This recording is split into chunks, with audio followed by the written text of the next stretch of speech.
Hello everyone, welcome to What If Issei Became Kiva King Fangire from Kamen Rider Movie.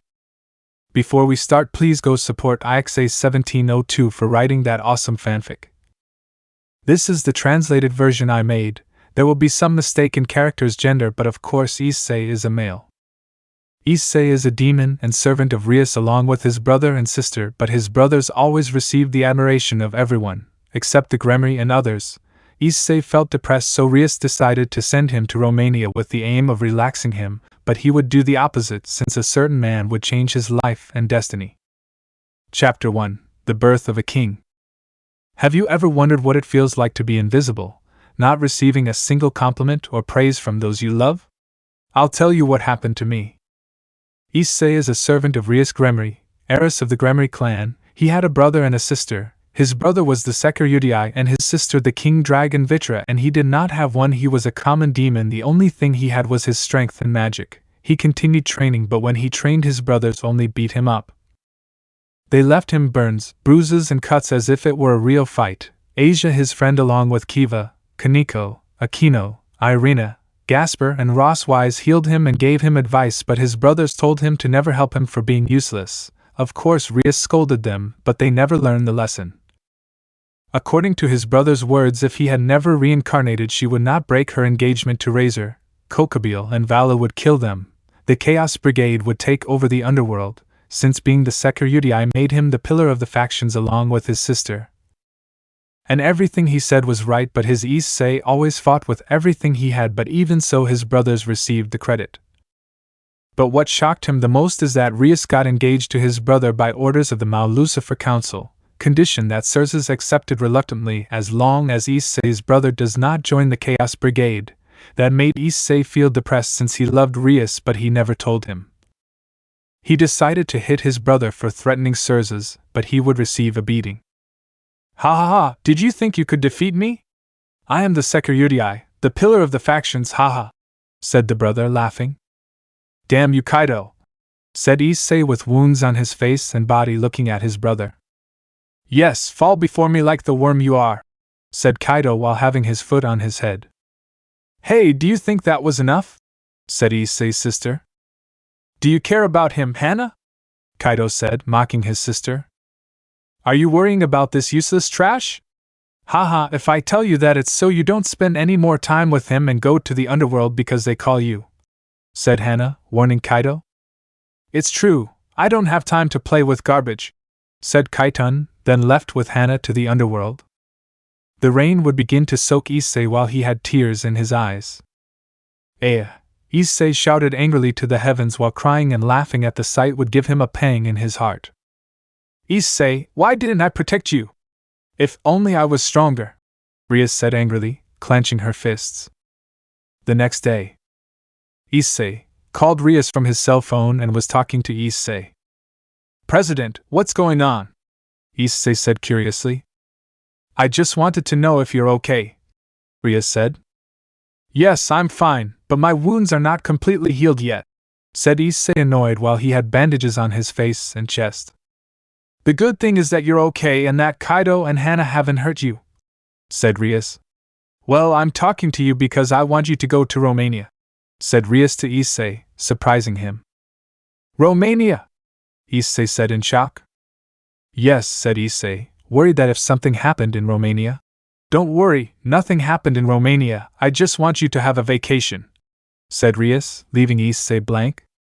Vacation, said Issei, still blank. Yes, you must feel stressed and tired, you should relax, don't worry, nothing will happen after all, the Chaos Brigade hasn't attacked, said Rias, and Issei recovered. Oh well, thanks Rias, after all I need to relax, said Issei. Yes, don't worry, I called Elmahald to take you to her mansion, said Rias. Yes, thank you, said Issei. Have a nice vacation, said Rias before hanging up her cell phone. Issei was now at the airport with a suitcase. He would head to the plane that was assigned to him. The trip was 17 hours, which bored him. He would arrive in Romania without problems. When he left the airport, he would see Elmenhild waiting for him with an umbrella. Hello, Issei-san, Elmenhild greeted Issei.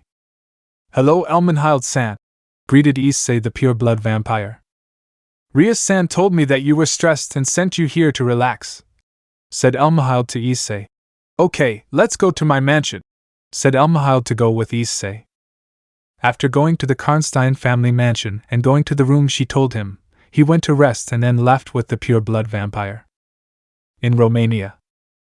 Throughout the afternoon they went to visit all the tourist centers in Romania. Luckily, since Issei was learning teleportation circles, they went to visit Bucharest, a place that served Issei, to Issei, a big city that the vampire knew very well. Turda and Sinai were not so lucky because there were too many people.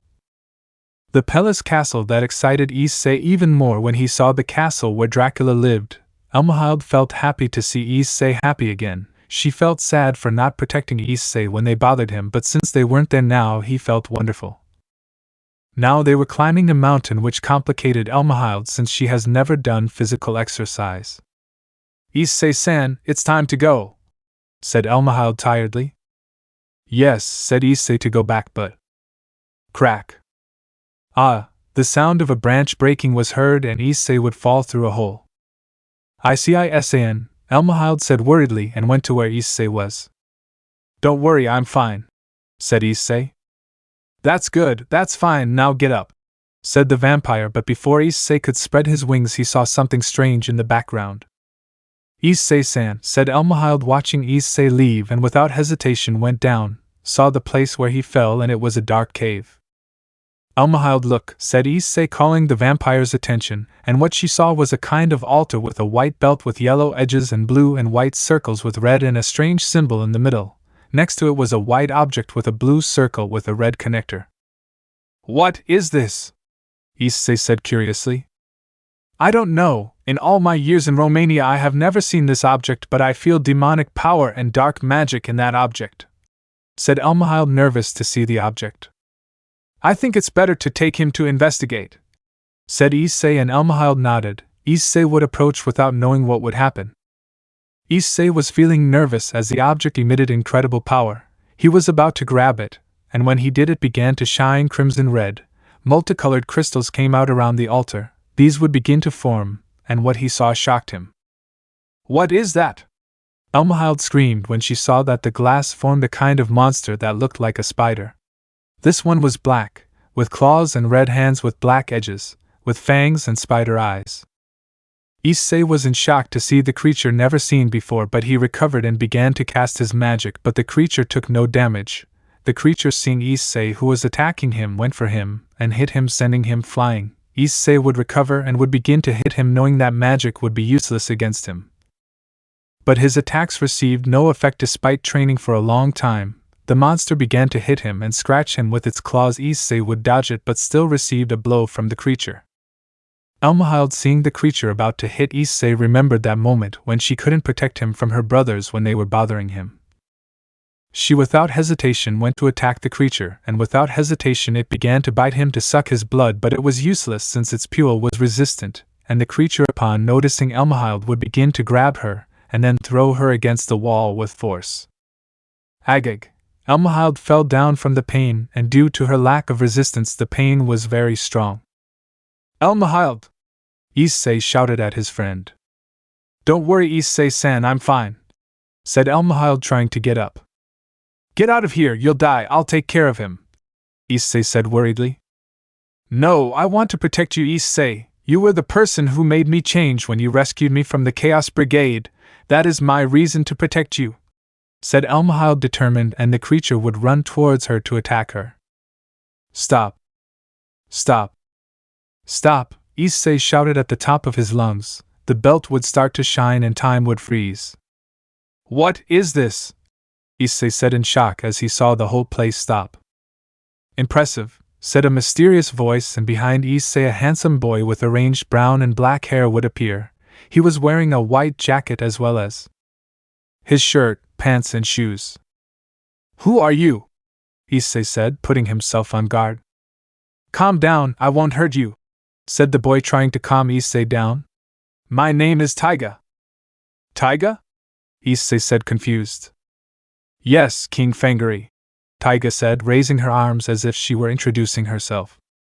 King? Fangire? Issei said, confused. Don't you know what Fangiries are? Taiga said, and Issei said, "Let me explain. Fangire are a very rare species of stained glass vampire that feed on the life energy of humans to survive, by using glass fangs as life-sucking fangs.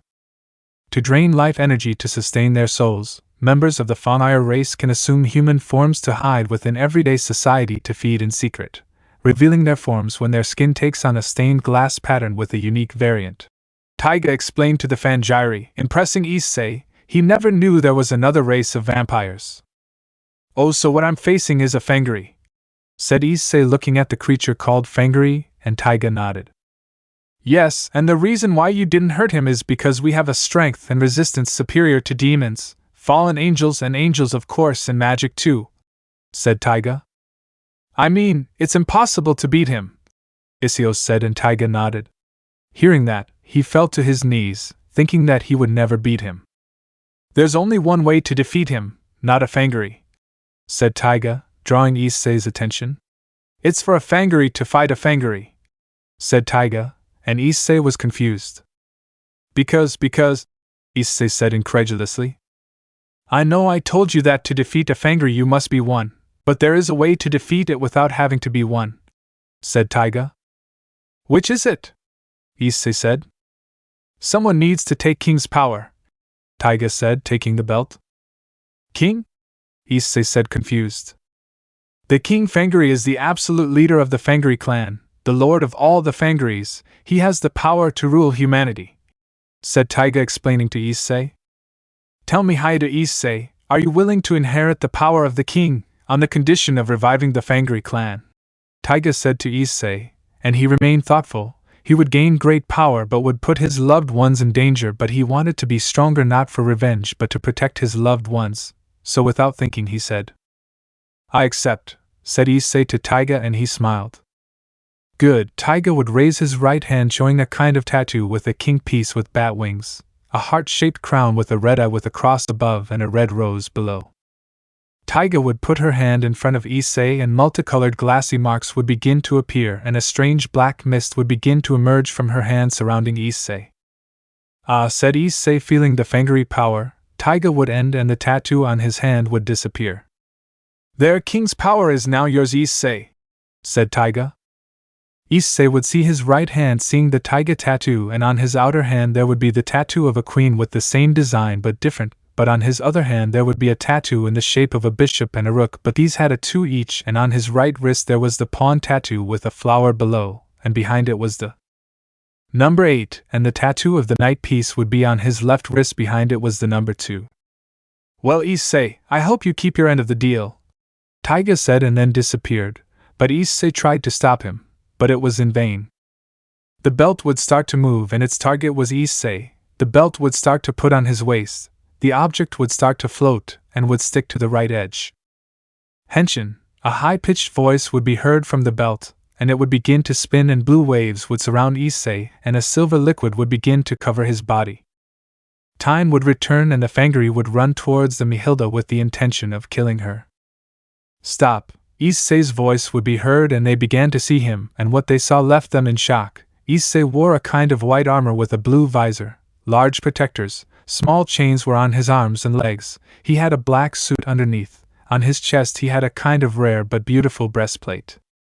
Elmhild was in shock and was wondering where he got that armor, and his answer came when he saw the belt on his belt.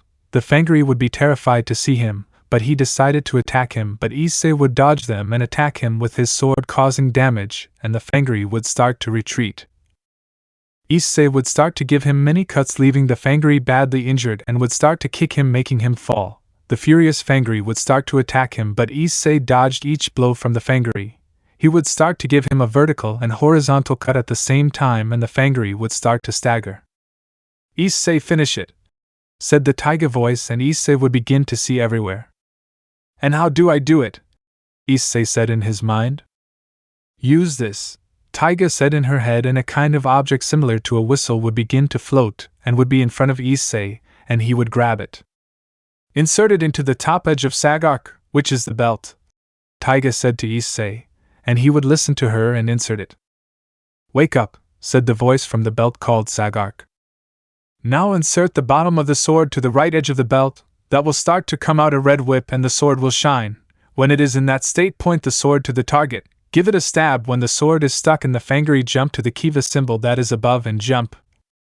Touch the sword and finish it off," said Taiga, and Issei introduced the sword and a large red whip would begin to come out of the belt. The sword would begin to flash a deep red color. The fangire would begin to run because of the fear he had of Issei. Issei would begin to point his sword at the fangire and he would give a stab. The sword would lengthen and then stab it in the fangire's chest. Issei would begin to jump to the strange Kiva symbol, going in and out. The fangire would begin to rise by the force of Issei's sword would touch the sword with his finger, and finally the fangire would explode, signaling that the fangire spider was dead. Issei's transformation and final attack. Almahilde was impressed by Issei's strength, and how she finished him off in a terrifying way. Sadark would leave his body and then return Issei to his civilian form. "Issei," said Almahilde in shock. "Almahilde, how nice that you're okay," said Issei, tired, before collapsing on the floor, leaving Almahilde worried. "Issei," said Almahilde worriedly and running towards Issei. Almahilde's mansion. We can see Issei unconscious while being treated by one of the housemaids. "Okay," said the maid, looking at Almahilde in the doorway. "I'm glad he's fine," said the pure-blood vampire calmly. "Give Issei-san a break, I'll talk to his mistress," said Almahilde, and the mistress bowed before leaving Issei's room. Outside the mansion. "So he's the boy Taiga chose as her successor," said a mechanical bat. This one was red with black and red wings, black and gold edges, black ears with red edges, yellow eyes and silver fangs. He was flying and watching Issei from his room window. "I feel demonic and magical energy in him, he must be a demon," said the bat, then entered his room and looked directly at him. "Oh, now I know why Taiga decided to choose him, you've become a little more sensitive," said the bat. "Well, demon, when the time is right I will show up and give you my power," said the bat, and then got into Issei's Nalatin, and his eyes would shine. Darkness. The dark story begins, the rebirth of the Fangire clan and the birth of a king. Chapter 2, New Destiny and Power, Saga. After what happened in the cave where Issei and Almahilde were, the Romanian guards decided to investigate the place but did not detect or find any different energy besides Issei's aura in the cave. The only thing they found were pieces of multicolored glass. Issei would already wake up after becoming unconscious after using Sadark. Issei would look that he was in Almahilde's mansion, and of course Almahilde was asleep on one of the sofas in the room. Issei thought he was worrying her too much. Almahilde would wake up and look at Issei, and without hesitation she would hug him while crying, telling him not to do something like that again in his life. After finishing crying, Almahilde spoke to Issei, telling him that she called Rias to return Issei to Kiva. Issei only nodded. After what happened yesterday, what person would not calm down after seeing a monster appear and see Issei transform into that strange armor? Now Issei was on the outskirts of the Romanian airport, and next to him was Almahilde with her umbrellas. Well, it's time to go to Kiva," said Issei. I wanted to do more sightseeing with you, but what happened yesterday means there won't be time to relax," said Almahilde, remembering what happened. "Yes," said Issei. "I'll call you if there's a sighting of that thing," said Almahilde. "Okay, I'll also call you when I have more information about the power that resides in me," Issei said, looking at the king piece tattoo on his left hand. "Well, see you, Almahilde-san," said Issei to say goodbye to Almahilde without realizing that a certain bat was inside Issei's suitcase. On the plane, Issei sat thoughtfully as he looked at the tattoo on his left hand. "Worried?" said the Taiga voice in his head. "Yes, wait a moment," said Issei, shocked to hear Taiga's voice in his head, but the most surprising thing was that Taiga was by his side as if nothing had happened. "Ch-ch-ch-ch-ch-ch," Issei shouted upon seeing Taiga in person.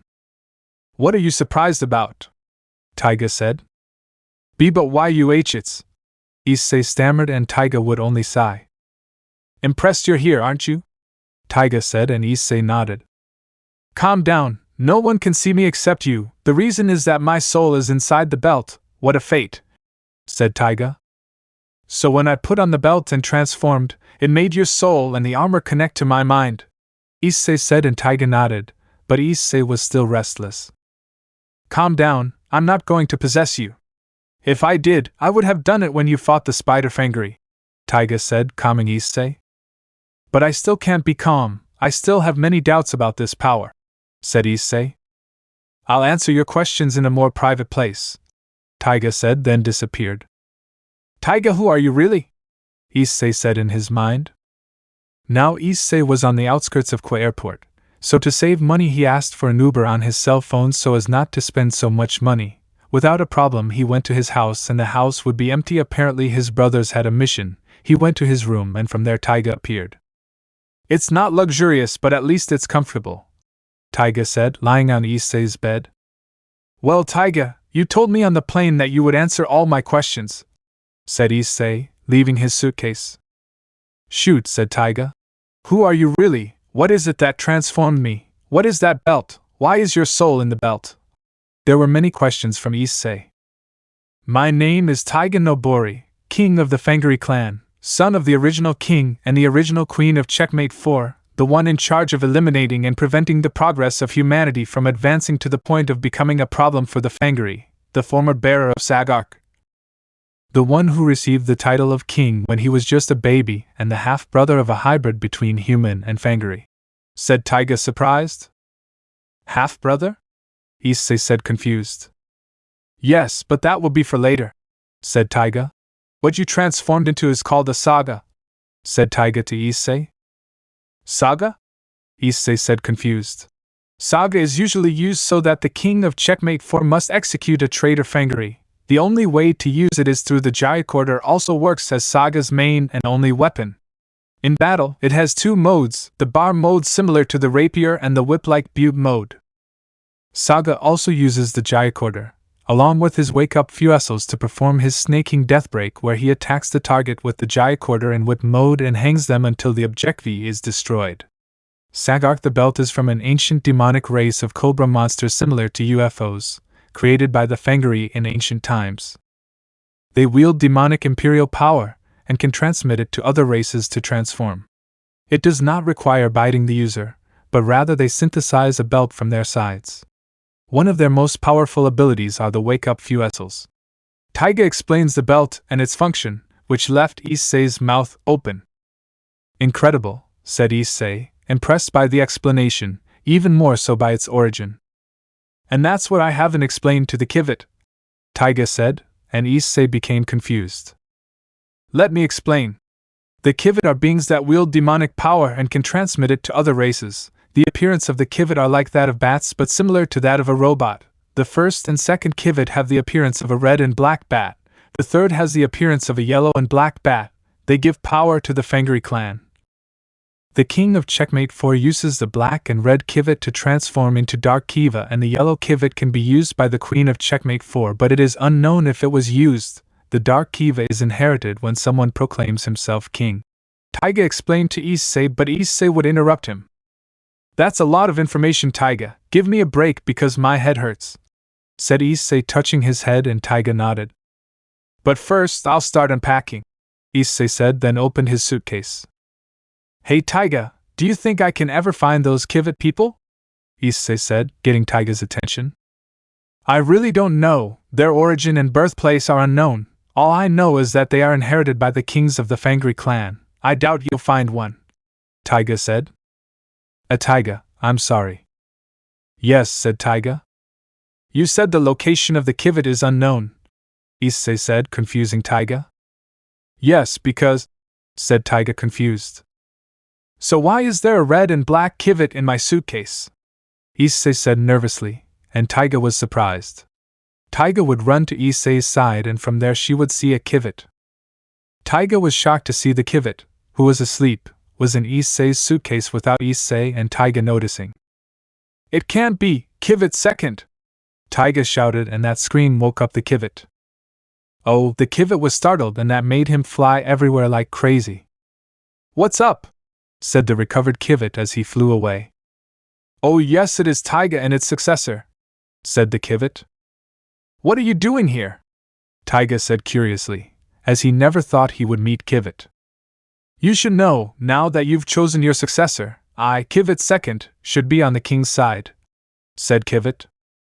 That's true, but why are you here? Taiga said angrily. I already told you, said the Kiva angrily. That's not what I meant, said Taiga, and the Kiva fell silent. I know what you mean. If you're wondering where the other Kiva are, I don't know where they are. I separated from them when we were cornered, said the Kiva seriously, but you could see he looked a little sad. What do you mean they were cornered? Issei said, confused. It seems you didn't tell him our story, Taiga, Kiva said, looking at Taiga. I just explained to him what the Fangiries are, who I really am, Saga, said Taiga. Nice to meet you, demon. My name is Kiva II, a Kiva that was inherited by each generation. The Kiva introduced itself to Issei. Nice to meet you. My name is Issei Hayadu, said Issei nervously. It seems you have many doubts about why Taiga is in the belt, and why I separated from my family, said the Kiva to Issei, and he nodded. Let me tell you the story of the Fangire clan, said the Kiva, then stood on Issei's table. For a long time 200 years ago there was a clan that was hidden in Romania, or rather the world. It was the Fangire clan. The clan was commanded by the Lord of the Fangiries along with the 3 remaining members of the Checkmate 4. The Fangiries ruled under the shadows of Romania and Transylvania. The Fangiries hunted at night because we did not want to reveal ourselves to the vampires who ruled Romania.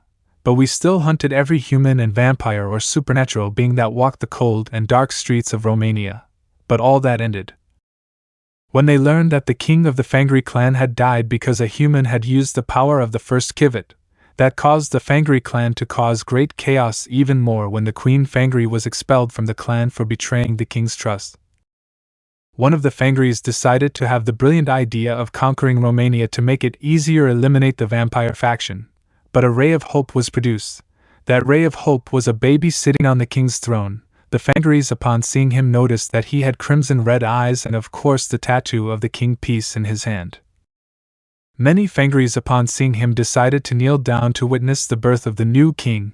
At that time Bishop would be in charge of educating the new king, and like the Fangire clan, without realizing that there was someone who would change the destiny of the clan. When the king was only 7 years old he escaped from the Fangire territory to go to Romania. At that time he met a boy his age whom he considered his best friend. They played every day without realizing that every day he escapes. But the bishop found the king to never see the child again, believing that his feelings would only block the potential he had inside. When the king turned 18 he was crowned as the new king of the Fangire clan. He was in charge of eliminating to each traitor Fangire, and eliminate any living being that would endanger their clan and race. But one day when he was executing a traitor Fangire he felt an energy very similar to that of his mother, and went to see who it was. He saw that there was a subject with an armor identical to the dark Kiva, but it was red instead of black. He was also finishing off a Fangire but with the powers of his mother, so he decided to let it pass to know more about him. At that time the king decided to go to Romania. At that time he saw a boy his age playing with the sand in the park. For some it seemed a little strange, but for him it reminded him of the child who always played. He decided to approach him, and his face reminded him of that child. But in reality that boy was the same one who played when he was only 7 years old. The king and boy were happy to meet again. Meanwhile a girl with a queen tattoo was crying. Since she had the destiny of being the queen of the clan Fangire to be the king's fiancée, the girl decided to meet the king, seeing that he was a serious and calm person, but the girl had someone else in mind, and it was the king's childhood friend. All she wanted was to give up her position as queen and break her engagement to the king. Bishop told her it was impossible to do so, but entrusted her with a task to be free, and that was to kill Kiva. The girl without hesitation decided to accept in order to be free. The girl, every time she met Kiva she attacked him, but she could never kill him. Bishop, frustrated, decided to tell the king to kill the king for being a traitor and being the ghost of the previous queen. The king decided to listen to him in the same way he would eliminate him one day. The king attacked Kiva, but every time they fought it ended in a tie or one of them would retreat. But one day Kiva, while fighting against the Fangiries, the king and the queen decided to finish him off, and they did, but when he was in his civilian form they saw that he was an acquaintance of his. The king was surprised seeing that Kiva was his best friend and the girl queen was the boy he had fallen in love with. The boy was surprised to see that his 2 best friends were the king and the queen of the Fangiries. frustration and anguish ruled the hearts of the three, even more so the king. So Bishop decided to tell him a secret, and that was that his mother was alive. So the anguished king ordered him to take him where she was. Also, along with the boy Kiva and the queen, they went where she was and saw her as a ghost. The mother was surprised to see them. The anguished king asked her to tell him what happened, and it was that his mother fell in love with a human, a rule that was prohibited among Fangiries, and that he had a son with him, and it was the boy Kiva.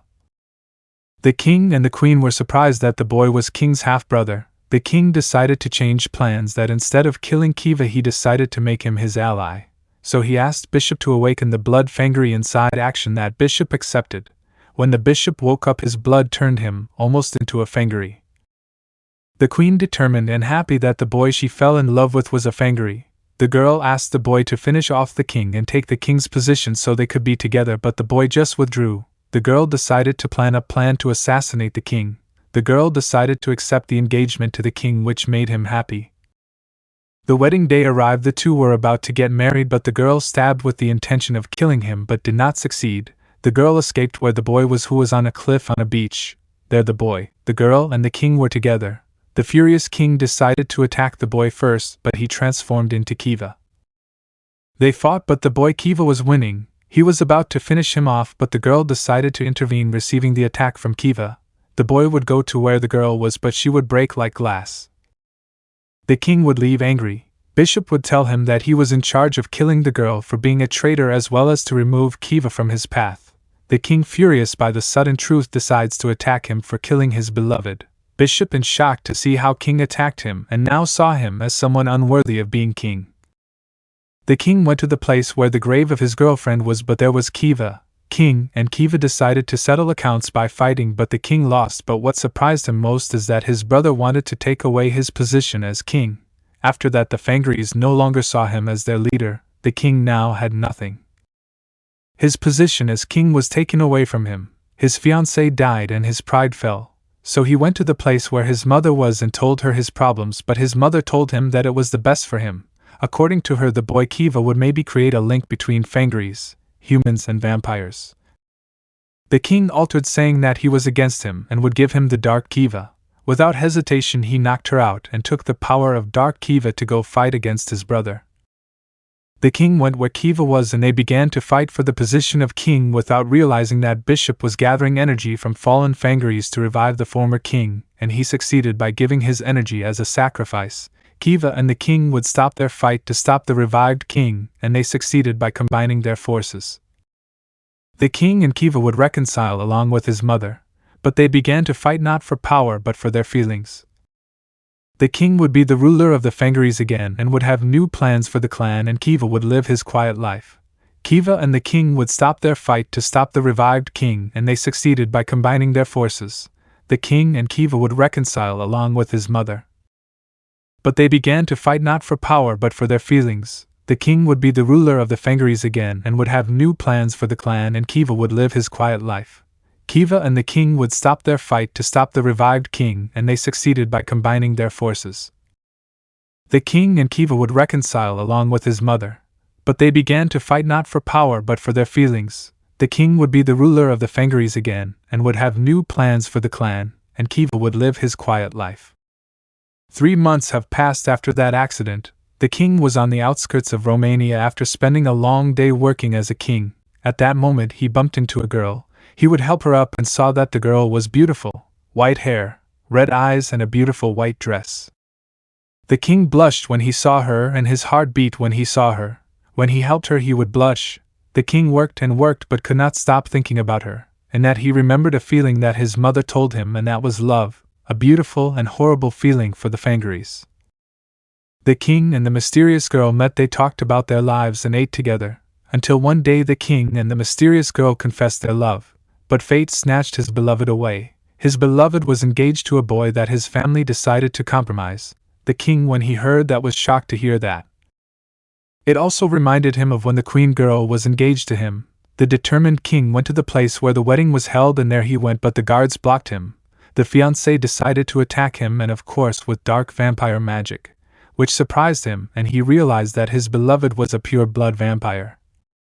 The furious king released from his body black snakes and glassy marks on his body indicating that he was a fangire, which angered all the vampires at the wedding and they all decided to attack him, but the king eliminated them all as if they were ants. The king and the fiancée decided to use their final attacks, but his beloved intervened, receiving both attacks, leaving her dead. The king, seeing that his only love died, became upset and began to attack the fiancé and then kill him. That was the trigger for a war between vampires and fangires.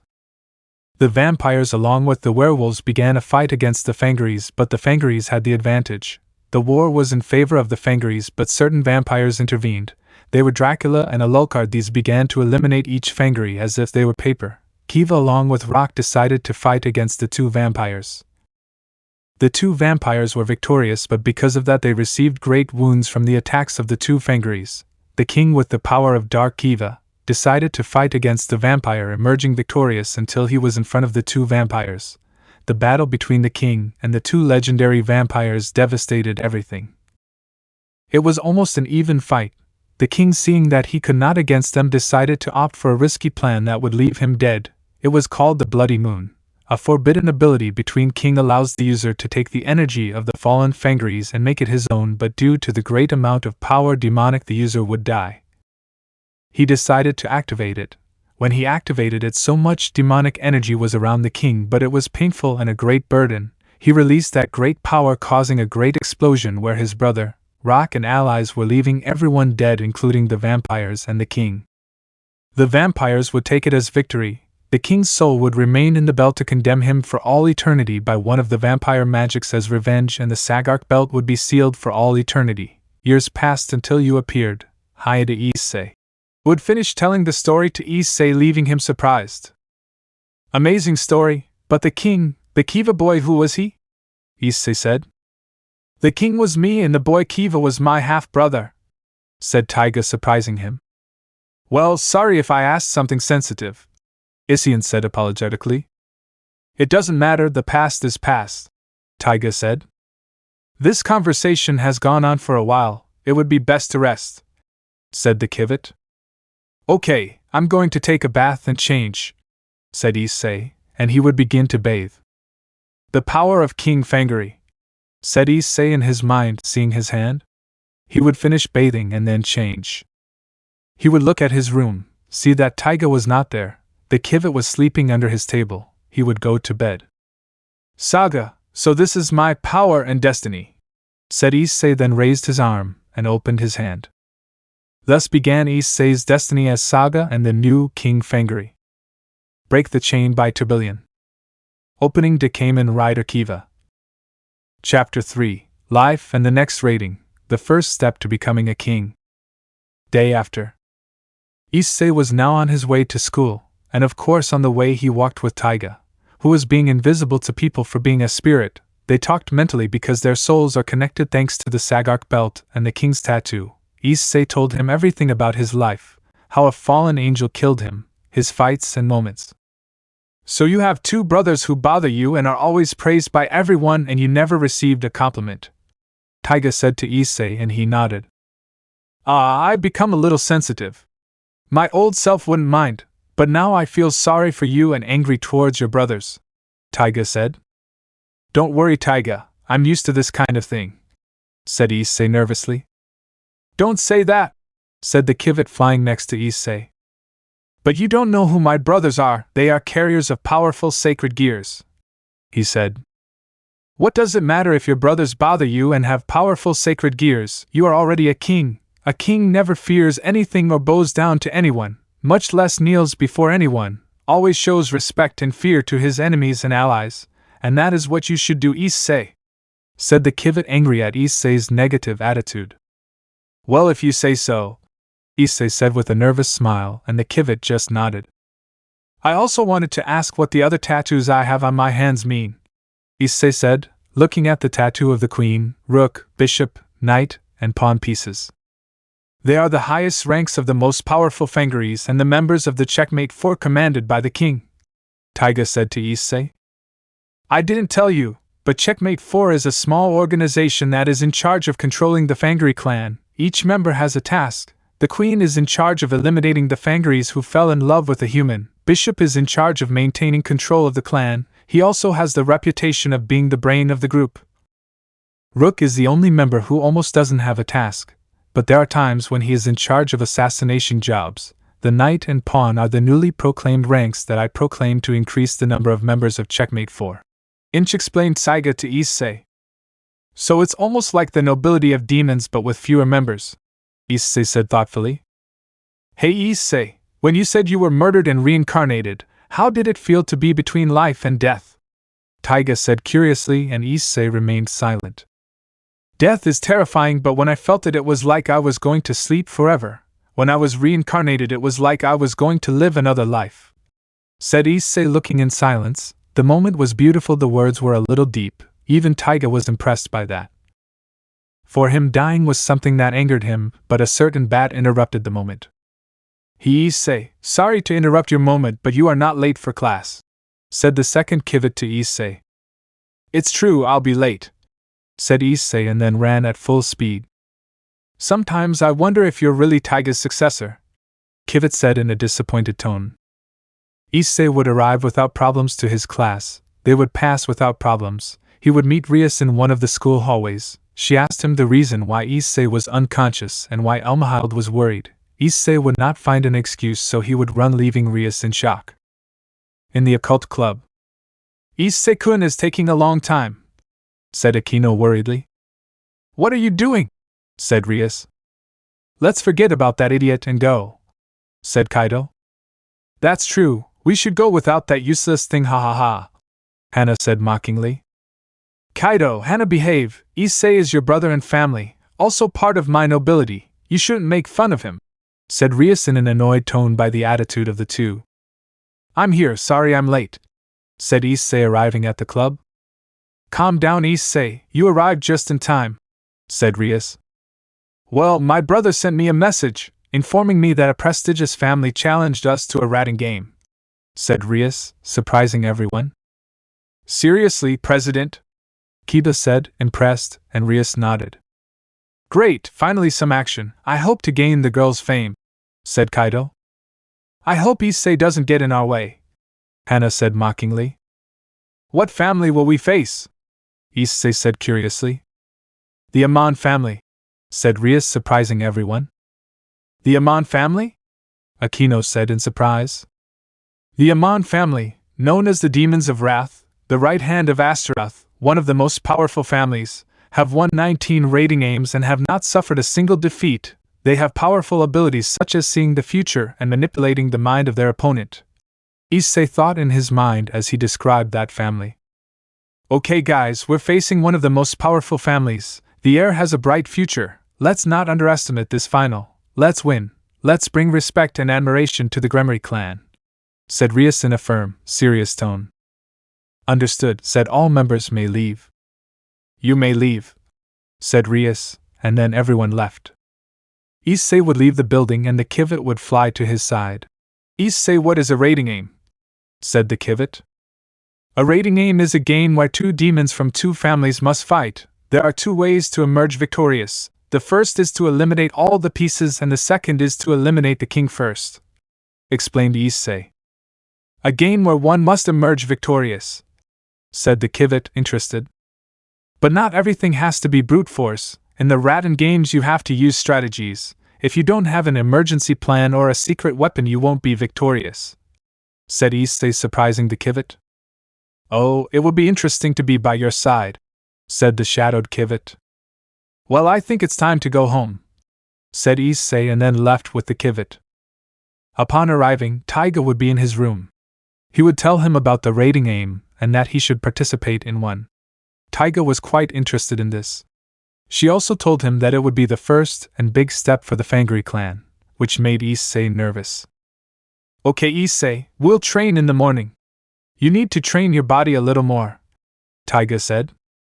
Because, said Issei, confused. Like why? So you can use the armor longer. Remember that when you used it you became unconscious, Taiga said, remembering Issei when he was unconscious. The armor consumes a lot of energy. You need to increase your resistance to use the armor, Taiga said to Issei. It's true, when I used it, I felt it drain my energy. Issei said, touching his chest. But what if I wasn't worthy of possessing the belt? Issei said. Actually, Sagark doesn't need a worthy wielder, anyone can use it, but there are consequences, Taiga said, drawing Issei's attention. If a human uses Sagark, the bearer will die due to the demonic power and energy it transmits. If a demon uses it, the bearer will not die, but the bearer will receive a great shock due to its great power and will be subjected to a berserk state. It also has the same effect on all races, Taiga said, explaining to Issei. So I was able to use Sagark because he had the tattoo and king's powers, Issei said. Not just Sagark, me too, said the Kiva, getting Issei's attention. If a human uses my power, the bearer will die in an instant. If a demon uses me, he will also receive the same consequences, but there is a condition. If the user has negative feelings and thoughts, he will receive great shocks due to producing a lot of power in me. In other words, if the user has strong negative thoughts and feelings, the shocks will be stronger, and he will be more likely to die, said the Kiva, surprising Issei. It seems I'm not ready to use you, Issei said with a smile. I'm not saying that you're ready to use my power. When the time comes, you'll be able to use me, and I don't sense any negative thoughts or feelings in you, said the Kiva, encouraging Issei, which worked. Chapter 4. Let the game begin. The King and the Anger. It's been 1 week to train. The Gremory clan finished training, but Rias felt a little bad because Issei did not go to train with the others. His brothers believed that because they were afraid of them and the demon they were going to face, but what they did not know is that Issei went to train in a more private and larger place. There were the mountains at the request of the Kiva. Issei, with the help of the Kiva and Taiga, trained all kinds of exercises to improve his resistance. With the help of some magic, he created a clone to train the rapier. When he finished training, he was surprised that he was at the level of a Mao, but the weakest. And that is because before carrying Sagark, Issei was a demon at the level of a middle class, but by carrying Sagark and the power of King Fangire, his strength, magic and resistance have improved in an incredible way, which made him quite happy. He was now strong, but not to take revenge or to dominate everyone, if not to protect those he loves. Occult Club. The entire Gremory clan was preparing for the Rattan game against the heir of the Amon family, except Issei was not with them. Issei-kun is late, President, Akeno said worriedly. That's right, Akeno. Have any of you guys seen Issei? Rias said worriedly. I haven't seen you, President, said Akeno. I haven't seen Issei-kun. All week he's only been attending classes, but he disappears out of nowhere, said Kiva. I haven't seen Issei-san either. I haven't even seen him at his house. It worries me a lot, Asia said sadly. Every time I try to sense his aura, it disappears, said Kaneko. I didn't meet Issei. Although he's always in class, when they finish he disappears like nothing, said Zenobia. It's true. I've seen Issei when I was with the classes, but when all the classes end he disappears, said Rosswise worriedly. Because needing that idiot with me is more than enough, Kaido said arrogantly. That's true, we don't need that trash, Hana said mockingly.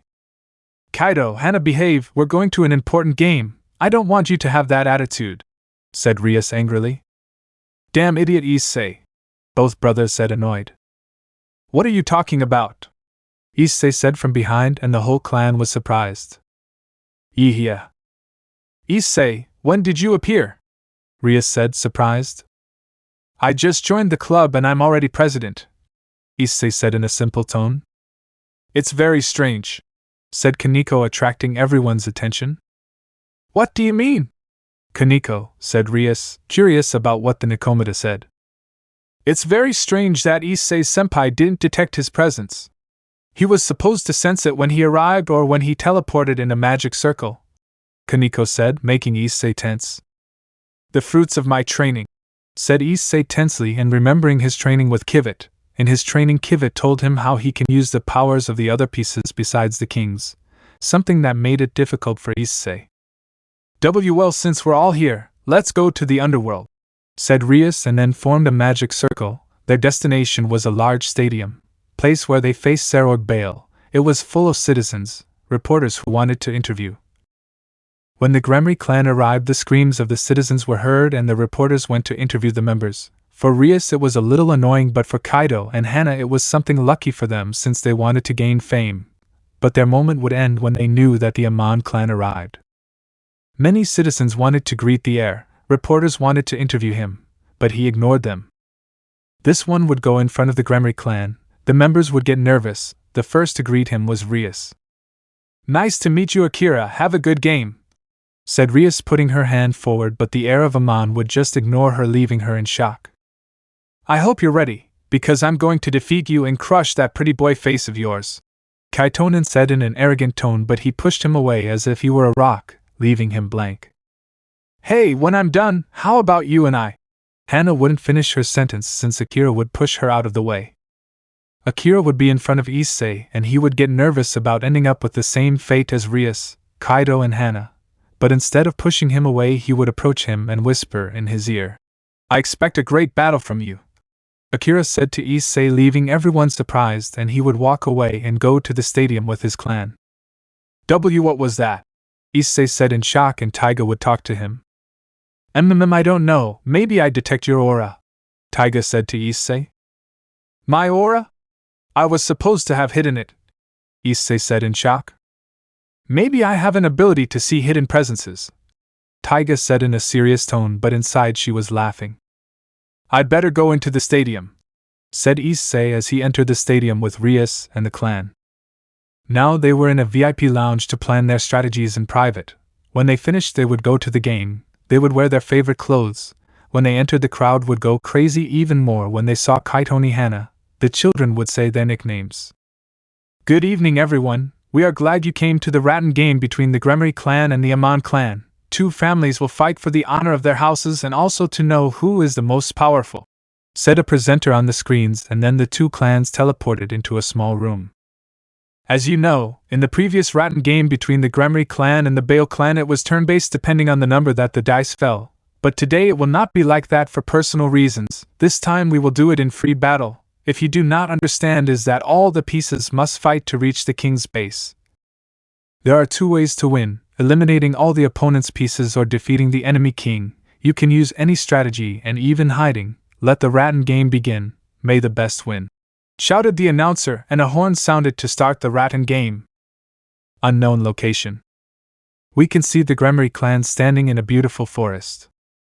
"This place is beautiful to be created by demonic magic," said Issei looking at the landscape. "Okay guys, you know what the plan is. Rosswise, Kaneko and Issei will go to the right to eliminate the rooks, Kiva and Zenobia will corner and finish off the knights, Akeno and Hana will finish off the bishops and queen, Kaido, Asia and I will finish off Akira who is the king," ordered Rias to her entire clan. "Understood," they all said and went to their teams. Rosswise, Kaneko and Issei would run throughout the forest and be alert for enemies, but Kaneko would detect an enemy. "There are enemies in the trees," said Kaneko, transforming into her Nikomata mode. Rosswise prepared a spell and Issei took off the glove on his left hand. The atmosphere fell silent. The three of them didn't let their guard down, and something fell from the tree. It was a person in a ninja suit. "An enemy," said Rosswise to launch an attack, but the ninja would dodge it. "Apparently the enemy is a knight," said Kaneko, and out of nowhere a kind of knight with heavy armor would appear and would try to attack Kaneko, but with the help of her strength and use of senjutsu she would stop the tank, but hers would be dragged away. "Kaneko-chan," said Issei, and then hit the knight, but the ninja would stop him by throwing a smoke grenade in his face. Issei would defend his attack, but Rosswise would launch an attack at the ninja and Estes would receive it, and Issei would throw a fireball at him, burning him, and would kick him. When the fire dissipated, a straw doll could be seen on the floor, leaving Issei in shock. But what? Issei said in shock and looked where Kaneko was, still stopping the tank, but the ninja with some scratches would be behind Kaneko with a sword covered in flames. "Stop!" Issei shouted as he saw the ninja attack Kaneko. Effortlessly and without hesitation he would cut Kaneko's sword. "HHH!" Kaneko screamed in pain and released the tank. The tank summoned a shield and slammed it into Kaneko, leaving her almost unconscious. "Kaneko!" Rosswise said as he approached Kaneko, who had a big cut on her back and sweat was coming out on her forehead. "This sword contains a poison that renders even the strongest demon unconscious," the ninja explained. Damn, said Issei and Rosswise angrily. If you want the antidote, you'll have to defeat me and my friend, said the ninja, pointing at the knight. Rosswise without hesitation invoked magic circles and launched many elemental attacks. The ninja dodged them, but sometimes they hit him. The tank only blocked them. Without realizing the tank, Issei hit him with a kick charged with magic in the face. The tank would receive it, and his helmet would fly off. The ninja, seeing that, would run towards his partner, but Rosswise launched attacks at him. Get ready, said Issei, getting into a fighting stance.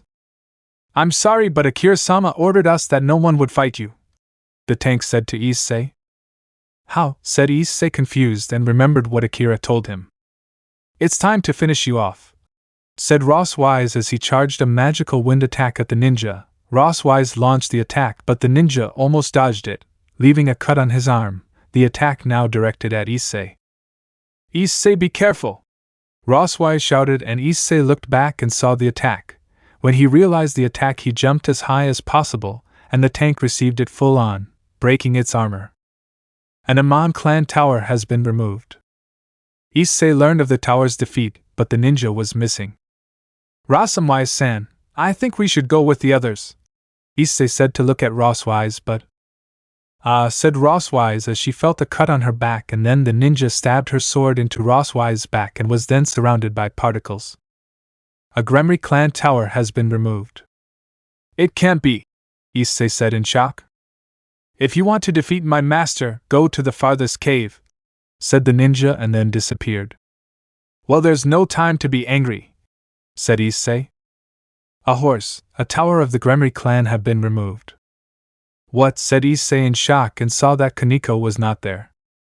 Pawns, 1 rook, 1 bishop of the Amon clan have been removed. 1 knight, 1 bishop of the Gremory clan have been eliminated. The queen of the Gremory clan has been eliminated. Upon hearing that, Issei would be shocked by such news and would start running like crazy. I need to beat Akira as soon as possible, Issei said in his mind. Amon clan base. Akira-sama, may I ask a question? Said the queen of the Amon clan. Yes, said Akira, standing in front. Why did you decide to challenge Issei Hayata to a fight? The queen said, confused.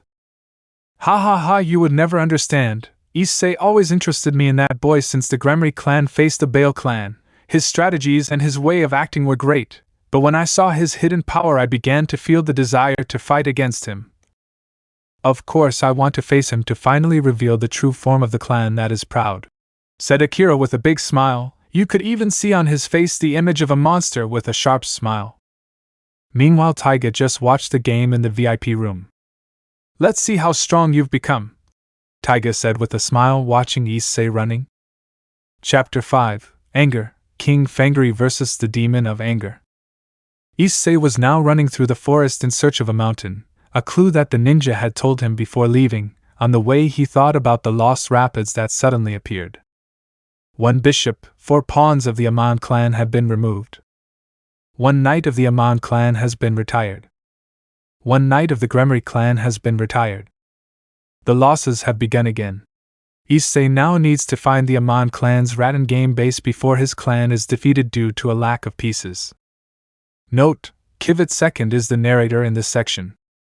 In the VIP lounge, Searches, Azazel and Michael were sitting in reserved seats. The lady is in trouble, Grafia said from behind Searches. Yes, my little sister is having problems. If Rias doesn't have an ace up her sleeve, she won't be able to win and she will destroy the family's reputation, said Searches watching the game. Azazel has trained the Gremory clan. You are his teacher, right? Michael said in doubt. I'm sorry I didn't train these brats, because they almost never release their true potential. The Security only thinks about a pay. The King Dragon only thinks about handsome men, but thanks to that they are powerful. The others could have been stronger but still didn't release their potential, said Azazel, seriously describing the Gremory clan and their potential. In other words, you stopped training him because he couldn't unleash his true power, Michael said seriously, and Azazel nodded. What's so depressing about this atmosphere? A voice said from behind the faction leaders. The voice was Serorg Bales. Serorg, it's great that you arrived, said Searches happily. Of course, I wasn't going to miss such an important game of my cousin, said Serorg happily. By the way, I ran into my aunt and uncle. They told me they were also invited, so we went together, said Serorg, and at the entrance, Xiaticus and Venilana entered along with Serorg. Father, Mother, it's good that you're here, said Serchus happily. Of course, remember this is an important game for the family, said Xiaticus. And also to see how our little girl is, said Venezuelan. Father, Mother, I'm sorry to tell you that Rias is almost about to lose, said Serchus seriously, drawing everyone's attention. It's impossible, Rias will never lose, said a voice at the door. The voice belonged to Razor Phoenix, and beside him was Ravel. Razor-san, said Serorg surprised. That's right, that brat would never lose to anyone, said another voice behind Razor. It was Sigvara Agars. Sigvara, said Serorg surprised.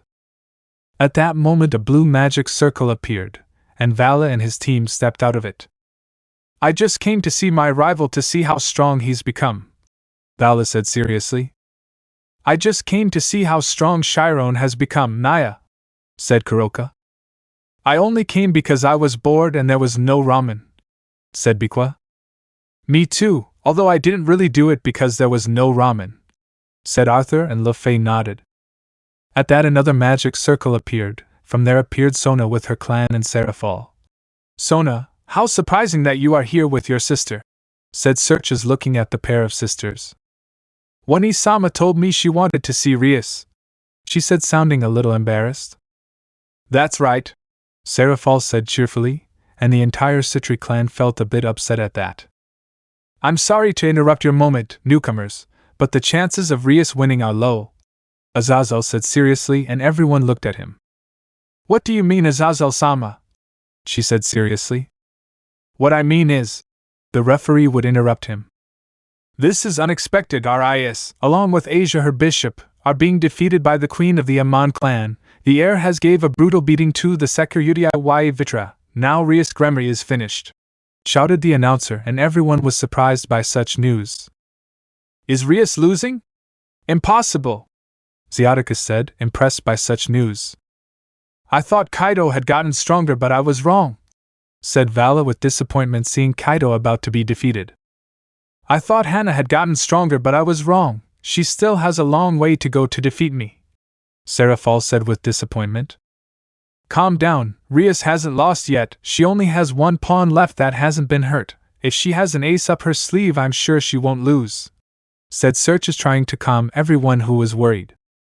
This is a surprise. The pawn Hayate Issei has finally reached the base of the heir of Amon. What strategy will surprise us now?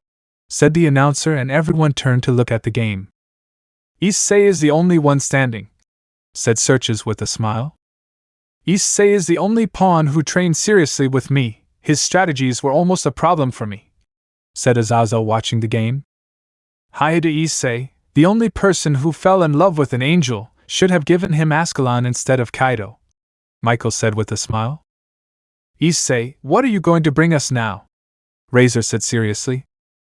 Good luck, Issei-sama, said Ravel, supporting Issei. Issei Hayado, I hope you and Rias win, said Serorg, remembering the Rattan game between the Gremory clan and the Bale clan. I hope you win, Issei. I won't forgive you if you lose, said Sigvara seriously. Come on, Issei-chan, Seraphal said, encouraging Issei. What kind of strategy will you bring us, Hayate Issei? She said, sounding serious. What will you do, Hayate Issei? I hope you win, said Saji seriously, and the other Citri girls supported him. Hayate Issei is the only person who could cause me and my team, said Vala seriously, and Kuroka was supporting him. Meanwhile, Taiga was watching the game in the VIP lounge. In the sand? Until you finally arrive, said Akira while holding Kaido and Hana's faces in his hands. I hope you entertain me. These idiots weren't even warming up, said Akira, throwing to the two. But first, how did you manage to defeat two powerful demons? Issei said. Very easy. As everyone knows, the ace of Rias is the Security, so I sent my strongest pieces to weaken him. The order was a bishop, a rook, a knight, and two pawns. My bishop knows a magic that can confuse the enemy's mind, So I made the Security see his entire team that was attacking him. But the easiest thing was when he was blinded by anger because he thought you were winning, thanks to his lack of energy, and the Dragon Slayer sword that I asked from one of the fallen angels of the Gregory, we were able to weaken him enough, but he continues to resist. Akira explained his strategy. In the recovery room. So he sent his pieces to weaken Kaido, said Akeno. That's why we couldn't find the pieces, said Zenobia, and all nodded. Issei-kun, now it's up to you, said Kiba seriously. What will you do, Issei-kun? Said Rosswise seriously. On the battlefield. So you weakened Kaido to give him the final blow and face me without problems, said Issei seriously, and Kaido nodded. So Haida Issei, how are you going to face me without a sacred gear? Akira said, laughing but acting. I only have one word to say to defeat you, said Issei, and in the VIP lounge everyone was confused. Taiga would just smile.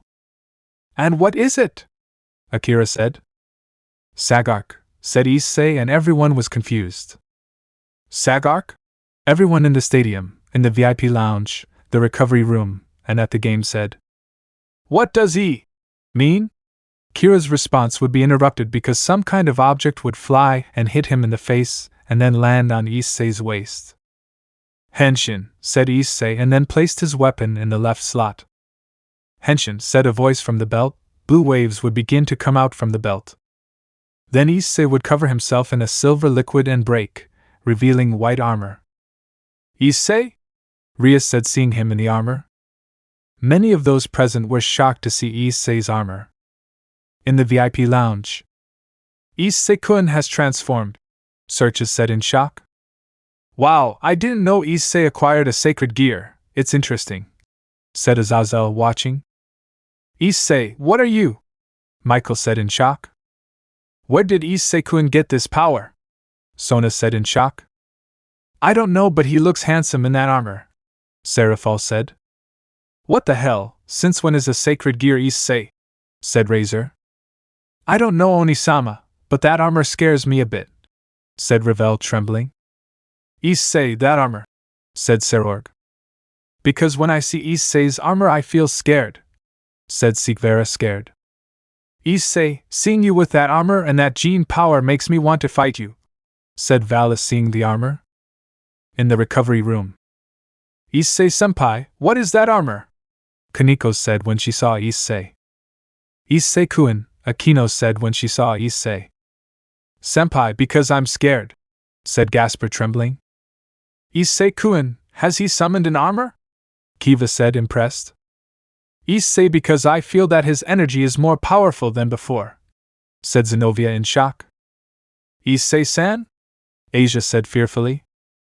Issei, what the hell did you do in Romania? Said Rosswise. On the battlefield. So this is your true power, you are big and powerful, I can't wait to face you, said Akira, happy that his request has been fulfilled. But he would stop smiling when he felt an attack that was from Issei. Issei would throw several blows with his whip at Akira. He would just laugh like crazy. Ha ha ha, this pain is different from when I faced the Security. Akira said madly and received a whiplash in his face, making him fall. Are you fighting seriously? Then I'll fight seriously too, said Akira. Then his muscles would grow extraordinarily, his skin would turn red with black, his legs would turn black, a demon tail would grow, wings similar to a dragon would grow on his back and head.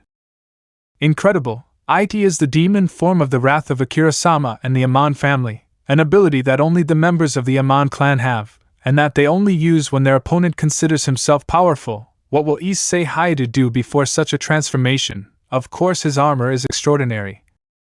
On the battlefield. That's your true form, said Issei. Exactly, Issei Haida, said Akira with a deep voice. Well, let's see who is stronger, said Akira, and then with his wings he flew towards Issei.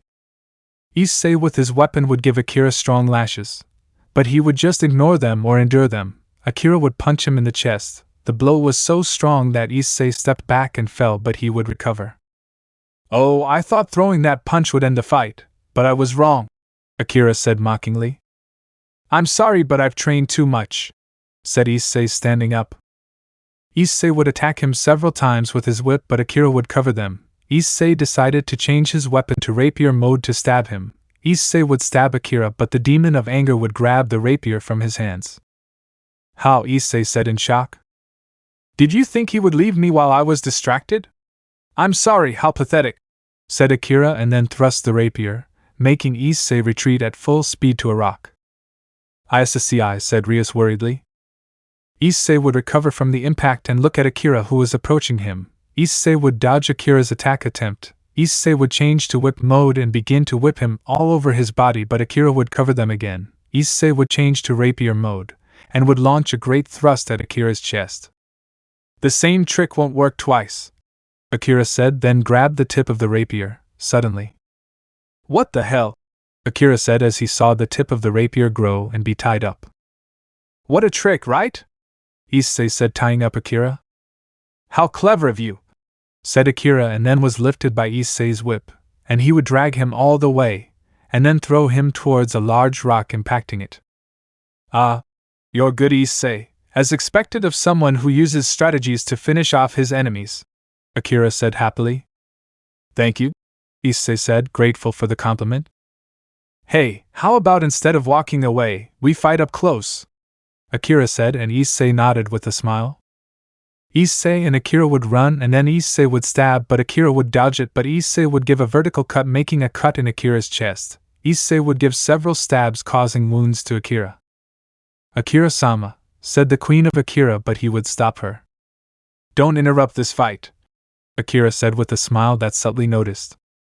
Akira would invoke a magic circle. Several purple projectiles would come out as a target for Issei. Issei dodged and hit the projectiles with his whip. Akira continued throwing each projectile. Issei would receive one or more projectiles, making him fall. Akira would take advantage of the distracted Issei to hit him in the face and make him retreat and crash into a rock, destroying it. Issei would get up with effort. What's wrong? Are you giving up? Akira said mockingly. No, Issei shouted, and Akira smiled. Akira would go after Issei to punch him. When he was about to punch him, Issei disappeared out of nowhere. What? Akira said in surprise and looked around to see where he was. His answer came when he felt a stab in his abdomen and saw that it was Issei. How did you do it? Akira said, surprised, with blood coming out of his mouth. The fruits of my training, Issei said simply, and would take his rapier out of Akira's abdomen. Now he would start whipping him all over his body. Marks would appear all over his body from the whipping. Issei would make a sword pose. Snaking break, said Issei, and the rapier would become long, giving a stronger thrust than the previous ones. Akira would receive it in his abdomen again, but instead of his wound, now in an intact part. More blood would come out of his mouth from Issei's attack. He would pull his rapier out of Akira's abdomen, revealing blood. Are you giving up? Issei said mockingly. Do you think I'm going to give up because of these injuries? Akira said with a smile. Akira would go to give Issei several punches, but Issei would change to his whip mode to give him whiplashes. Akira and Issei exchanged attacks. Issei received punches from Akira all over his body. Akira received strong whiplashes all over his body. The stadium went crazy to watch the fight. Akira would stop. His wound would start to bleed again. He would step back and cover his wounds, leaving him vulnerable. It's time to end this, Issei said in his mind, and from his belt he would take out a kind of whistle, and would insert it. Wake up. Issei would put the bottom of his rapier in the hollow, from which a large red whip with red rays would come out. The rapier would flicker, and then reveal the rapier covered in a deep red color. Issei would make the pose of a rapier swordsman. The sky would change, revealing a dark night along with a half-moon. Issei's rapier would shoot out rays. He raised his rapier and launched a gene ray of energy into the sky, revealing a kind of strange red symbol. Snaking death break! Issei said his attack, and his rapier would lengthen, stabbing Akira's chest. Issei would jump into the symbol, getting in and out of the symbol, still having his rapier in his hand. Issei would forcefully lift Akira, making him float. Issei would touch the edge of his rapier, and then lower his hand to the handle of the rapier, and suddenly... Akira screamed in pain as he felt himself explode by Issei's attack and covered by particles of light. The king of the Amon clan has been defeated. The winner of the match is Rias Gremory of the Gremory clan. Suddenly the camera would focus on Issei with his armor, and the light of the night covering it. We won, but Issei, what is that armor you're wearing? Or rather, what happened to you on your trip to Romania? Rias said, shocked to see Issei in his armor. Unknown location. Any, are you sure this is the place? Said a kind of green humanoid, red eyes, gills, fins on its face and ankles. I'm sure this is where he is, said a blue wolf-like monster with a yellow horn, shackles on his wrists and claws. Are you sure? Said a humanoid-looking monster of purple color, covered with metal straps on his shoulders and arms, a purple tunic on his legs and large boots. Yes, according to what the white-haired man told us, that person is there, said the blue wolf. And no, not only that, he also told us that here there are strong women, said the purple monster. Any, let's see who is the ideal woman to restore our clan, said the green monster. Don't get excited. I know we want to restore our clans, but we have to deal with a certain person, said the serious wolf. Any, it's true, said the green monster. It's true, said the purple monster. The three would go to the city of Qua. Get ready because this is my revenge king, said the blue wolf with a sparkle in his eyes. Opening. Break the Chain by Tourbillon, opening to Kamen Rider Kiva. Instrumental. Issei Saga is seen walking through a corridor of torches and then entering a room where a golden throne is seen and then sitting on it. Issei Saga would look at the camera and then a scene of him surrounded by red and black roses would pass. Issei with his saga suit would stand on a hill with a half moon. Baku beaten heart. Issei is seen driving a motorcycle on the streets of Qua. Katabashite kick it up. Issei Saga is seen riding his motorcycle and then jumping on a car. Let's burn in heart. Issei Saga is seen sitting on the throne and then unknown people are heading towards him. Kimi Kaso and one only. Issei is seen lying on red and black rose petals and then getting up and going to a scene of him with Kiva 2D biting his hand, leaving multicolored glassy marks. Kimi is a world-famous idiot. Issei is seen with Rias in a room holding a strange violin on both sides. Another scene of Issei with Rias, Akeno, Ross Wise and Asia studying and then Kiba with Kaneko enter the club. Baku beaten heart. Sona is seen along with Sabaki walking in the hallways. Let's go burn in heart. Saji is seen taking charge of the student council activities along with the other girls from the Citri entourage, and then Sona enters the council with Sabaki. I'm not sure what to do now. Searches is seen along with Grafia looking at the paperwork. Message from now on. A girl resembling Akira is seen entering Akira's room delivering a letter to Issei. Baku beaten heart. Sarah Fall is seen watching Rias and Akira's rattan game with starry eyes. Let's go burn in heart. Xiaticus and Venelana are seen watching Rias and Akira's game raiding along with Milica's. Now that you can see Issei surrounded by chains. What is the meaning of Nani Mo Hajamanai? Issei is seen being held by the chains while holding a sword. All DOAs are. Issei Saga is seen in a room while seeing a multicolored window illuminating the room. Kawas. Issei is seen forcefully freeing himself from the chains. I'm glad you met me. Issei is seen calling Sagark and then transforming into Kamen Rider Saga. I hope not. Issei is seen with a dark look and then calls Kivat second. Unknown rule. Kaito and Hana are seen taking the sword from both sides with the throne in the middle of them and then smile. I'm a newcomer to the world.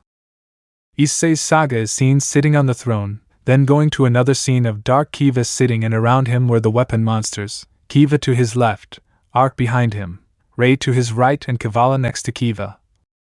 We're here. Issei and Rias are seen in the same room holding the strange violin. You gotta change, break in the chain.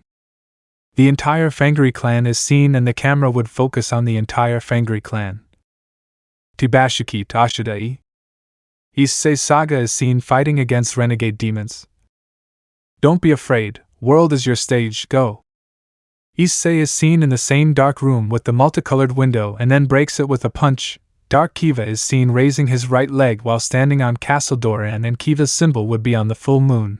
Dark Kiva would jump on castle door and chains would surround the camera. Findel opening. Chapter 6. Proposals and Beasts, Familiars and Monsters. A day has passed since the Rattan game between Rias and Akira. Now Issei was resting after fighting Akira. The next day Issei would go to the academy and have classes without problems. But Issei would be called by Rias to talk about what happened in the Rattan game. Issei knew that one day this would happen. Issei knows why I should call you, said Rias seriously looking at Issei. Akeno, Kiva, Asia, Kaneko, Gasper, Zenobia, Irina and Rosswise were worried about what was going to happen to Issei except for Kaido and Hana, who looked at him with a smile, believing that Rias was going to expel him from the clan. Yes, there is an explanation about what happened yesterday, Issei said seriously. If so, tell me, what is that strange armor you used? Or rather, there is something you didn't tell me when you were in Romania, said Rias. Well, what happened? He was interrupted by Kaido. Come on, say it, idiot, so you get expelled right away, Kaido said mockingly. And why? Said Issei looking at Kaido.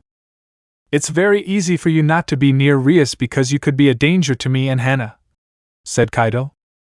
That's right, you ruined my plan to have Akira as part of my harem, and Kaido is just as angry because you got the glory, Hana would say in a mocking tone. Have you not been taught that it is rude to interrupt someone? Even beasts like you would know that, said Issei, making the two angry. What did you say to me, you bastard? Kaido said angrily. Damn, said Hana angrily, and the two would summon their sacred gears. Come on, you didn't have a chance to beat Akira. What makes you think you can beat me? Issei said. Enough, Kaido, Hana, behave. Besides, Issei is right. You shouldn't interrupt someone, said Rias, annoyed. But Rias, Kaido said angrily. Stop it, Kaido. Even if you're my fiancé, I'm not going to let you interrupt Issei, Rias said in an authoritarian tone, and Kaido reluctantly fell silent along with Hana. Well, as I was saying, Issei would tell about what happened in Romania, about the Fangires, the King's Post and the Sagark Belt, except that he wouldn't tell about Taiga, Kivit and the story that Kivit told him. I see, so on your trip to Romania you and Elmahild were attacked by a monster called Fangire. Then a person gave you the power to end the Fangire and to protect in exchange for restoring his clan, said Rias. Understanding Issei's story, he nodded. But what surprises me most is that another race of vampires existed, Rias said thoughtfully. I think the same as when I heard them for the first time, said Issei seriously. Maybe I should call Elmahild, said Rias. Well, now you guys go because tomorrow we have classes. Issei Anasama wants to talk to you tomorrow, said Rias, surprising Issei and the whole clan. Oh, okay, Issei said nervously and then left. The next day, Issei was now on his way to school with Taiga. They were talking about what Rias said. Issei thought it was to congratulate him. Taiga thought it was a reward. Issei would be at the academy without problems and would finish his classes without problems until the time of departure arrived. Occult Club. Well, I'm here, President, said Issei, looking at Rias. Well, now let's go to the underworld. My brother has something to tell you, said Rias, and then summoned a teleportation magic circle. Underworld. We can see Issei and Rias in the Gremory mansion. At the entrance were the maids and butlers. Good afternoon, Rias-sama, Issei-sama, the maids and butlers said to the two. Issei would sweat a drop for that. Issei and Rias would enter the mansion and head to the living room where Searches, Grafia, Milikas, Xiaticus and Venelana were sitting on the sofa. Hello, Issei-kun, said Searches, sitting. Nice to meet you, Searches-sama, said Issei formally. There's no need to be polite, Issei-kun, said Venelana. Exactly, we came to give you some great news that will surprise you, said Xiaticus with a smile. Well, Anasama, why did you call Issei? Said Rias, looking at Searches. Okay, Grafia, I want you to give the news, said Searches, calling Grafia. Understood, Searches-sama, said Grafia. Haida Issei, pawn of Rias Gremory, As a token of gratitude for your great strategies that hindered the advance of the Chaos Brigade, as well as for showing a great fight that pleased the spectators along with the council, the Maos and leaders of the factions, the Mao Lucifer personally grants you a title of nobility and one set of evil pieces so that you can form your own nobility," said Grafia, announcing. Issei and Rias were quite surprised by the news. He never believed that they would promote him to high-class devil and a set of evil pieces. He never believed that. After all, his brothers always congratulated him. "What?" Issei said, surprised by such news.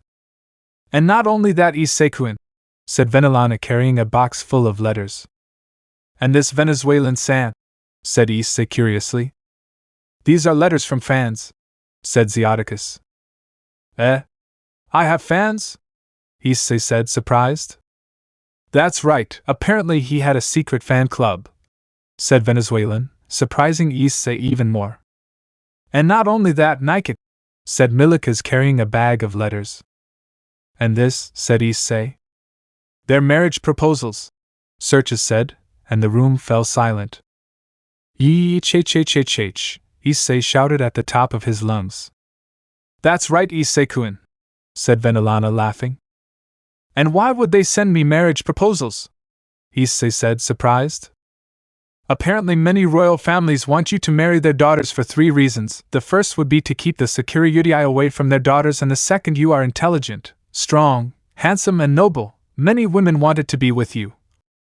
The last because of the great effort and fame you made in the underworld," said Venezuelan, smiling in a fun way.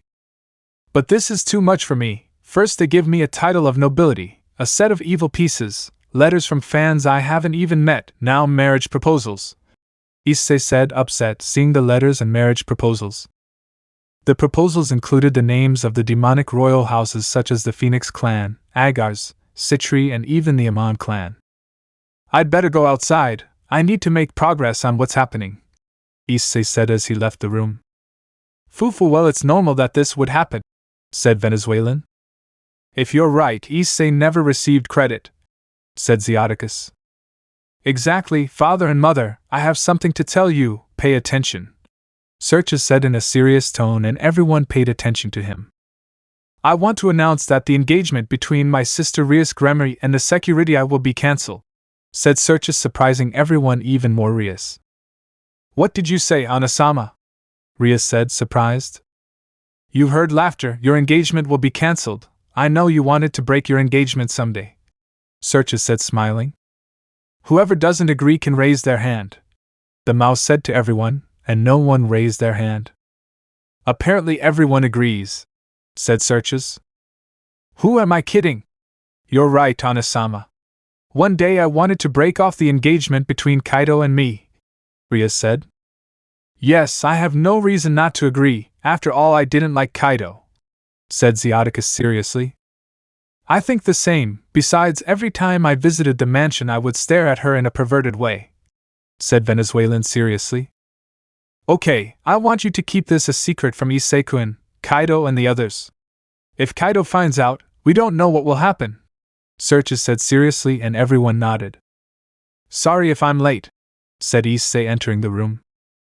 "Don't worry, Issei-kun, now let's go to Ajuka's laboratory so they can give you your pieces," said Searches, returning to his natural attitude, then creating a magic circle.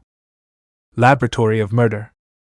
Issei, Rias and Searches were now in Ajuka's laboratory. The Mao Beelzebub was doing paperwork in his office. He saw Searches and company. "I know why you're here, right?" said Ajuka. "Yes, I need you to make evil pieces for Issei-kun, who was named a high-class devil," said Searches. "Okay, wait an hour to create the evil pieces," Ajuka said as he left for his lab. 1 hour later. "They're ready, you just need to give them some of your energy and they'll officially be theirs," said Ajuka. Then Issei leaned closer and extended his hands to give his energy to the evil pieces. But there was something strange when he finished. "What is it?" said Ajuka, looking at the pieces. They were no longer deep red, now they were glassy multicolored. "I've never seen this before," said Ajuka, looking at Issei's pieces, and he tensed up at that. "Maybe I'll add a lot of my energy, hee," said Issei nervously. "Well, it doesn't matter. After all, I have to get back to work as soon as possible, said Ajuka, leaving for his office. Well, Issei-kun, what name will you give your clan? Searches said, and Issei just remained thoughtful. How about the Hayate clan? Said Searches, but Issei refused the name. Issei was thinking of a name, and he thought of the perfect name for his clan, and also to fulfill the deal with Taiga. The Fangire clan, that will be the name for my clan, said Issei with a smile. Very well, Issei-kun, you are now officially a high-class demon and king of your clan, said Searches. Well, what do I have to do to become the king of the clan? Said Issei curiously. Put the king piece on your chest to insert it, Searches said to Issei, and he just listened. Issei would put the king piece on his chest, and it would begin to enter his chest. Issei would feel as if his aura grew even more. Well, I've finished what I had to do. See you, Issei-kun and Rias, said Searches to say goodbye. See you later, Searches-sama/Ana-sama, they both said at the same time. In the occult club. Well, congratulations, Issei, for ascending to high-class devil, said Rias happily. Thank you very much, President, Issei said happily. See you tomorrow. I'll tell everyone else about my promotion tomorrow, Issei said as he left the club, leaving Rias alone. My engagement with Kaido has been cancelled, said Rias seriously. How JY, said Rias with a smile. I'm not going to marry that idiot who threatened my brother. Now I can finally find my true love, Rias said smiling, and then looked at a picture of Issei. Or rather, I've already found it, Lara said through tears as she looked at the photo, meaning she had found her true love. 2 days have passed after Issei's promotion to high-class devil. He announced his promotion to the entire Gremory clan. Many were amazed by Issei's promotion, but Kaido and Hana were enraged by it, since according to them they should be high-class devils. But even more when Issei received his own set of evil pieces. Fan letters and marriage proposals. That made Kaido and Hana even more enraged. The two wanted to hit him, but Issei hit Kaido first and Kaneko knocked out Hana. Kaido only got even more enraged.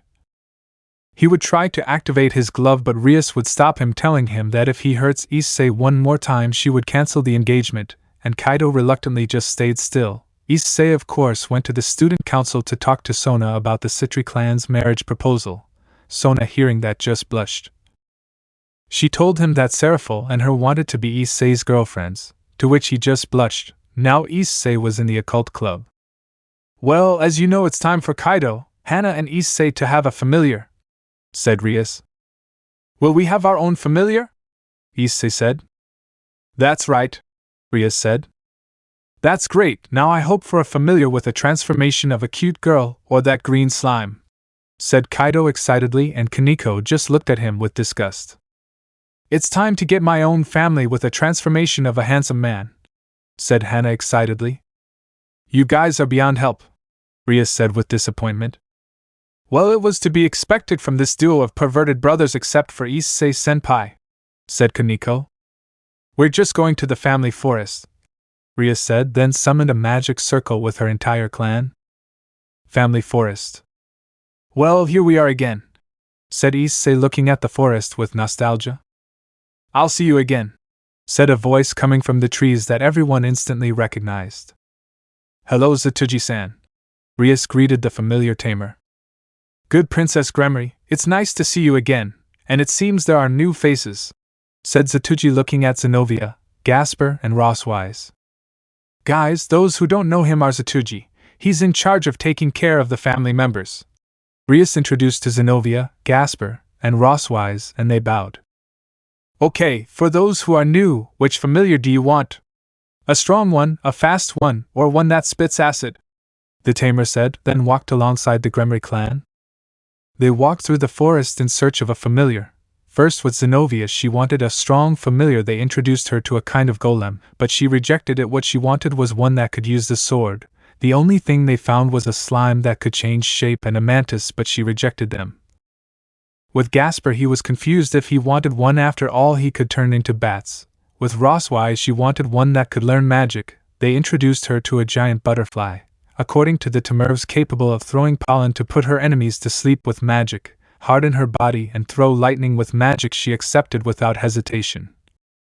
With Kaido, he would tell her a familiar that could transform into a beautiful girl, but they introduced her to a muscular man dressed as a woman. She rejected him immediately, and in the end a green slime appeared that melted the girl's clothes. He would make a perverted face when he saw them. He told the tamer that he wanted him as a familiar, but Issei summoned his rapier, changing it to whip mode. It would attack the slime without leaving a trace. Kaido would get sad and furious. He would try to attack Issei, but Issei with his whip would attack his chest, leaving him half wounded, but thanks to Asia the wound would heal. Hannah wanted one like a cute boy, but there was none like that, something that disappointed her, and she told Rias that she wanted to be alone and also to find a familiar that she liked. For Issei, he was about to tell the tamer, but the sound of a beast would be heard. Everyone watched from the skies. Out of nowhere a kind of beast appeared in front of them, shaped like a bat, red and gold wings, a red beak and silver claws. "What is that?" Rias said, shocked. "I really don't know this creature," said the tamer, and Rias was surprised. "What?" Rias said. "I've tried to study and research it, but every time I tried, it always escapes. Those who tried to make it their familiar were defeated, and it has left high-class demons with great injuries," Zatuji explained nervously.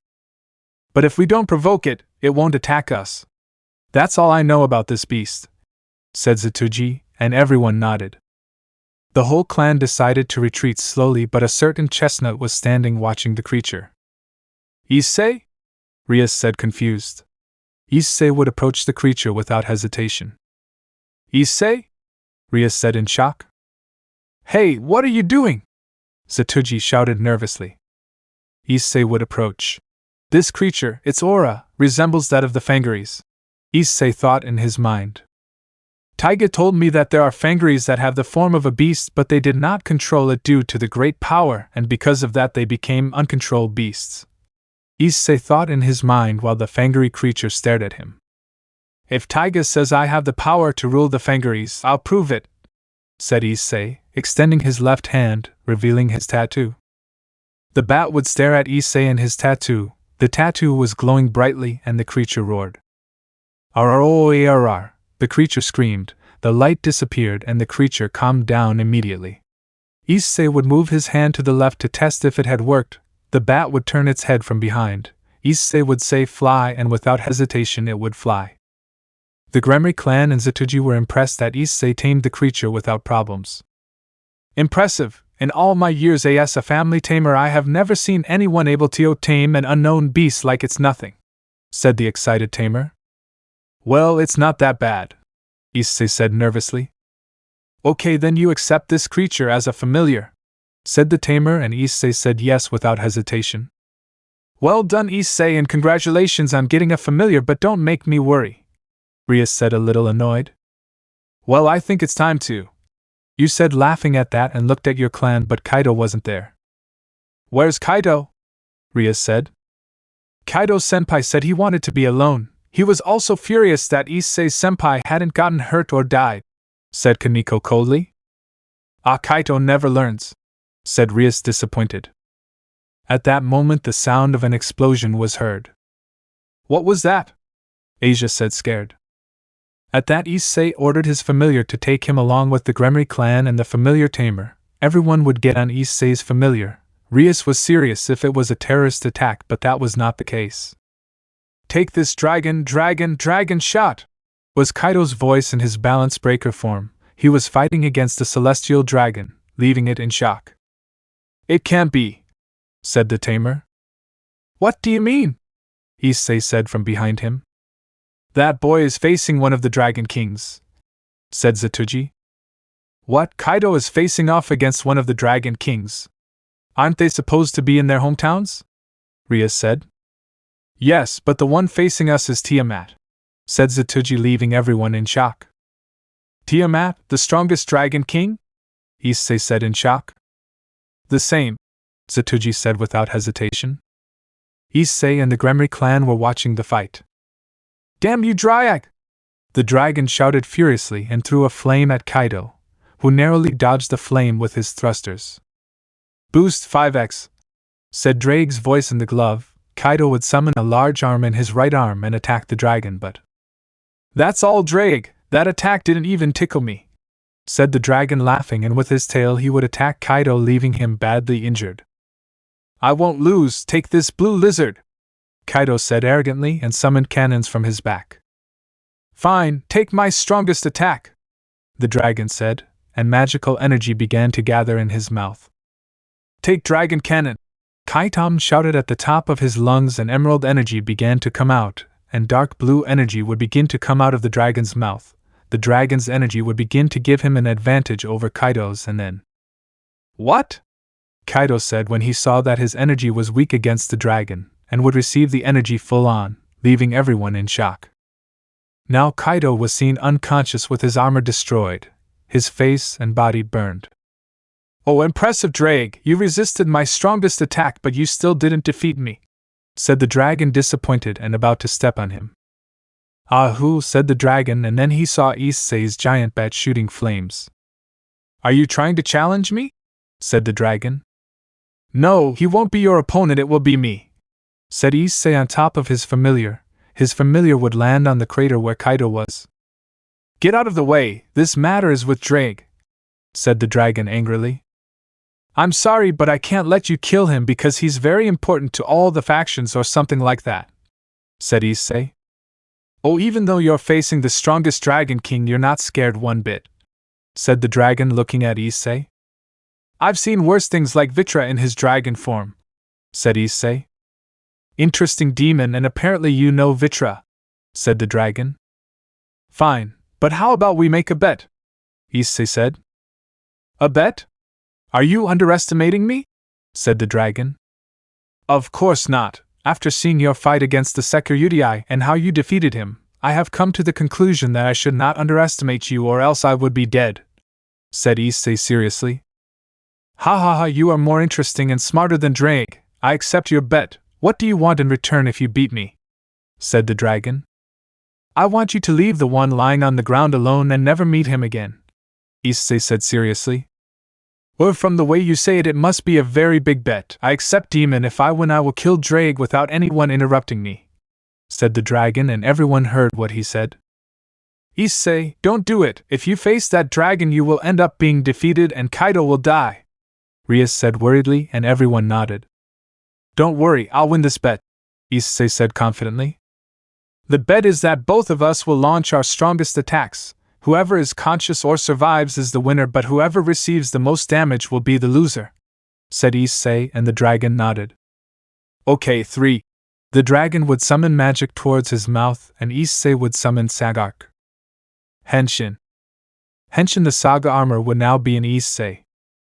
Issei would take the whistle-like object and insert it into Sagark's mouth. Wake up. 2. Issei would insert the rapier into his belt, and the red whip would come out while the dragon was still gathering energy, and navy blue lightning would come out. 1. Issei would do his rapier swordsman pose, and the dragon would finish charging its attack. Now, Issei shouted, and the two launched their best attacks. The rapier stopped Tiamat's attack with effort. Issei was tired of stopping the attack. Suddenly, Tiamat's attack pierced Issei's rapier, making the dragon take advantage. Issei would receive the attack. Ahhh! Issei screamed in pain from Tiamat's attack. He was on his knees and his armor would disappear while he had the rapier in his hand. Ha, that's what happened to you for taking it lightly. Well, I won because you took more damage. Now I'll kill Ugug, said Tiamat, and an indescribable pain was in her arm. What? Tiamat said, seeing that she had a small hole in her right arm. Dragon scales are supposed to be impossible to pierce, Tiamat said. Let me explain. The reason why I was able to pierce your arm is because I covered all my demonic and magical power at the same time and then turned it into a great rapier that could pierce everything, but because of that I had to resist your attack with all my strength. It was hard, but it was worth it, said Issei, tired and wounded. In all my years as a Dragon King, no one besides Drake, Albion, and one of the evil dragons has given me such a strong blow. It seems you won, said the dragon, and then fell. At that, the Gremory clan and the familiar tamer would go where Issei and Kaido were. ISSCI/kun/senpai/san, said all the club members. I'm fine, it seems I won the bet, hee, laughed Issei. Please don't do something like that again, Rias said, even more upset. Calm down, the most important thing is that no one except Kaido and I got hurt, said Issei. At that, Tiamat stood up. Hey, what's your name? Tiamat said. Issei Hayadu means, Issei your name. Issei Hayadu, from now on I'm yours, said the dragon, and everyone fell silent. Yee-ch-ch-ch-ch, they all shouted. And why? I know what the reason is, said one coming from Kaito's glove. Dragon case significa? Daijo Issei. When a male dragon defeats a female, she accepts the male dragon as her mate, but for the dragons to have strong offspring, they must fight against any powerful being of a different species. Since you defeated Tiamat and saw how strong you are, she decided to accept you as her mate, Drake explained to Issei. I'm in trouble, said Issei, sensing auras of terror from the girls. In order to not have problems with you, I have decided to accept you as my partner, said Issei, blushing and imagining Tiamat harassing him. Okay, I'll be in your care, said Tiamat. Minutes later. Issei was now being healed by Asia, but first they had to heal Kaido because he was the one with the most serious injuries. He would wake up first to see what happened. He found out that he had managed to beat Tiamat in a bet, something that made him quite angry. Damn you, I was supposed to be the one to defeat Tiamat to add you to my harem, but you beat her and now she's your mate, Kaido shouted in anger. Kaido-san, you have to relax, your wounds have not healed yet, said Asia, worried. Shut up, damn you, this is between Issei and me, now you'll pay for this, Kaido said, about to hit Issei, who was staying still, but before he could hit him. Hey you! Kaido shouted and let go of Issei as he felt a strong headache and felt like something was thrown at him. Who was the wrong guy who thrown something at my head? Kaido shouted, but everyone didn't respond. Then he looked at what was thrown at him.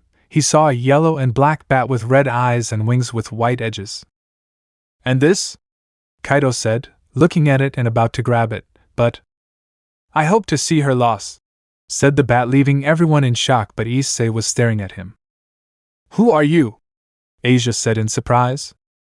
Little one, my name is a Kiva, said Issei, drawing everyone's attention. Kiva, they all said, confused. At that, the Kiva approached Issei. You know of our existence, boy, said the Kiva. Yes, the old king told me about you, and of course Kiva second too, said Issei. Wait, do you know the former king and my father? The Kiva said curiously, and Issei nodded. Now that I think about it, your aura is that of a Fangire. Wait, it's that of king. Are you the successor of the previous king? The Kiva said, and only Issei nodded. How good that I am lucky to meet the king, and of course my father is with you, said the excited Kiva, flying like crazy. I didn't expect to see a Kiva in this place either, because you're here, Issei said curiously. Well, you see, it's just that. Peon, help, shouted a voice coming from the forest. From there came out a small golden dragon. Or it's you, Tatsalot. Wait, if you're here, said the Kiva nervously. Come here, came a voice from the forest that everyone recognized. It was Hana. Oh, not you again, said the Kiva nervously, looking at Hana. Now if they didn't get away from me, said Hana. Hey, stop, Hana, said Issei, but she didn't pay attention to him. Peon, leave me, said Tatsalot, trying not to get caught. Now you will be my, said Hana, but a punch from Kaneko stopped her. You're outrageous, Kaneko said in a cold tone, and Hana got on her knees while holding her hands on her stomach. You've thanks, little one, said Kiva, thanking Kaneko. My name is Kaneko, said Kaneko her name. Okay, I'll remember the name of the one who saved us, said Kiva, flying. Well, as I said before, why are you here? Said Issei. Well, it's a long story. When I was being cornered by demons and fallen angels, Tatsalot and I separated from the other Kivats and went to a cave without knowing that there was a magic circle that teleported us to this forest. We hid every day so that no one would see us, but this day the girl named Hana saw us, saying that we were cute, and so began the persecution to escape from this girl, said the Kiva. So you got separated from your companions and ended up here by accident in the forest of relatives, Issei said, and the Kiva nodded. If this continues like this, I'm sure Hannah will chase them again, and they will be the target of the demons. But hey, would you like to be my familiars? Said Issei. Really? Kiva said. Seriously, Pion? Said Tatsalot. Yes, after all, I have a deal with the former king in exchange for power, said Issei. I accept. What is your name? Said the Kivat. I'll be here soon. Very well, Issei, from now on I will be your familiar, said the Kivat. I also came here, Pawn, said Tatsalot. At that, Hannah would suddenly get up and then go to Issei with a furious face. What, that bat and that little dragon are your family members? It was supposed to be me, but you accepted me with words while I tried to catch them. Now if... Hannah shouted furiously, but before she could hit Issei, Kivat flew and hit him in the face. Hannah fell asleep looking at Kivat. I'm sorry, but since I chose my master, idiot, said Kivat, sticking out his tongue and eye. Wow, boy, you have a family and unknown creature, two creatures that I don't know and without me noticing, and of course the Dragon King Tiamat. Gigi, I'm impressed, said Zatuji excitedly. Jeej, I laughed nervously. Well done, Issei-kun, said Kiba. Congratulations, Issei-san, said Asia. Keep going, Issei-kun, said Rosswise. Go ahead, Issei, said Zenobia. That's my senpai, said Gasper. Era, well done, Issei-kun, said Akeno. As expected of Issei, I knew you would make it someday, Rias said, hugging Issei. Damn you, Issei, that damn useless guy got a title of nobility and a set of evil pieces, and the worst thing is that he wants to steal Rias, but I'm his fiancé and he can't separate from me, said Kaito angrily. How dare that trash steal from my family? You'll see, one day you won't pay, Hannah said, smiling. The two brothers are unaware of the mess they will get into later. In the city of Quinite, we can see a group of 3 friends were running as if their lives depended on it. On their way, they crossed paths with a green fish monster that shot water. The friends tried to escape, but one of them fell and received a water bullet in the leg, leaving him defenseless. Please don't make me. He couldn't finish speaking because a mist would surround him and his skin would turn white. The other friend would run upon seeing the scene, but a purple monster would stop him and rays would come out of it. The friend's skin would turn white. The other friend hid from the monsters on a bridge. I lost them, said the last friend, relieved. Wrong, said a voice, and saw a humanoid blue wolf next to him. He would put his claws in and white mist came out of him, and the wolf swallowed it. Just wait, King, when I find you, ha ha ha. Chapter 7 Peace, Saga's Quiet Day.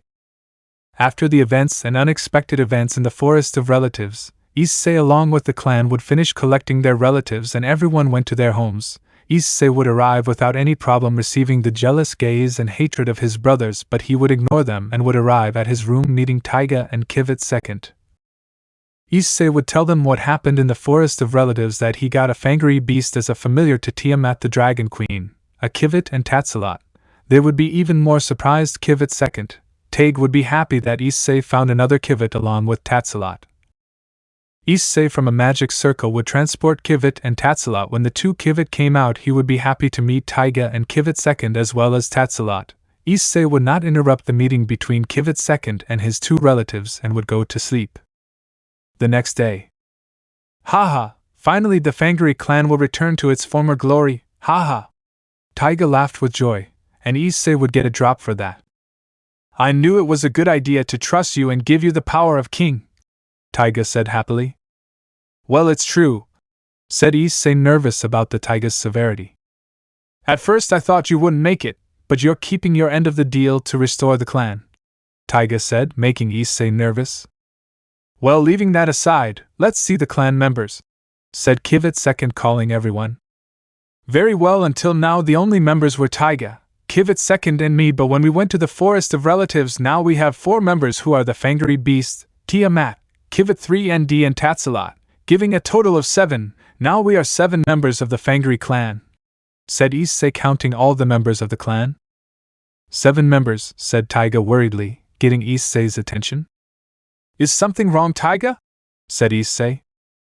And no, nothing's wrong, I was just thinking about the number of members, Taiga said to Issei.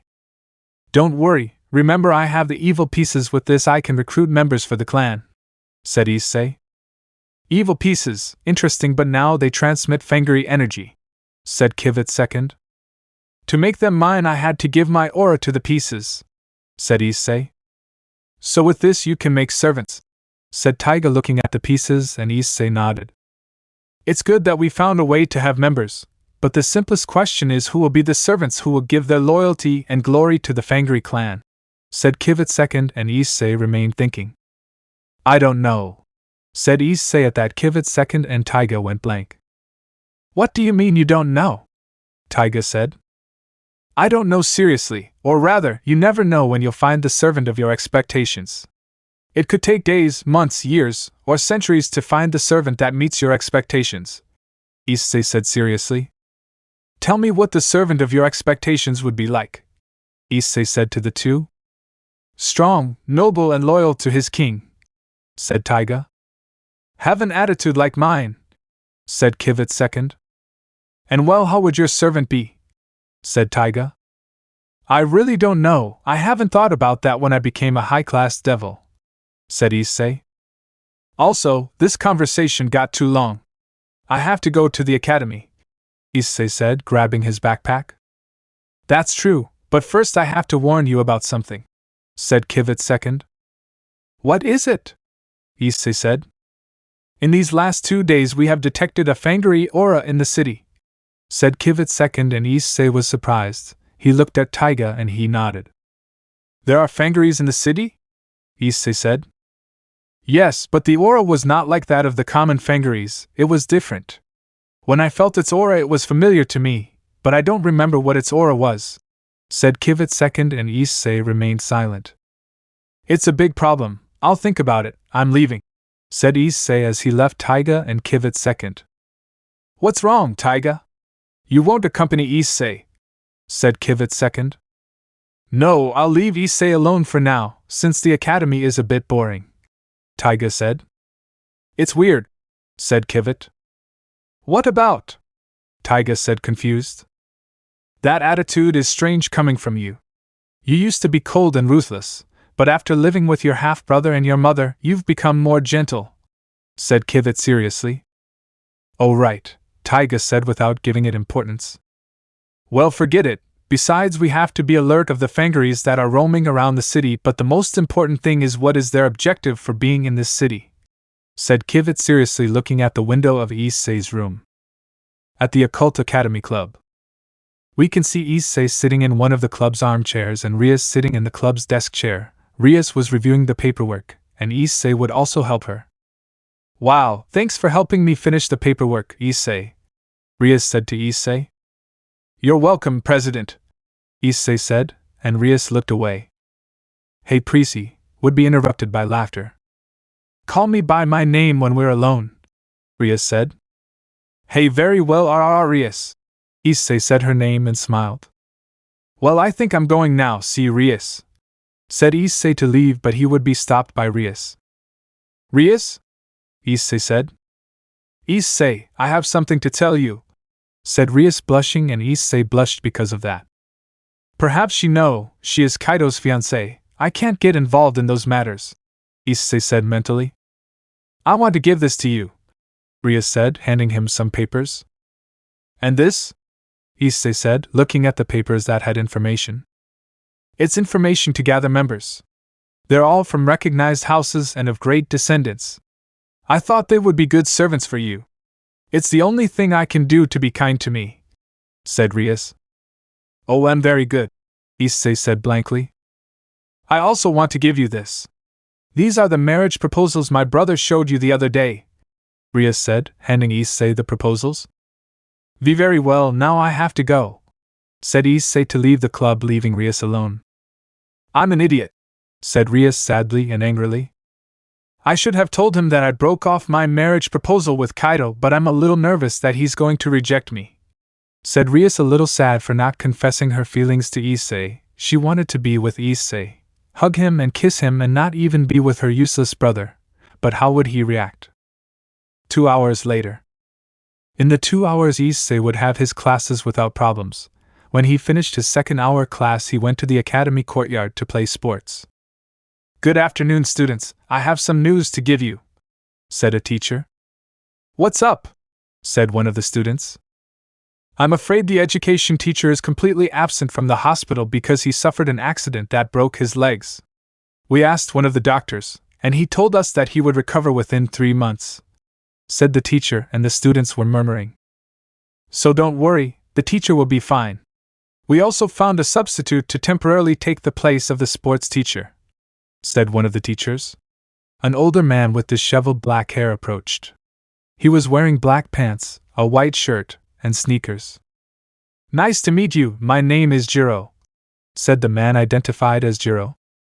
The girls would murmur, and some would be excited to see Jiro, who was a handsome man, and the boys would just look at him with contempt for stealing all the attention, but Issei just stares at him. "This man is not normal, he is not identical to the spider Fangire," Issei muttered upon seeing Jiro. "It will only be until I find King," said Jiro, mentally looking at all the students until he looks at Issei. "That boy is staring at me, no matter what," said Jiro, and the class would start without any problem. At lunch, Issei was in one of the academies. He was thoughtful about the substitute teacher called Jiro. "That man isn't normal.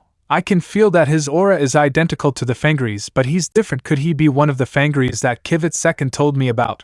said Issei in his thoughts about what Kiva told him. It was almost Issei's turn. Then he saw 2 happy girls leave. Issei followed, and then he saw a black-haired man standing behind him with a serious look. What are you going to want?" the man said in a slow tone, and Issei sweated a drop because of that. "This man is not normal either. I feel his aura. It is a bit identical to that of the spider Fangire," Issei said in his mind. Minutes later.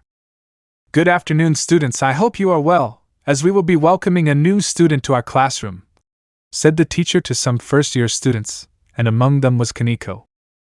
"Who will be the new student? Will he be an exchange student? Will she be a beautiful girl? I hope he's a handsome and loving boy." Comments from the students were present in the classroom, but the teacher calmed everyone down. "Calm down, I know you were excited, but calm down," said the teacher, and everyone calmed down. "You can come in," said the teacher, and the door opened, and out came a boy who walked skipping. He had neat black hair but with a bit of bangs. He was wearing the male uniform of the academy. His face seemed to have a Bishinin boy complex. No, nice to meet you, my name is Ramon," said the boy named Ramon, waving very happily. The comments from the girls were heard when they had a cute boy in their group. The boys would just look at him with threatening looks, but Ramon wouldn't worry about that. "Okay, Ramon-san, take a seat. I think there's one next to young Kaneko-chan," said the teacher, looking at the seat. "Good," said Ramon as he went to his seat. At that, Kaneko stared at the boy as if something was wrong. "This boy is not normal. I can feel the aura he gives off," Kaneko murmured as she looked at Ramon. "Kaneko-chan, right? Nice to meet you," said Ramon happily. "Why, yes," said Kaneko coldly. "Okay, let's start with the class," said the teacher to start the class, and it would go by without any problems. At night house of the Haidu. "Did you ran into Jiro?" Taiga shouted at Issei. After finishing classes, Issei is now at home to tell Taiga what happened to him at school. When he mentioned Jiro's name, Taiga exploded. "Why, yes, why?" said Issei nervously. "I can't believe it. I thought I was dead when the war between Fangires and vampires ended," Taiga said, moving from one side to the other. "Hey," said Issei, confused.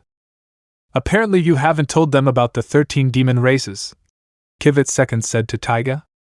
"Yes, I thought it wasn't important, but I'll tell you," said Taiga, sitting down. "In Romania there were not only the Fangires, there were also 12 other races that hid in the shadows of Romania. Those were monsters identical to the Fangires but with different appearances: the Fangire race or me, the Kivat race, the Wolfen race, the Mermans, the Frankens, the Durans, the Sagarks, the Legendrogas, the Sirens, the Ghosts, the Gigant, Goblins and Hobith. You know what the Fangires, Sagarks and Kivats are. Now I will tell you about the Wolfen. They are a race extremely similar to a werewolf. Most of the Wolfen were killed by the Fangire, seeing them as a threat. The wolfen possess heightened senses and use their claws to tear human souls from their body before eating them. They also have a savage fighting style and are one of the demon races, if not the fastest. The mermen are a race similar to a gilman. The most of the race was killed by the Fangire.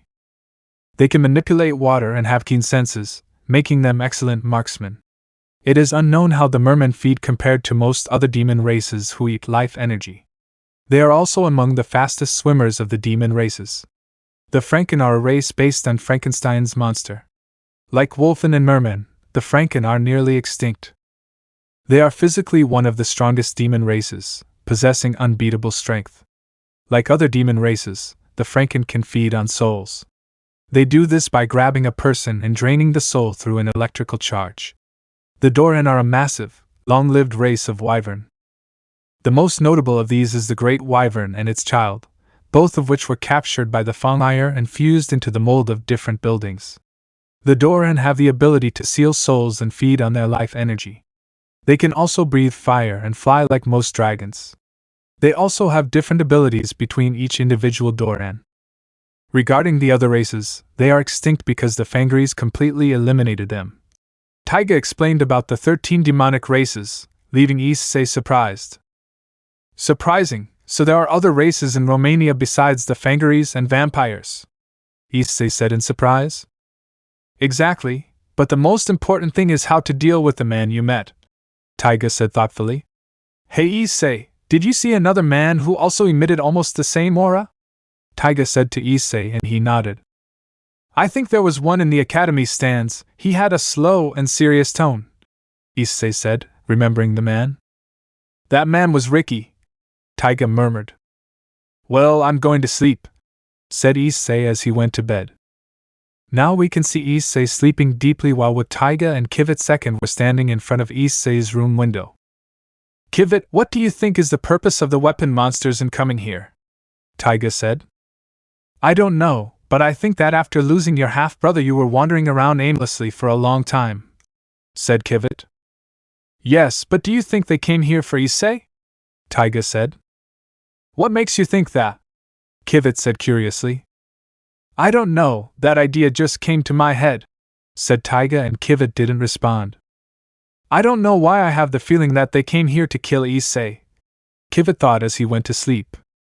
Chapter 8 Secret, the King's Hidden Past. We can see a dark room and the only person present was a chestnut tree playing the violin. In that room, the melody of a violin could be heard. A beautiful and mysterious melody was Issei playing the violin. He was concentrating while playing the violin. Issei would finish playing the melody. The room lit up, revealing an audience, and some judges near the stage. Applause was heard as a sign of congratulations. Thank you, said Issei, bowing. At that the room darkened, moving to another scene of him sitting in a car while outside there was a heavy rain, and up ahead he saw two people that Issei recognized instantly. Father, mother, said Issei, surprised to see his parents. At that moment the car began to wobble and in front was a truck. Watch out, Issei said to his parents, but it was too late because the car crashed violently in front of the truck. 5. Issei woke up panting and sweat was all over his body. Not again, said Issei with a sad look. Father, mother, said Issei, crying with his gaze lowered, remembering that day he lost his parents. In the morning, airport. At the airport we can see two girls leaving the airport with suitcases in hand, looking at the city with nostalgia. It feels so good to be back where you came from, said a girl with long brown hair and eyes of the same color. She was wearing a long white blouse, navy blue pants, and white sneakers. Yes, sister, let's find a place to stay, said a girl with purple hair on which there was a red headband with two yellow stripes and red eyes. She was wearing a purple long-sleeved shirt and black pants and sneakers. Yes, let's go, Yuki-chan, said the girl to go with her sister somewhere to stay. Behind them came a couple, a boy and a girl. So this is the place, Haratori-kun, said a girl with short dark purple hair and dark pink eyes, dressed in a black jacket, black pants, and black shoes. Yes, according to reports from the agency and the director, in this city there have been sightings of unknown creatures and people with white and transparent skin, said a boy with blonde hair with black tips and purple eyes, dressed in a dark blue jacket, a yellow shirt underneath, black pants and shoes of the same color.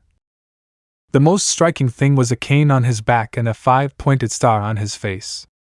For now, let's find a place to stay, Natsum-chan, said the boy, and she nodded. Behind them came out a boy with white hair, gray eyes, dressed in a long black collared shirt, blue pants and black shoes. So this is the place my grandmother told me about, said the boy. Finally a quiet place without anyone knowing who I am, said the boy, looking at the city and then leaving. Behind him another couple came out. I hope this place hides us for some time, said a boy with black hair with red edges, red eyes, dressed in a green priest's outfit with black squares, a black shirt with pants of the same color and a white belt in the middle, sandals and a monk's hat, some earrings. The most striking thing about him was a kind of scar or mark on his head and a katana at his waist. Said a girl with black hair, red tips, and a pink bow, pink eyes, wearing a brown sweater, a pink kimono, and sandals. The most striking thing about her was a piece of bamboo in her mouth. Let's go, Nezuko, said the boy as he left with the girl. Behind them came another girl with white hair, eyes of the same color, and glasses, dressed in a white coat, a black shirt, black pants, and black shoes. So this is the city where there have been sightings of strange creatures, this will be interesting, said the girl, happy to leave. Narrator Kiva II. 8 mysterious people have appeared in Kwa City, others to live in the city to find a better life, others to investigate the strange creatures that roam the city, others to escape from something or someone. How will the meeting and relationship between Issei and the Gremory clan be? Normal narrator. Elsewhere. In a quiet neighborhood or not, in that place the noise of a red motorcycle was heard. The rider was. Lucky you, Issei, said Taiga the rider. How did it happen? Flashback. We can see Issei walking in Kwa Square without knowing what to do. Suddenly he saw a crowd gathering around a stage. Good afternoon, people of Kwa, how are you? Said a presenter, and the crowd screamed with excitement, and Issei approached. I hope so, because we're going to have a lottery, said the presenter. As you know, the lottery is a game based on luck and probabilities. If you're lucky, you could win this cool motorcycle, said the presenter, and behind her was a red curtain showing a black motorcycle. Note: imagine it black without the Kiva symbol on the back. The audience was excited by that, as was Issei, who was surprised. If you want the motorcycle, each of you will be given a piece of paper with a number, said the presenter, and girls in revealing clothes with baskets were everywhere handing out the papers. And we'll announce a number. The person who got the number we announce will take the motorcycle, said the presenter, and one of the girls handed a piece of paper to Issei. I hope you have luck, the woman said, winking at Issei, and he blushed. Issei opened the paper and saw the number on it. 77, said Issei, looking at the paper. Okay, since you've already handed in the papers, we'll now announce the number, said the presenter. Next to her was a jar of papers. She took out a piece of paper and opened the number. The winning number is, said the presenter, making the atmosphere tense. 77, said the woman, and Issei saw the number, and it was the same one they announced. Let the winner come up on stage, said the presenter, and Issei walked past the audience and onto the stage. Congratulations, you're so lucky. As a reward, here are the keys to the motorcycle, said the presenter, congratulating Issei and handing him the keys. Issei got on the motorcycle, started it, and then started it, of course, not without putting on his helmet for safety. End of the flashback. I was really lucky to get the motorcycle, but now I have to get a driver's license or I'll be in trouble, Issei said, and Taiga was confused by that. It doesn't matter, but what impresses me the most is that you modified it, said Taiga. The motorcycle was now no longer black but a deep red color. On the outside was the Kiva symbol and on the back were bat wings. Well, when I liked that symbol too much and decided to put it on my motorcycle as a tattoo, I thought the bat wings would look great, Issei said to Taiga. I see, so everyone knows about the clan. What a good idea, Taiga said, and Issei just sweated a drop for that. Academia Qua. What's going on? Issei said, seeing that there was a large crowd at the entrance of the academy. Issei approached while riding his motorcycle, but that caught the attention of some people.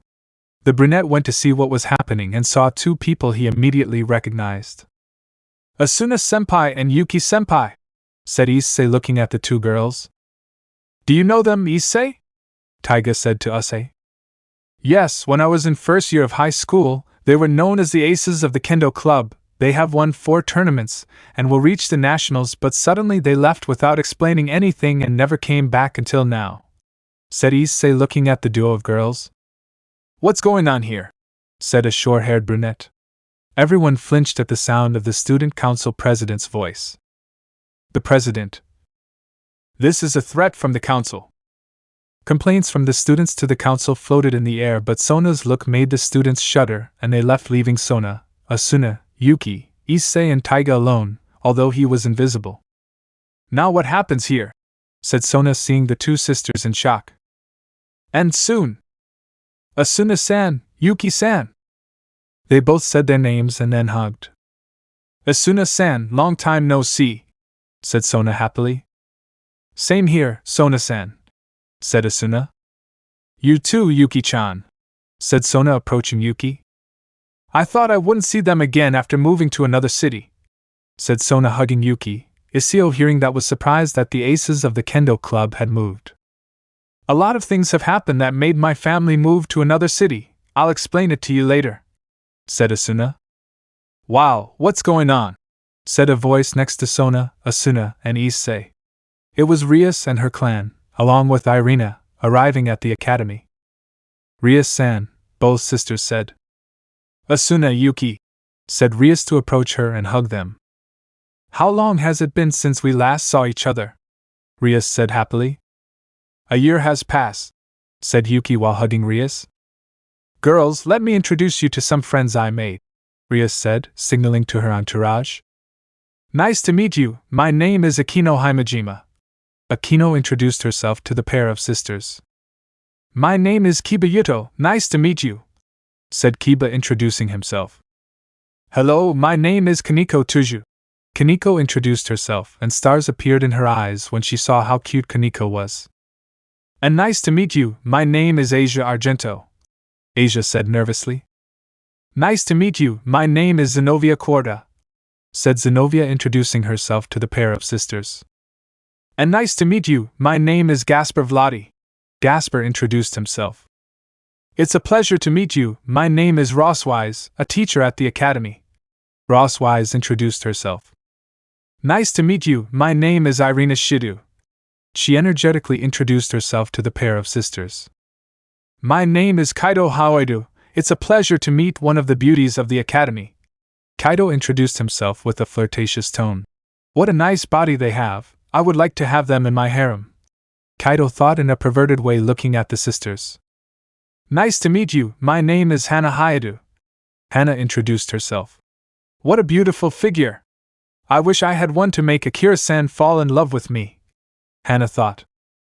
Everyone finished introducing themselves, but before they entered, something caught Asuna's attention. That guy on the motorcycle has been watching us for a while, said Asuna, pointing at Issei with his helmet on while he was sitting on his motorcycle. Who are you? Sona said, pointing at the rider. Calm down, President, it's me, said the rider, confusing everyone. It's me, Hayata Issei.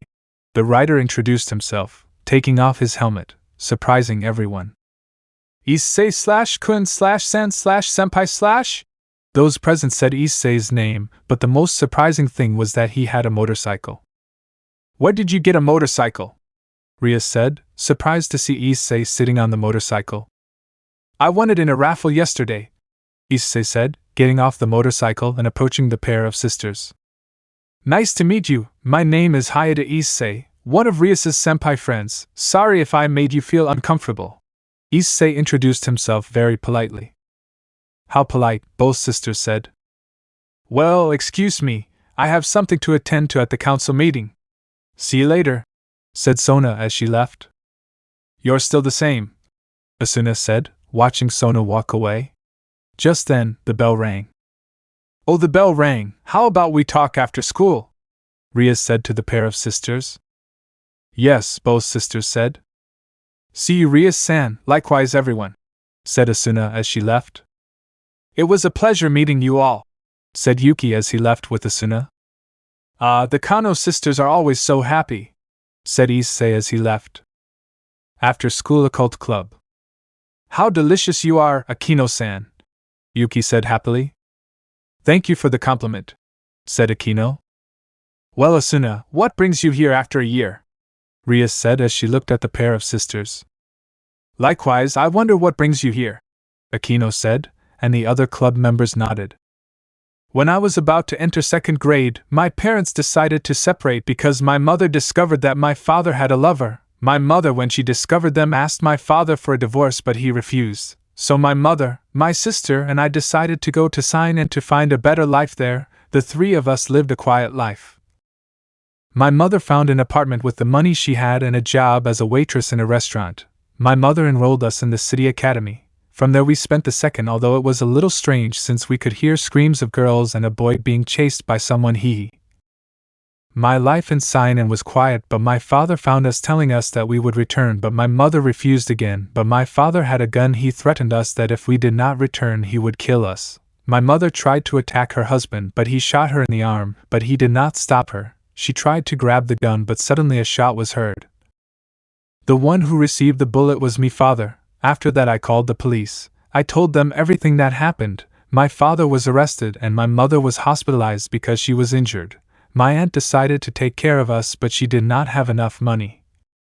So my mother decided to take money from her bank account and asked my aunt to enroll us again in the academy with the goal of finishing the third year. We told my aunt that we were going to take care of ourselves since now I am of legal age, and now we are here, said Asuna, explaining her story, leaving the others a little sad. Sorry if I asked you to touch on a sensitive subject, he said a little sadly. Don't worry, it's a thing of the past, said Asuna. Well, let's put that aside. Would you like to take a walk around town? Rias said, trying to cheer up the pair of sisters. Yes, I would love to, Yuki said excitedly. Fine, but I can't go with you because Sona called me because she has something to tell me, Rias said a little sadly. But don't worry, I'll tell someone from the club to come with you, Rias said, as she looked at her clan. I hope Rias chooses me. I'm ready for her to fall in love with me and join my future harem. Kaido thought pervertedly, but... Issei, would you please accompany them? Rias said to Issei, leaving Kaido stunned. Me president, Issei said in shock. Yes, do you have any problem? Rias said. No, it was just very sudden. But are they okay with it? Issei said. I don't care if it's Issei-kun, said Yuki happily. Since he was very polite to us, I have no reason to refuse, said Asuna. Okay, said Issei. Leave your things at the club while you're in town, Rias said to the sisters, and they nodded. Okay, let's go, said Issei to leave with the Kano sisters while Kaneko and Kiba grabbed Kaido so he wouldn't hit Issei. Qua City. We can see Issei riding his motorcycle. Behind him were the Kano sisters. They were looking at the city with nostalgia. Issei seeing them made him smile. After a year of hiding from his father and being threatened was too hard, so Issei decided to plan a plan to relax the pair of sisters. Issei decided to stop his motorcycle in Qua Square. The three of them were walking in the square. Issei ordered 3 milkshakes and the girls accepted with great pleasure. The sisters talked about Issei's relationship with Rias. He told them that he was a member of the club and a friend of Rias, nothing more. The last thing he said as if it were a stab in the back because he secretly loved Rias. Excuse me, but I have to go to the bathroom, said Issei, and they nodded. Suddenly next to Asuna she bumped into a tall boy with black hair and glasses. Sorry, I wasn't careful, Asuna apologized. Don't worry, I wasn't paying attention either, the boy said as he left. What a handsome boy, thought Asuna when she saw the boy, but her thoughts would be interrupted by Issei. I'm back, said Issei too. How nice, said Asuna nervously. Are you okay? Issei said, looking at Asuna. Yes, said Asuna, upset, leaving Issei blank. At that moment a strange noise was heard coming from Yuki, and it was in her stomach. I'm hungry, said Yuki, embarrassed. Well, let's go get something to eat. I know a good place that makes good udon, said Issei. Restaurant. What do you want? The waiter said to the three. I want an udon with beef, said Issei. An udon with chicken, said Asuna. Same as her, said Yuki. Understood, 2 chicken udons and 1 beef udon, said the waiter, but was interrupted by someone. Excuse me, could you serve us 2 beef udons, please? Said a girl with dark purple hair accompanied by a boy with blonde hair. Yes, said the waiter, but was interrupted again by a white-haired boy. Excuse me, 1 spicy udon, please, said the boy. Understood, but again he would be interrupted by another couple. Excuse me, 2 udons, please, said a boy with reddish-black hair accompanied by a girl with long black hair. Okay, he would be interrupted again by a white-haired girl with glasses. Excuse me, could you serve me a chicken udon, please? The girl said to the waiter. Understood, said the waiter before retreating to the kitchen. Minutes later. Okay, 2 chicken udons and beef udon, said the waiter, handing the plates to Issei, Asuna, and Yuki. 2 beef udons, said the waiter, handing the 2 udons to the first couple. A spicy udon, said the Nezero, handing the udon to the boy. 2 udons, said the waiter, handing the udons to the second couple. A chicken udon, said the waiter, handing the chicken udon to the girl with glasses. Bon appetit, they all said and then ate. Minutes later. How delicious it was, said Yuki. Yes, said Asuna happily. Well, it's time to go, said Issei, and the 2 sisters nodded. They would go for the motorcycle to leave without knowing that someone was spying on them. That boy is not human, whispered the purple-haired girl. Yes, the blonde boy nodded. Order, said the girl, tossing a piece of paper with kanji written on it, and a black bird appeared. Follow them, said the girl, and the bird flew away. That boy is a demon, but the 2 girls are human, said the red-haired boy. Are there demons in this place? The boy said nervously. But that girl and that boy aren't normal either. They smell like humans, but at the same time they're different, said the boy thoughtfully upon seeing the other couple. What the hell is going on in this city? The 2 couples thought. In a hotel. Are you sure you live here? Issei said, seeing a hotel. Yes, it's the only thing we could find to live on, said Asuna. What happened to your old house? Issei said. It was bought by another family, said Yuki. Okay, fine, I'll see you tomorrow, Issei said as he left. At Issei's house. What a day, said Issei, lying down on the bed. Taking a practice exam and going on an impromptu date with 2 girls must have been exhausting for you, Taiga said, looking at Issei. Yes, said Issei. There's no time for you to relax, I have something to tell you, said Kiva, grabbing Issei's head. What is it? Issei said. During the time I've been here in the city, I've felt other auras of Fangiries, said Kiva, second surprising Issei. What, there are more Fangiries? Issei said in surprise. Yes, but this is very strange, said Taiga, and Kiva nodded. Yes, the Fangire race was supposed to be completely extinct after the war against the vampire clan, Taiga said, confused. It really is very strange. There must be some reason why there are Fangiries. Maybe they were revived? Issei said. It's impossible, there is no instrument that can revive the dead, said Kiva. So? Issei said. I don't know, for now let's rest and find out why there are revived Fangiries, said Taiga. Yes, you're right, said Issei to rest.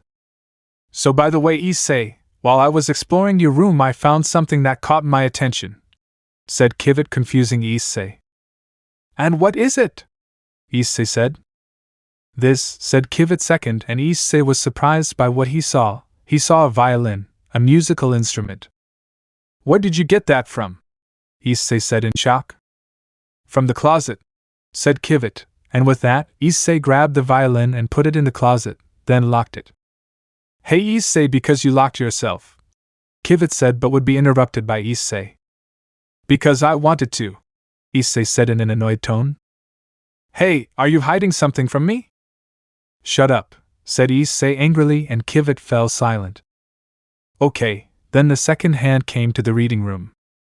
Leaving Kiva curious and at the same time worried about Issei. What was Issei hiding? Because when he saw the violin he got upset and locked it in the closet. Now that I think about it, I don't know anything about Issei, said Kiva second looking at Issei. Unknown location. We can see a brown-haired girl sitting and playing a large piano, illuminated by a light that reflected her beauty. It was Issei's older sister, Hannah, who was concentrating while playing the piano. When she finished her song, applause was heard. Thank you, Hannah said, and now she was in a dark alley and in the background she heard someone knocking. Hannah approached where the sound was coming from and saw some criminals beating up a boy with black hair, green eyes, wearing a high school uniform. Hannah decided to intervene in the fight. She hit each of the criminals, but one of them hit her in the head with a bat, leaving her semi-conscious and showing blood on her head. Tatsumi, the girl said in a low voice, watching the delinquents beat the boy. Now she was in a hospital with bandages on her head, and then she heard the voice of a doctor talking to another doctor. Poor girl, so young and had a great talent for the piano, but it was the only way to save her life, said one of the doctors, and Hannah had a tear in her left eye. What about the boy who was beaten? Said one of the doctors. I'm afraid he's already dead. His skull was fractured and his internal organs were severely damaged, said one of the doctors sadly, while Hannah was still crying nonstop. Pam. Ah! Hannah suddenly woke up. She was agitated, dizzy, and sweating all over. Not that damn nightmare again, Hannah said, tears welling up in her eyes. Tatsumi, said the hiatus sadly, remembering that boy. Elsewhere. In a room there was a chestnut tree, illuminated by the moonlight, and the sound of a guitar was being heard in the room. It was Kaido, Issei and Hannah's older brother, who was playing a sad and charming guitar tone. When he stopped playing, applause could be heard, but the chestnut tree ignored them. Now he was in a room engulfed in flames. The alerted one was looking everywhere to find an exit, in that he saw Issei and 3 people. One of them was Issei. The other 2 were an older man wearing a white suit that matched his hat, and the other was a blonde-haired girl with blue eyes, wearing a white dress and white sneakers. He was in shock when he recognized those 2 people. Master, Maria, said Kaido. At that, Issei got out first on a window, helped by the older man, but it collapsed completely. At that, Kaido along with the 2 people looked at another window that was open. The 3 decided to go where the window was, but pieces of burnt wood fell on the older man. Master, said Kaido. Father, said the girl. They tried to lift the burnt wood, but because of the heat and the weight they couldn't concentrate. Hold on, Master, Kaido said, but the older man stopped them. Go away, said the man. I won't do it, said Kaido, upset. And then the man takes his hat off his head and places it on the girl's head. Go away, the man said, and with that, more pieces would crumble. And Kaido decided to listen to him and grabbed the girl's wrist, leaving the man alone, but he was smiling. They would approach the window at full speed, but something would stop the girl. Ai! The girl screamed in pain, and Kaido saw that the girl's foot had several pieces of burnt wood. No, said Kaido, and then he tried to lift her up, but it was useless. Leave me, run away, said the girl. I won't do it, Kaido said, and then the girl takes off her white hat and puts it on Kaido. No, said Kaido, and more pieces fell on the girl. Run away, said the girl, and that's when Kaido lost control over his body and went to the window. No, no, no, said Kaido, upset, trying to move. I love you, Maria. Crack. Ah! Kaido woke up suddenly, dizzy and agitated, seeing his watch that it was 4 a.m. Not again, said Kaido sadly. Why didn't I save her? Because I'm weak? Maria, Kaido said sadly, remembering that moment when he lost everything. Chapter 9, Conflict and Confusion. It's been 5 days since Issei's sudden secret. These days Issei along with Taiga and Kiva II had been searching for Fangire's energy, but it was useless. Rias in her conversation with Sona has told her that there have been sightings of strange and unknown creatures, Fangires, that roamed the city killing people, but the most shocking thing was that the victims had white skin and when touched they broke. This left the entire club in shock.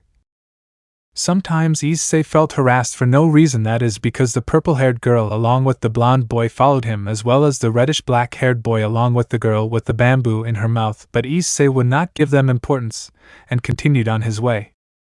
"Any clues?" Issei said, seeing Kiva's second approaching. "No," said the Kivat. "TCH, let's go," Issei exclaimed, annoyed. "This is very strange," said Kivat as he left with Issei, not knowing that Issei was being watched. Unknown location. In a deep forest in the city of Kwa, we can see an almost destroyed mansion. At first glance it seemed lonely, but there were residents in that place. Inside the mansion was a black-haired person with glasses, dressed in a black priest's outfit and white scarf, black shoes. He was watching Issei from a kind of crystal ball. "That boy has the mark and aura of a king," said the man, looking at Issei. "So Taiga, the useless ex-king, has handed over his title of king to that boy," said the man as he left the place where he was. At that, the man walked down an almost destroyed hallway and then went to some stairs. Everything was illuminated by a strong blue light. In a shadow, a man with long black hair appeared, dressed in a black jacket, a black shirt underneath, navy blue pants, and black boots. In a hallway came out a girl the same age as Issei, long black hair, dressed in a yellow blouse, white shirt underneath, tight jeans and black heels. "Is something wrong?" the girl said, looking at the man. "Yes, during the time I was watching the city in case I found something that threatens our existence, I have found something really that is out of my thoughts," said the serious man. "And what is it?" said the woman. "I found a boy with a Fangire aura, and not only that, he also has the aura and mark of a king," said the man, surprising the woman, and the other man caught his attention. "What the hell, this must be a joke," the woman said, not believing that someone had a Fangire aura and the king mark. "It's the truth," said the serious man. "If what you say is true, there must be some reason why he has the king mark," the woman said nervously. "Yes, the former useless King Taiga has handed over his power and title to another boy," said the man, surprising those present. "Taiga has given her power to another, that idiot," the woman said angrily. "I think the same. Taiga has perhaps forgotten the honor of the Fangire clan," said the man, annoyed. "So what are we going to do? Can I face him?" said the man in the black jacket. "No," the man said dejectedly to the man in the black jacket. "Why not?" said the woman and the man at the same time. "It's true that I'm upset that Taiga has given his power and title to someone else, but for now let's leave it so as not to have problems with the demons in this area. Also to see if this boy has what it takes to be the next king of the Fangire clan. If so, I will serve as his right hand. Remember that the Fangire clan has been extinct after the war against the vampires of Romania," said the serious man. "Okay," said the man in the black jacket. "Okay, fine, if that boy has what it takes to be king, I can be his fiancée," the girl said. "Wow, I didn't expect you to change your attitude after that man revived us and sent us here to kill some demons," the man said, remembering a white-haired man who said he wanted to conquer the underworld. "Yes, I've changed. If I want to survive, I must be on the winning side, right, Bishop?" the girl said, while on her left hand was a tattoo of a queen. "That's true," said the man, and on his left hand was a tattoo of a bishop. "Queen informs the revived Fangires to go and investigate the city. Rock, go to the city and inform me if there is someone investigating us. If so, kill him. If you meet the boy king, do not kill him, but if he is hostile, attack him and take him here." Bishop ordered the two Fangires. Queen would go through a door next to him and Rock would come out. His jacket showed the tattoo of the tower on his back as well as his left hand. "Let's see if you have what it takes to be king and be better than the old kings, or will you be like Taiga, who let her feelings get the better of you, becoming a useless king, or like the Kiva boy who declared himself a false king. We'll see how far you can go," Bishop said seriously while his eyes were being lit up. Meanwhile at Issei's house. "Ah, how tiring," said Issei, lying down on the bed. "We haven't found anything about the Fangires," said Taiga. "Don't despair, we can find them," said Kivat 3th, trying to cheer up Issei and Taiga. "How about Kivat?" We've investigated every spot in the city and not a single clue about the Fangiries, Issei said, and then heard his door open. There came out a girl with long blue hair with a quiff, a white shirt, blue pants and heels. The other girl had long blonde hair, was wearing a black and red dress, black stockings and black heels, and next to her was Tatsalot. The two girls were Tiamat and Issei's familiar Fangire called Shinobu. Flashback. We can see Issei in the basement of Issei's house. From there he took out two magic circles. The first one came out Tiamat in her dragon form and the Fangire beast of Issei. What can we do for you, Issei-sama? Tiamat said, and the Fangire roared. I need you, Tiamat, to watch the house in case there is an enemy that is attacking us and your Fangire beast. I need you and Tatsalot to search all the surrounding areas of the city for any clue as to the location of the Fangire's lair. Issei ordered his two familiars. Understood, Issei-sama, said Tiamat, and the Fangire's beast roared. Fine, but I don't want anyone here to draw too much attention. Don't they have a human form or something? Issei said, a little nervous, and then Tiamat and the Fangire beast looked at each other, and then two lights appeared on their bodies, and when the light disappeared, two women appeared. The first one had a white shirt that showed off her large chest, and the other girl had a black and red dress.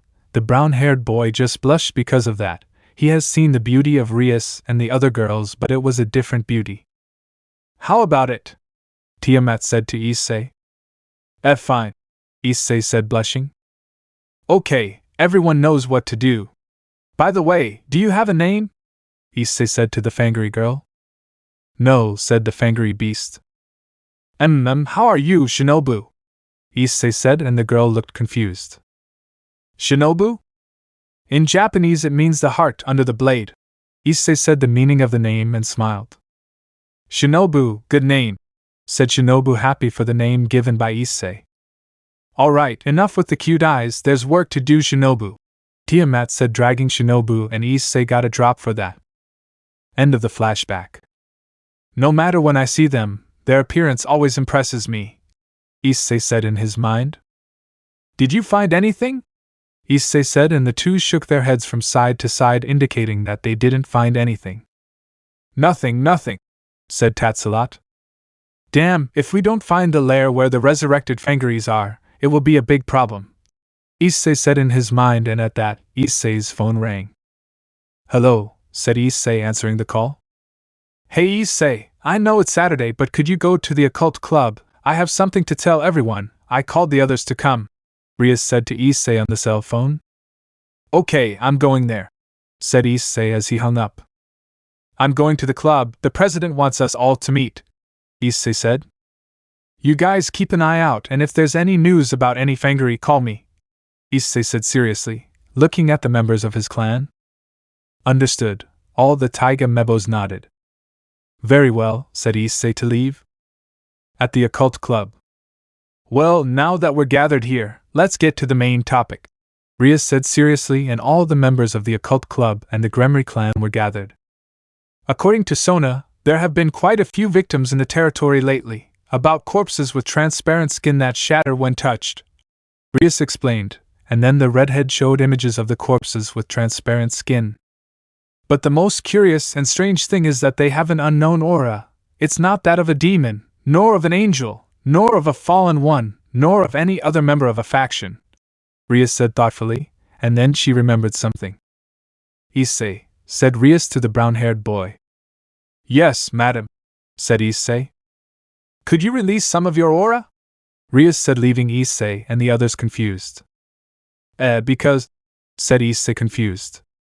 Just do it, Rias ordered, and at that Issei just nodded.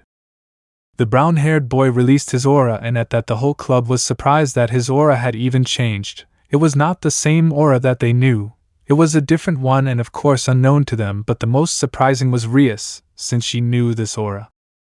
No, it can't be, said Rias. What's wrong? Issei said, confused. It's the same aura the victims had when they were attacked, Rias shouted, shocking everyone present. Ehe. Issei-kun would never do something like that, said Akeno. Issei-senpai, are you really? Kaneko said in shock. Tell me it's not true, Issei-san, said Asia. Issei-kun, I think you owe me an explanation, Kiva said seriously. Well, you see, Issei said nervously, and at that someone laughed madly. Ha ha ha, so you're the one who was killing people. Finally you will be expelled from the clan. They will take away your title of nobility, the evil pieces, and of course Rias will be all mine while you become a renegade demon and are persecuted and hunted like an animal, haha, said Kaido laughing, and then he receives a blow from Kaneko. You are unbearable, Kaneko said in a cold tone. Hey, leave Kaido alone, said Hana. You want to be hit too, said Kaneko in the same tone. Enough, Rias said, a little annoyed.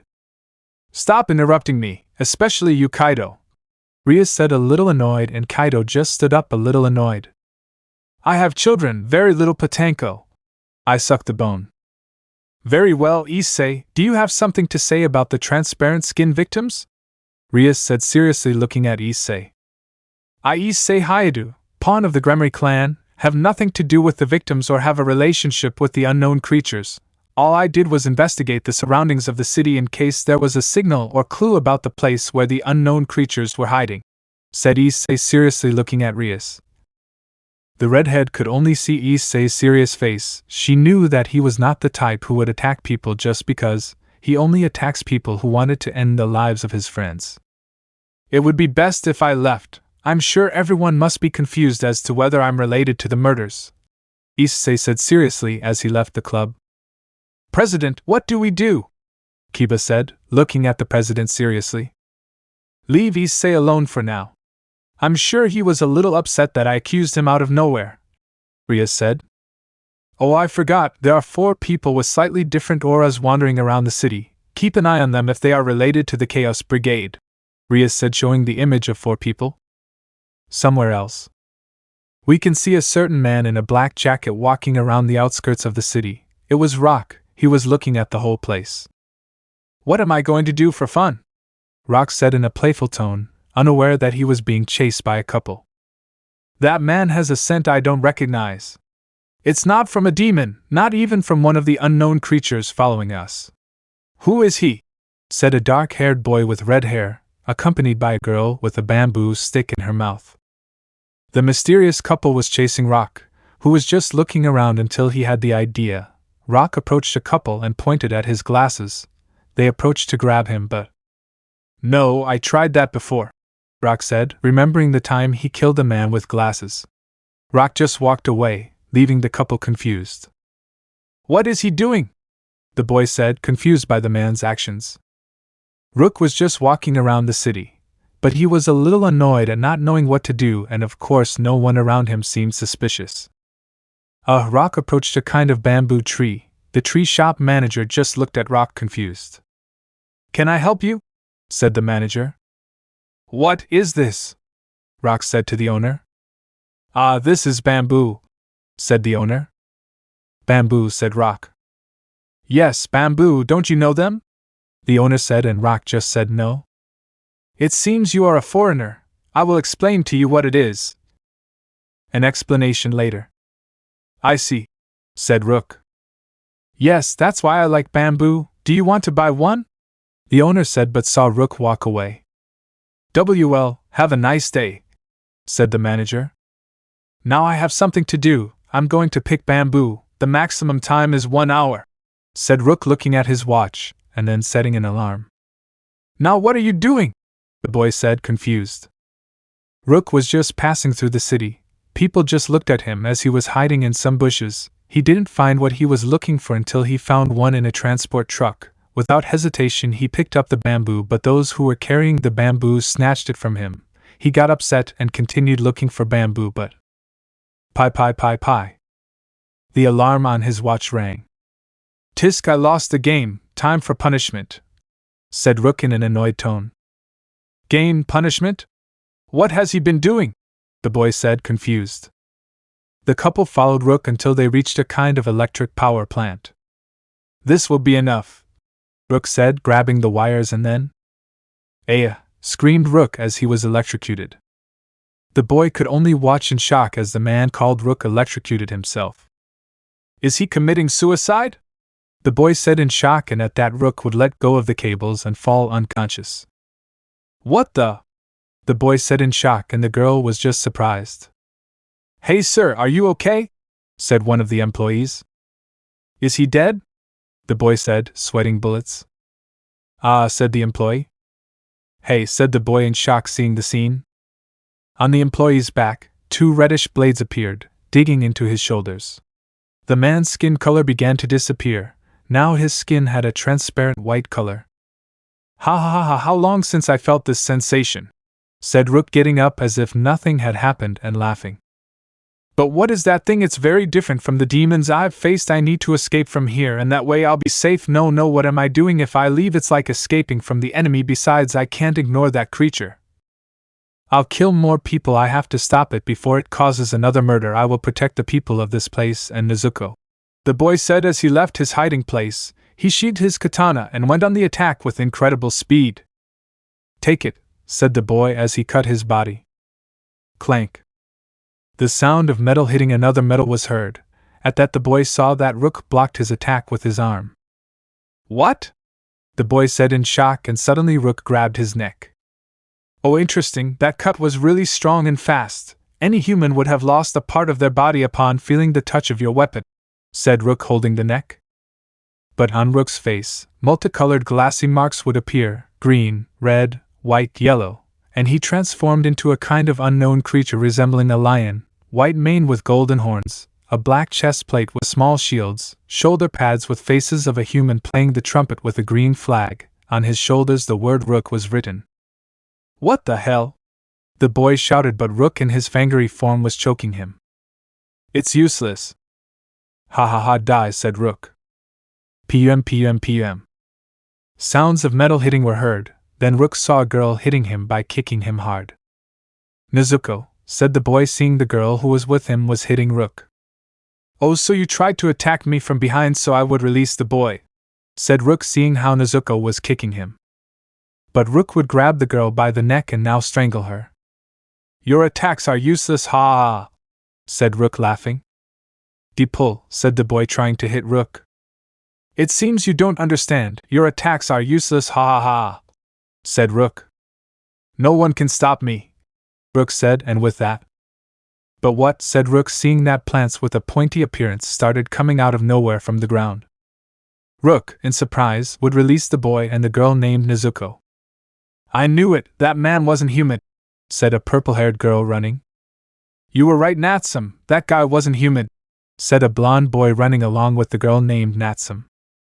What, there are people, let's go, Haratora, said Natsum to the boy called Natsum. At that, the couple approached a pair of boys. Are you okay? Natsum said worriedly as she approached the boy and girl. I'm fine, said the boy, grabbing his neck. But most importantly, what is that thing? The boy said to the girl. I have no idea, it's the first time we've seen something like this, said Natsum, looking at Rook. You guys run, we'll take care of him, Natsum said to the couple. No, we will help, said the boy, surprising Natsum and Haratora. What are you saying? That thing almost killed them, said Haratora, throwing a talisman exploding in Rook's face, but he would come out intact. We'll help, right, Nezuko? The boy said seriously. Nezuko nodded. At that moment the boy started running at an incredible speed, impressing the couple. Are you an idiot? Your attacks are useless against me, Rook said mockingly. The boy just ignored his comment. He would breathe through his nose, accumulating a lot of air. Water breathing, force style, striking tide. The boy with his katana would begin to make large ascending and descending cuts while spinning all over Rook's body. Imagine Rook instead of the demons. But what? Said Rook, stepping back from the boy's attack. The attack didn't hurt him but made him step back. Wow, he made that thing back off, Haratora said, impressed. Yes, but the most impressive thing is his speed, fencing, and his style. Water breathing, I think I've heard that somewhere but I don't remember, said Natsum, looking at the boy. At that point the girl would approach Rook and veins would begin to appear on her face. The girl would begin to kick Rook hard all over his body. Impressive, that girl has superhuman strength, said Haratora, impressed. Who are they? Natsum said. Hey, who are you? Said Natsum to the two. My name is Tanjiro Kamadu and her name is Nezuko Kamadu, said the boy called Tanjiro. Nice to meet you, Tanjiro, and if you wouldn't mind helping us with this monster, said Natsum, taking the bow from his back. With pleasure. By the way, what are your names? Said Tanjiro. My name is Natsum Tsuchimikado and the boy's name is Harutora Tsuchimikado, said Natsum. Okay, let's go ahead, said Harutora, taking out 3 talismans. Ignore the crows. Let's finish him off all together, said Natsum, loading an arrow and then shooting it. Elsewhere. What, there's a Fangire? Issei said, looking at Tatsalot. Yes, he's fighting against 4 people peon, said Tatsalot. Really? Tell me quickly where it is, Issei said. They're at the farthest power plant, peon. Okay, I'll inform Rias and the club, Issei said, getting on his motorcycle and then turning it on. At the power plant. We can see the Kamadu brothers trying to harm Rook, but it was useless even though Tanjiro used 2 techniques and Nezuko used all her strength. Harutora and Natsum began to recite several spells, some were useless and some were useful. You've had enough of me, take this, Rook said, throwing his claws, and they began to launch like rockets. The explosion would affect those present, causing them to retreat and receive scratches. Are you okay? Tanjiro said. Yes, this is nothing, said Natsum. Looks like we won't have it easy now, Harutora said, and they saw a double-sided club appear on Rook's back. Tisk, let's go, Nezuko, said Tanjiro, and Nezuko saw the Tsuchimikado couple. When she saw them, she saw her family? Nezuko saw in her mind a girl who looked like her but smaller and another boy who looked like Tanjiro but smaller. Nezuko only saw Rook and then ran towards him and kicked him in the face, but with her club she would block it. I see. Okay, Issei, I'm going to the power plant, Rias said, ringing on Issei's cell phone, and he would hang up. I have to stop him, said Issei. Sagark, Issei called Sagark, and he placed himself on his waist. Henshin, Issei with the Jai cord would introduce it into Skark's left hole. Henshin, Sagark said, then transformed into Saga and drove at full speed. At the power plant. Issei would arrive where the fight was taking place. There I would see 4 unknown people fighting against the Fangire. Rook? Taiga said next to Issei. Do you know him? Issei said to Taiga.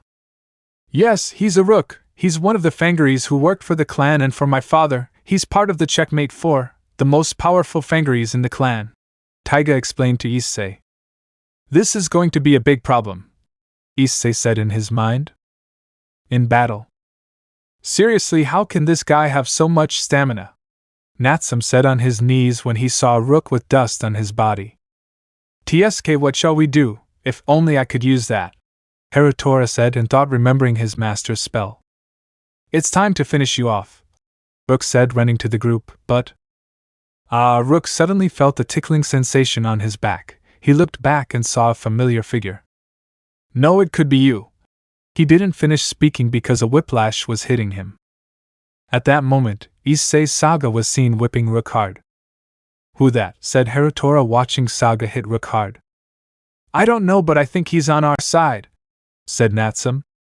This guy has the same scent as that creature, but he's weak. But why would he hurt someone who has the same scent? Tanjiro wondered as he watched the fight. I am. Take it, Issei shouted, stabbing Rook all over his body as if he were whipping him. Damn you, why should you bear the mark of king? Said Rook, evading the stabs with his club. Issei would give a harder thrust, but Rook would block it, and then push him, making Issei step back. The brown-haired man would summon a light blue magic circle under Rook, and ice would begin to form on Rook's feet. Do you think this will stop me? Rook said, trying to walk, but he wouldn't move. What is this ice made of?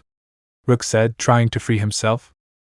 I just started using water magic, Issei said to Rook. At that, Issei's Jaicord would be surrounded by fire and air magic. Snaking fire air break. Issei's rapier would lengthen and Rook would receive the attack on his chest, making it explode. Rook moaned in pain as he received Issei's attack. That attack, it hurt me, said Rook, feeling the pain for the first time. Looks like I'll have to get serious, Rook said, but someone was talking in his mind. Rook, that's enough, go to the base immediately. Bishop's voice sounded in his mind. What? And just when I was about to get serious, Rook complained in his mind. Rook, go to the base right now, you've had enough, Issei said in a cold tone to Rook, making him feel a tingle. Tisk, your lucky king boy, Bishop ordered me to return, but next time I'll be serious, said Rook as he left. Hey, come back here, said Issei, running towards Rook, but he would throw his club as if it were a spear and Issei would receive it in his chest. Ah, that hurt, Issei complained of the pain, and then he saw Rook disappear. Tisk, I escaped, well, it will be for the next. He couldn't finish because he dodged a talisman and a kick from Nezuko. Hey, what's wrong? Issei said while dodging Nezuko's kicks. You have the same aura as that guy, don't you think you work with him? Natsum said to Issei. No, I have nothing to do with him, said Issei. The brown-haired man with his jai cord would block a cut from Tanjiro's katana. Don't lie, you and that guy have the same scent, but your scent is weak, so you should be with him, said Tanjiro, attacking Issei, but an energy sphere would get in his way. I feel the aura of demons? Natsum said, alerted as well. I smell the scent of demons? Tanjiro said, alerted, and Nezuko would only be on guard in front of Tanjiro. Issei would look to the left side and saw the entire Gremory clan. Everyone would get into battle stances except Issei. And so began the tense encounter between Tanjiro, Nezuko, Harutora and Natsum and the Gremory clan along with Issei. Somewhere else. Tokyo Airport, Japan. All passengers are advised that we will be departing for Kwa City in 15 minutes. Please take your seats, said the flight attendant. At that, a boy from the same as Issei passed by. He had brown hair with an orange tone, black eyes, dressed in a black sweater with a white shirt underneath. His neck was covered by a dark red-black scarf, blue pants and black shoes. He had the face of a Bishinin boy that any girl would fall in love with and any boy would envy. He had in his right hand a violin-shaped briefcase. It's time to start a new life, the boy said in a neutral tone. Chapter 10 Mystery: The New Guy and the Mysterious Warrior. Unknown location. In a dark alley we can see a kind of squid-like fangire. This one was a soft red color, tentacles from head to toe. This one was swallowing the life energy of its victim, turning its skin transparent. Well, so these are the unknown creatures that are roaming around the city and killing people, said a girl at the exit of the alley. The Fangire octopus could only look at her as if she were just another snack. Haha, this is going to be great. Time to try out my invention, which I'm proud of, the white-haired girl said with amusement. She reached into her robe to pull something out. Oh, it seems there's someone approaching. Tisk, just when it was getting good, I'm leaving, said the girl with disappointment, and then left the place just like the creature. From a blue magic circle came the Citri clan. They were in the dark alley investigating what happened. Damn, we're late, said Sona, annoyed as was her clan for not arriving on time. What do we do, President? If we don't do something, the number of victims will increase, Tsubaki said to Sona, and she just stood there thinking. For now, investigate this place and send your relatives to watch over the entire city, Sona said to her entire clan. Hia, responded her entire clan. Occult Club. After the fight against Rook, Issei along with the Gremory clan were in the club. They were accompanied by Natsum, Harutora, Tanjiro and Nezuko, who were now sitting with a serious look. Well, do you know why we're here? Natsum said to the entire clan. Yes, you surely want to know what that thing is that you fought, said Rias in a serious tone, and the four nodded. Issei, could you please explain to them? Rias said to Issei. Yes, Issei said to speak. An explanation later. I see, so those creatures are called fangires, said Natsum, and Issei nodded. They are creatures similar to vampires, but instead of sucking blood, they suck vital energy to live, said Harutora. And his race became extinct 300 years ago, and you made a deal with the former king to restore his clan, Tanjiro said, and Nezuko just looked at him. That's right, Issei said to the group.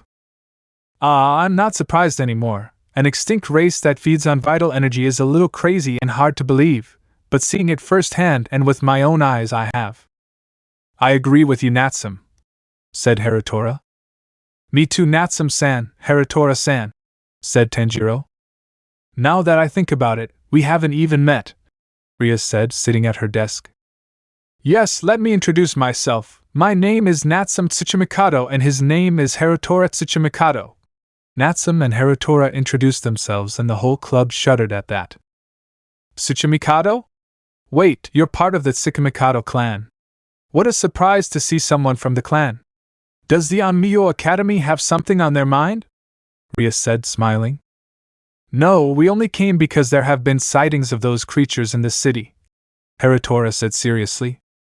Okay, fine, the proof is that you fought against that Fangire, said Rias, calming down and then looking at Tanjiro and Nezuko.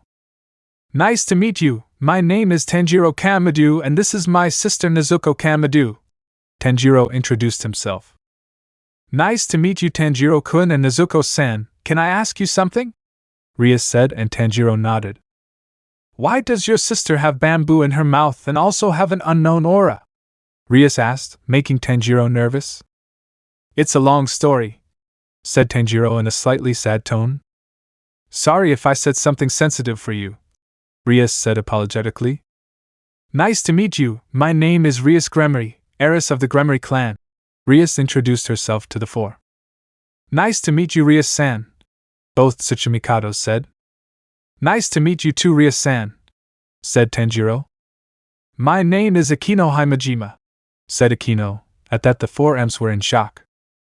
Himejima? Said the four. What's someone who's part of one of the most powerful clans in Japan doing here? Tanjiro said in surprise. I knew her face looked familiar, Natsum said, remembering a photo of a black-haired woman. My apologies, Himejima-san, said Harutora, bowing, as did Natsum and Tanjiro. It doesn't matter, I won't have a good relationship with that clan after that, said Akeno, leaving the three of them confused. It's a long story, Akeno said. Nice to meet you, my name is Kiba Yuto. Yuto introduced himself. Nice to meet you, my name is Asia Argento. Asia introduced herself. Hello, my name is Kaneko Tuju. Kaneko introduced herself. Nice to meet you, my name is Zenobia Korda. Zenobia introduced herself. Nice to meet you, my name is Rosswise. Rosswise introduced herself. Nice to meet you, my name is Issei Hayaru, we met at the power plant. Issei introduced himself. Hello, my name is Kaido Hayaru. Kaido introduced himself in a flirtatious manner. Those two girls named Natsum and Nezuko are extremely cute. If only I could get my hands on them and save them, maybe I'll make them into my harem, Kaido thought. Hello, my name is Hana Hayaru, said Hana to see Tanjiro and Harutora. What handsome boys, even more that boy called Tanjiro. I want them only for myself, thought Hana in a perverted way. Kaido, Hana, said Rias in an annoyed tone. Tisk okay, they both said, annoyed. Well, it's getting late, I think we should go home, Rias said, and everyone nodded. Don't worry, we have a place to stay, said Natsum, leaving with Harutora. Same with us, said Tanjiro, leaving the club with Nezuko. See you later, Issei said goodbye to the four. The next day, you can see Hans walking around with an annoyed expression. Stupid Rias, you always ruin the moment for me when I see a handsome guy, Hana said in an angry tone. If only for a moment, just for a moment, I want to see a handsome boy and talk to him, but I always have to be interrupted. Pam. Ouch, Hana rubbed her head as she bumped into something or someone. Oh, because this always happens to me, said a boy lying on the ground. Hey, are you okay? Let me help you, said Hana, helping the boy get up and seeing the boy's face, which made her blush completely. Thank you very much, said the boy, bowing. You're welcome, Hana said, blushing. Oh, he's really handsome. She thought of winning when she saw the boy. Well, I'm off, Hana said as she left. Oh, excuse me, but could you tell me where the academy in this city is? The boy said to Hana, and at that the brown-haired girl just smiled at that. Yes, I know where Ko's academy is, Hana said with a smile. Really? The boy said happily. Yes, after all I know Ko like the back of my hand, and I'm also a student at Quiz Academy, Hannah said proudly. Please, miss, guide me to Quiz Academy, the boy said, bowing. With pleasure, said Hannah. Great, my wish has come true. To be with a handsome boy without interruptions, thought Hannah, shouting in her mind with joy. Minutes later. Here we are at Core Academy. Core Academy used to be a private school for girls, but now it's co-ed, Hannah said, introducing the academy to the boy. Wow, it's quite impressive, said the boy, surprised to see the academy. By the way, I haven't introduced myself. My name is Hannah Hayadu. Hannah introduced herself to the boy. Nice to meet you, my name is Wataru Kurinai. The boy introduced himself as Wataru. Hello Wataru, well I'm leaving, I have to go home, said Hannah as she left. It was a pleasure meeting you, Hannah-san. I hope we meet again, Wataru said, turning around. I met a handsome boy. I went for a little walk with him, and he told me your name. This day can't get any better, Hannah said, jumping for joy, not knowing what would happen tomorrow. The next day. Okay students, pay attention because a new student will be joining us, said a teacher. Now we find ourselves in the classroom where Hannah and Issei study, and Taiga next to Issei. Of course, there were the trio of perverts, the class pervert, and the 2 members of the Kendo Club. Many of the students were murmuring about the new student. Oh, a new student, he'll be a handsome boy. I hope it's someone handsome like the prince of the academy or someone chivalrous like Issei-kun. I hope she's a beautiful girl with a good body. Please let her be a beautiful girl on par with one Samus. Okay, it's time to let the new student in. You can come in, said the teacher, and then the door opened, revealing a boy Hannah knew. Nice to meet you, my name is Wataru Kurinai, Wataru said nervously. Kayawa, how handsome! It's so cute. Handsome and cute with a little bit of innocence, I'll take her home to mom. There were the comments when seeing Wataru, and those comments were starting to make him nervous. Calm down, please Kurinai-kun, please sit down, I think there's one next to Miss Hayadu, said one of the teachers. Why yes, Wataru said nervously. He's going to sit with that pervert. Damn, it had to be Hannah-san. At that Wataru heard Hannah's name, reminding him of the girl who helped him. Hannah-san? Wataru said, impressed. Wataru-kun? Hannah said, looking at Wataru. Do you know each other? Said the professor. Yes, Hannah helped me find the academy, said Wataru, impressing everyone. Well, I hope everyone gets along with Wataru, said the teacher to start the class. That boy is not normal. I feel an aura of Fangire in him, but it's like mine, Issei thought when he saw Wataru. You're right, that boy named Wataru Kurinai has a Fangire aura, but it's very weak. Couldn't he be someone working undercover for the resurrected Fangires of this city? Taiga said to Issei. I don't know, but I'll inform the president, Issei thought, and Taiga just nodded. Later. Wataru would now be surrounded by girls. They were asking him about his private life, but Hannah would grab his arm. Ah, what are you doing, pervert? Leave Wataru-kun alone, said one of the girls. I'm sorry, but I plan to be with Wataru-kun, said Hannah. Ha, and who do you think you are? He's my friend, Hannah said, a little embarrassed, leaving everyone in shock and Wataru too. Friends? Wataru said, a little confused. Yes, Hannah said firmly. Well, if you say so, Wataru said nervously. Well, let's go, Wataru. I'll show you the academy, said Hannah as she left with Wataru. When was the last time Hannah acted with that lovelorn attitude? Issei said, remembering with nostalgia. After classes. Thank you for showing me around the academy, Hannah-san, Wataru said, bowing. You're welcome, Wataru-kun. I have to go now. See you tomorrow, Hannah said before leaving. Well, it's time to go, said Wataru as he went to the entrance of the academy. But what, said Wataru, seeing that in the background there was some kind of old building. Wataru would come closer to get a better look. This was here before, Wataru said, and he would enter without hesitation. I thought it would be full of cobwebs, but it's too clean, said Wataru, seeing the hallway of the building. He saw a two-part door at the bottom of the stairs. He went there and entered without hesitation. "Hey, this place is too clean, and very cozy. It looks like an old building from the outside, but inside it's a small mansion," said Wataru, looking at the place. "The person in charge of this place must take pretty good care of it," Wataru said, impressed, and inadvertently bumped into a desk. Oh, Wataru just stared at the table for a few seconds before saying, "Incredible, the texture, the brown color is very beautiful, and it smells so good," said Wataru, admiring and touching the table. "It's perfect for making a violin, I'll take it," Wataru said as he lifted the table and took it with him. Meanwhile, outside, we can see the whole occult club plus Irina. "Hey, you're saying that a new kid who joined has a Fangire's aura?" Irina said to Issei, remembering what Issei said about the Fangiries. "Yes, but for the most obvious question, what is that boy with the Fangire aura asking here?" Issei said. "I don't know, but we won't know unless we invite him and tell him about the supernatural," Issei said. "By the way, what's the new guy's name?" Rias said to Issei. "His name is—" Issei was interrupted by Asia.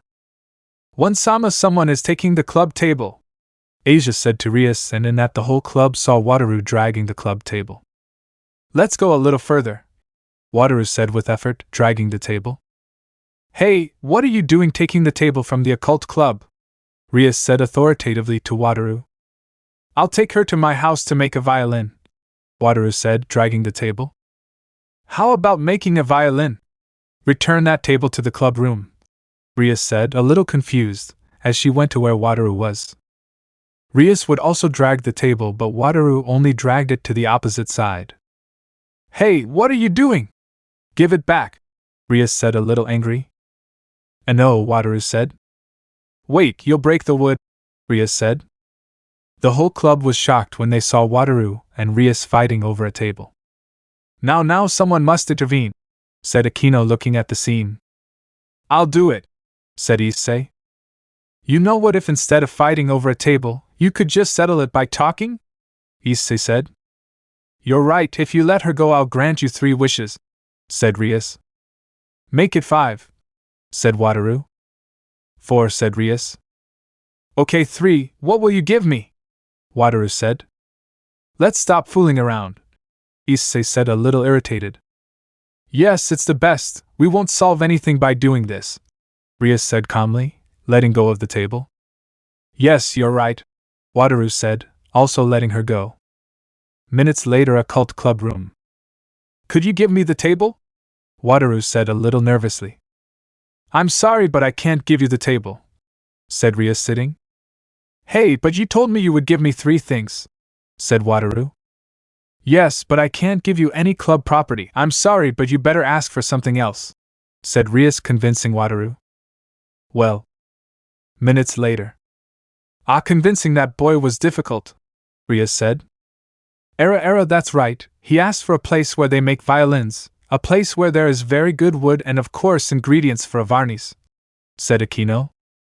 "The last part is going to be a little complicated, since we have to collect nothing but garbage," Kaneko said, a little annoyed. "Well, I can't deny that," said Rias. "At least we gave him the flyer in case Wataru-kun wants to call us," Kiva said. "That's right, he, Rias said, laughing. "And that's it." Instinct. The whole club felt familiar auras coming from Quapark. "President, I detect the presence of Fangires in Quapark," said Kaneko, alerting the club members. "In Quapark? What a big problem. I feel the energy of humans, but it gets weaker," said Rias. "What do we do, President? If we don't do something, the Fangires will kill all the humans in the area," Kiva said, worried. Rias was now in a cloud of thoughts. If she goes there through a magic circle, the humans would discover the existence of demons. But if she doesn't go, many people from her territory would die. He saw his clan and they were all waiting for Rias's order. Then he saw Issei and an idea came to him. "Issei," Rias said, calling out to Issei. "Yes, President," Issei said, approaching. "I want you and someone from the clan to accompany you to Quapark and stop the Fangires while you wait for orders," Rias said to Issei. "Yes," said Issei. "Does anyone want to accompany Issei?" Rias said, and Rosswise and Kiba raised their hands. Okay, Kiba, Rosswise-san, accompany Issei to stop the Fangires, Rias said to the duo. Understood, they both said. The three left, leaving the rest. President, aren't we going? Akibo said from beside her. No, said Rias. Hey, why not, President? Hannah said, surprised. If we go there through a magic circle, we will cause the existence of demons and the supernatural to exist, although I think it was discovered thanks to the recent attack on Qua Park. Besides, Issei is the one who knows the most about the Fangires. He even knows how to defeat them, explained Rias, surprising Akeno. Era Rias, since Issei-kun was promoted to high-class devil, you've been a little weird. You don't get close to Kaido anymore, and you hang out more with Issei. Could it be that you fell in love with Issei-kun? If so, you're not the only one. Remember that there are more girls interested in Issei, including me, Akeno thought with a smile. But what's wrong with him? Nah, it doesn't matter. But why do I feel like my dream of being the king of the harem, and everything I've achieved, will be taken away or destroyed? Kaido thought as he looked at Rias. On the streets of Qua, we can see Issei driving his motorcycle, and behind him were Rosswise and Kiba. Okay, we're almost there, Sagark, Issei said to call Sagark, and he would put it on his waist. Henshin. Let's go ahead, said Issei, transformed into Saga, accelerating the motorcycle. No matter how much I see him, he still surprises me, thought Rosswise when she saw Issei Saga. Issei-kun, you've changed a lot, thought Kiba, smiling. Qua Park, minutes before the attack. In the park, we see a white-haired boy sitting on a bench eating robot-shaped chocolates while giving him a cat-like look. Ah, how delicious as always, said the boy happily. He would stop eating and then look at the sky. A new life, huh? Said the boy, looking at the sky, and memories began to form in his mind. Remembering his training, the multiple tortures he endured to become a great assassin. My grandmother told me to come here to have a life away from murder and torture, the boy said, remembering. Flashback. We can see the white-haired boy in a dark room with a blank, sad look. Beside him was a note that read as follows. My dear grandson. If you're reading this, it's so you know that I died because of old age or because of my own mistake in murdering someone. For a long time when you were born, I thought about raising you as a normal child. I used my authority so that your parents would not train you and your brothers would not hurt you, even though they did it in secret. At first it worked, but as the years went by I no longer had more authority. So they took advantage of that to train you and turn you into an assassin. It hurt a lot to see you covered in wounds and blood. I have tried to confront the family, but my age and lack of training in these years have made me defeated. I decided to retire from murder, so I did one last job that would cost me my life, and that is to kill a dangerous demon. I just want to tell you that if I never come back, I want you to escape from the mansion and go to the city of Qua, a city where an old friend of mine lived. I want you to live there and have a peaceful life, go to an academy, make friends, get a beautiful girlfriend, if so go. Your grandmother loves you. Well, my grandmother was right. In this city I am not known as Killua Zoldyck, said the boy named Killua with a smile, believing that he was going to lead a normal life, or not. Eewa. The screams of people running as if they were escaping from something were heard. Killua was confused as to what was happening, and at that moment he felt unknown auras that he had never felt in his life. One of the people was running, but some kind of black fangs would dig into his shoulders. His skin was beginning to turn transparent. Killua was shocked by that and looked everywhere, and what he saw shocked him quite a bit. In the background he saw 6 creatures never seen before in his life. The first 3 creatures were similar to rats, black with a white pointed beak, red eyes and pointy ears. In their hands they held strange swords in their hands. The 4th creature was similar to a horse, strong blue and black. Like the first creatures, it had a sword, but it was blue. The 5th creature was similar to a butterfly, red and orange in different shades. The 6th and last creature was similar to a chameleon. It had large protruding eyes, pointed beaks on its shoulders as well as its legs. It was a yellowish-green color with a bit of red. Killua was quite surprised to see them. In his entire life he had never seen such creatures before. He thought about attacking, but he promised his grandmother that he would have a peaceful life. He thought for a moment, and his answer came. Ah! One of the creatures screamed in pain. Killua looked around at where the attack came from, and his response came when he saw a motorcycle in front of him and the creatures. 3 people got off the motorcycle. The first was the most striking of all, as she was wearing strange armor. The second was a silver-haired woman in a suit. The third was a blonde boy wearing an academy uniform. It was Issei, Rosswise, and Kiva arriving at Qua Park. Killua, seeing them, left the place, but he would hide in a tree to see what would happen. With Issei, Rosswise, and Kiva. Okay, Kiva, Rosswise-san, prepare yourselves, they are not like the enemies we faced before, Issei said to the duo. Yes, they both said. Kiva, take care of the horse, Rosswise, take care of the chameleon, I'll take care of the other 4, Issei said, ordering the duo, and without hesitation they nodded. Kiva and the horse Fangire would have a sword fight, but Kiva would have the advantage. Rosswise would use her magic, but chameleon Fangire would use his stealth ability to disappear from Rosswise's sight. Issei would fight against the rats Fangires and the ladybug Fangire. Issei with his Gycord would start whipping the Fangires and then give a big horizontal whip hitting the 3 rats Fangires. The ladybug Fangire would attack by flying, giving a blow, but Issei would block it. Kiva and the Fangire horse would still be in their fight. Kiva would dodge a vertical cut from the Fangire, and then give one to the chest of the Fangire horse. How strange, sparks flew out. Are the Fangires too tough? Kiva thought curiously before continuing. Rosswise and the Fangire chameleon were still continuing their fight. The Fangire chameleon was giving Rosswise complications thanks to its concealment ability. That concealment skill is too troublesome, I need a way to give it a magic attack, Rosswise thought, looking around. Suddenly a growl was heard behind him, and without hesitation he let out a burst of air, and from there the Fangire flew to the ground. Now I have you, said Rosswise. With Issei. I'm tired of this, said Issei to cover his Gycord with demonic energy, and it would turn deep red. It would give a great whip to the 3 Fangire rats and then explode like pieces of glass. Issei grabbed his fuel and would introduce it into Sagark. Wake up. Issei would place the Gycord in Sagark's slot. A long whip would come out while Sagark would spin. Issei would stab the ladybug Fangire in the chest and it would explode, signaling that it was defeated, or rather dead. The remaining 2 Fangires, seeing this, decided to escape. The chameleon Fangire used his concealment ability to escape from the Valkyrie. The horse Fangire was clashing swords with Kiva, so he decided to kick him to escape and make him fall to the ground, and it worked. He's escaping, said Kiva, watching the Fangire run. Don't let him escape, Issei said, a little alarmed. Suddenly.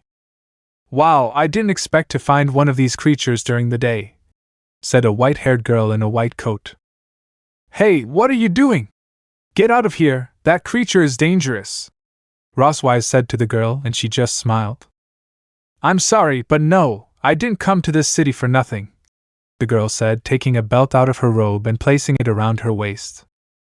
I have traveled here to investigate these creatures, said the girl as she took out a strange, golden-colored knuckle.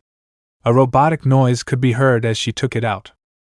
And also to test the invention that I'm proud of, the girl said with a big smile. What are you going to do? Kiva said, confused, as well as Issei and Rosswise. The mysterious girl would place her hand on the outside of the knuckle to then listen. Ready. A robotic voice would be heard and an alarm noise would be heard. Henshin. Fist on. A sound would be heard when the girl placed the knuckle on the belt, and a sort of golden hologram would emerge from it, showing the figure of an armor.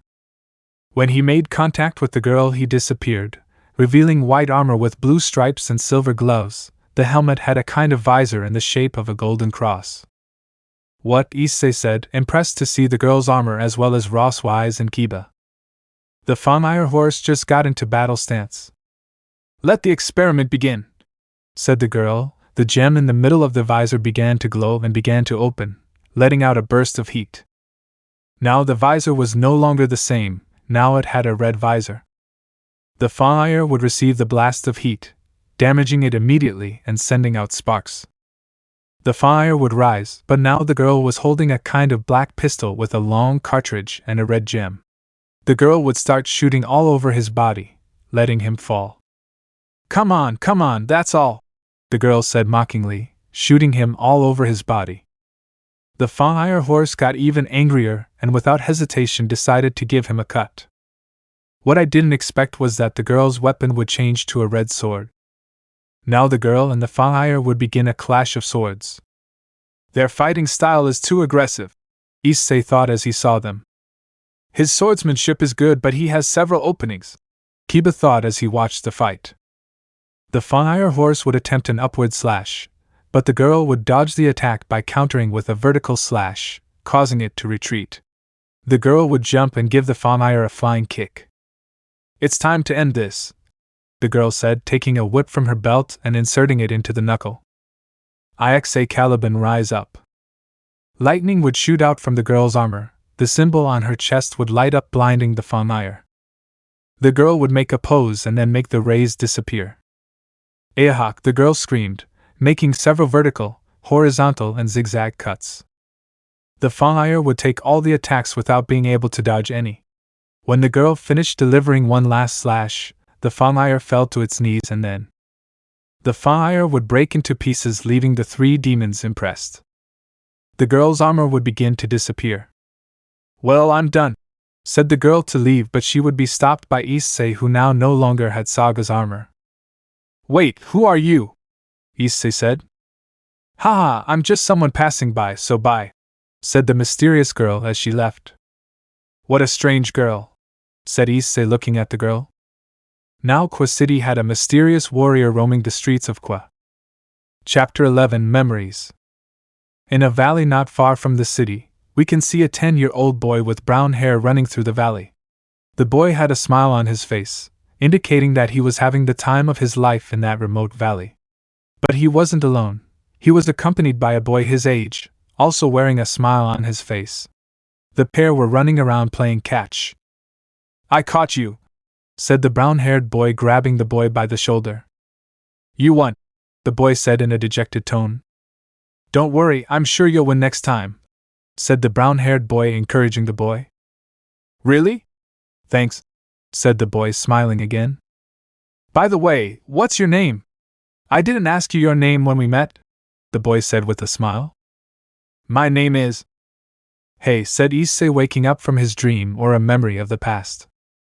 How strange. It's been a while since I've had a relaxing dream, but what was that? A memory from my past? The brunette said, confused. Now that I think about it, lately I've been having those kinds of dreams, but why would that be? Issei said, a little confused, seeing that memory of his childhood. Why would he be having that kind of dream? And what would be the cause of seeing those memories? 1 week later. After seeing the mysterious girl fight the Fangire horse, Issei along with Kiva and Rosswise would return to the occult club, informing him of what had happened, of course not without first telling him that someone intervened in his fight against the Fangires. And Rias was surprised to hear that a human with armor could against a Fangire without problems. She would order her clan to search for the girl, but despite using her familiars they would not find her. Now Issei was walking down a city street while waiting for information from Kivit II about the girl's trail, but when he arrived Kivit II along with Kivit 3th and Tatsalot, he did not receive any location or information about the girl. Now Issei was outside his house, picking up trash? Well, I think this will be enough, said Issei with gloves, grabbing a piece of fish and putting it in a plastic bag. In that bag were pieces of fish, snail shells and other things with a dark and light brown color. Seriously, Issei, what are you doing? Asked Kivit II, appearing next to Issei. Collecting trash for Wataru, Issei said to Kivit.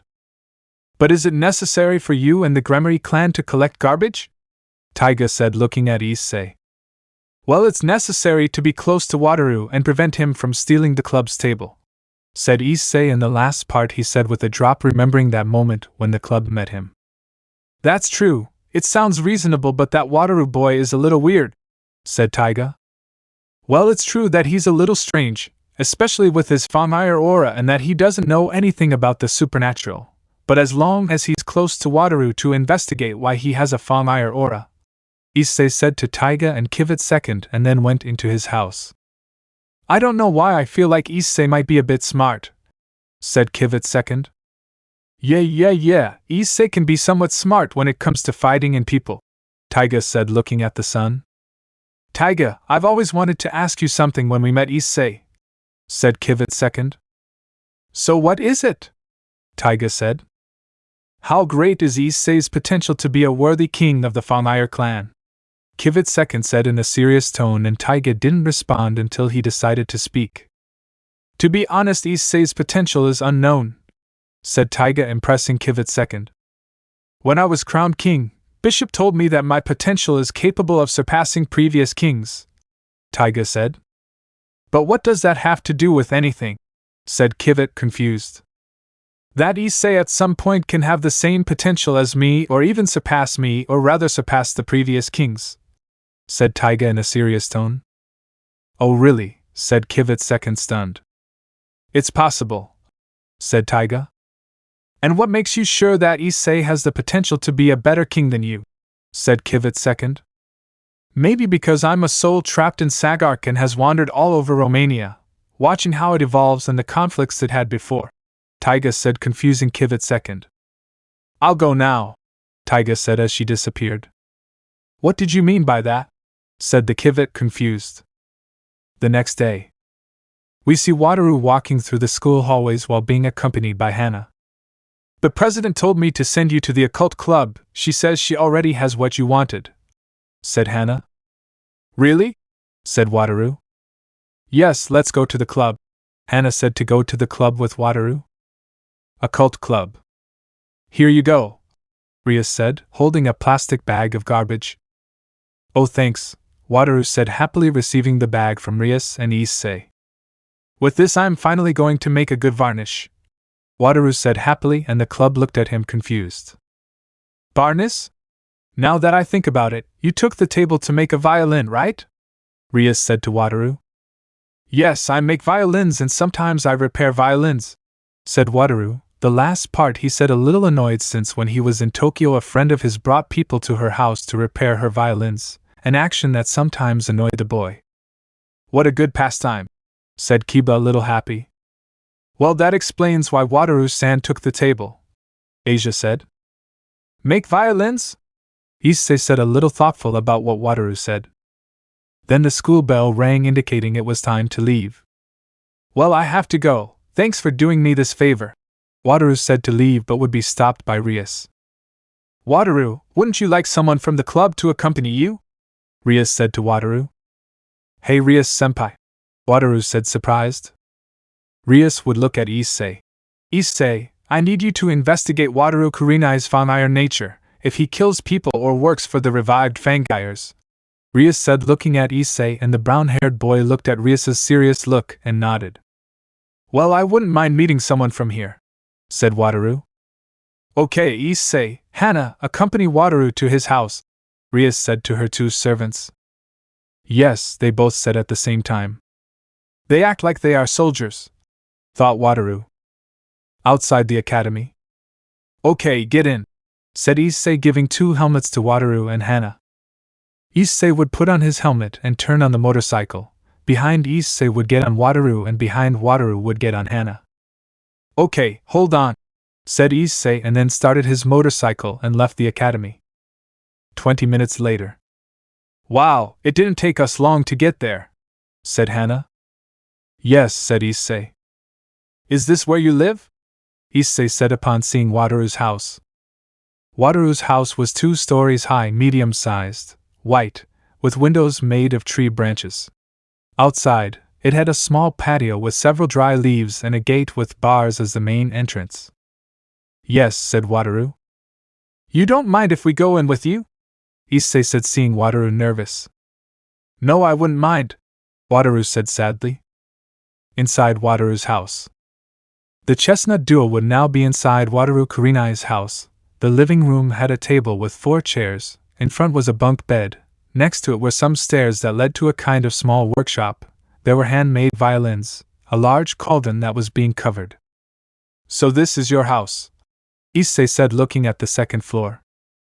Yes, said Wataru. How did you afford a house this size? Hana said, looking at the 1st floor. Well, it's a long story, said Wataru. Let's see if there's anything suspicious around here, said Issei, looking at the place but saw something that caught his attention. And this? Issei said as he looked at a beautiful violin. It had a unique and beautiful brown flower. Next to it was a red rose, but the most striking thing was the picture of a man playing the violin. Wataru, what about this violin?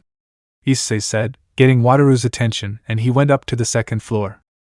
It's the Bloody Rose, said Wataru, the name of the violin. The Bloody Rose? Said Issei.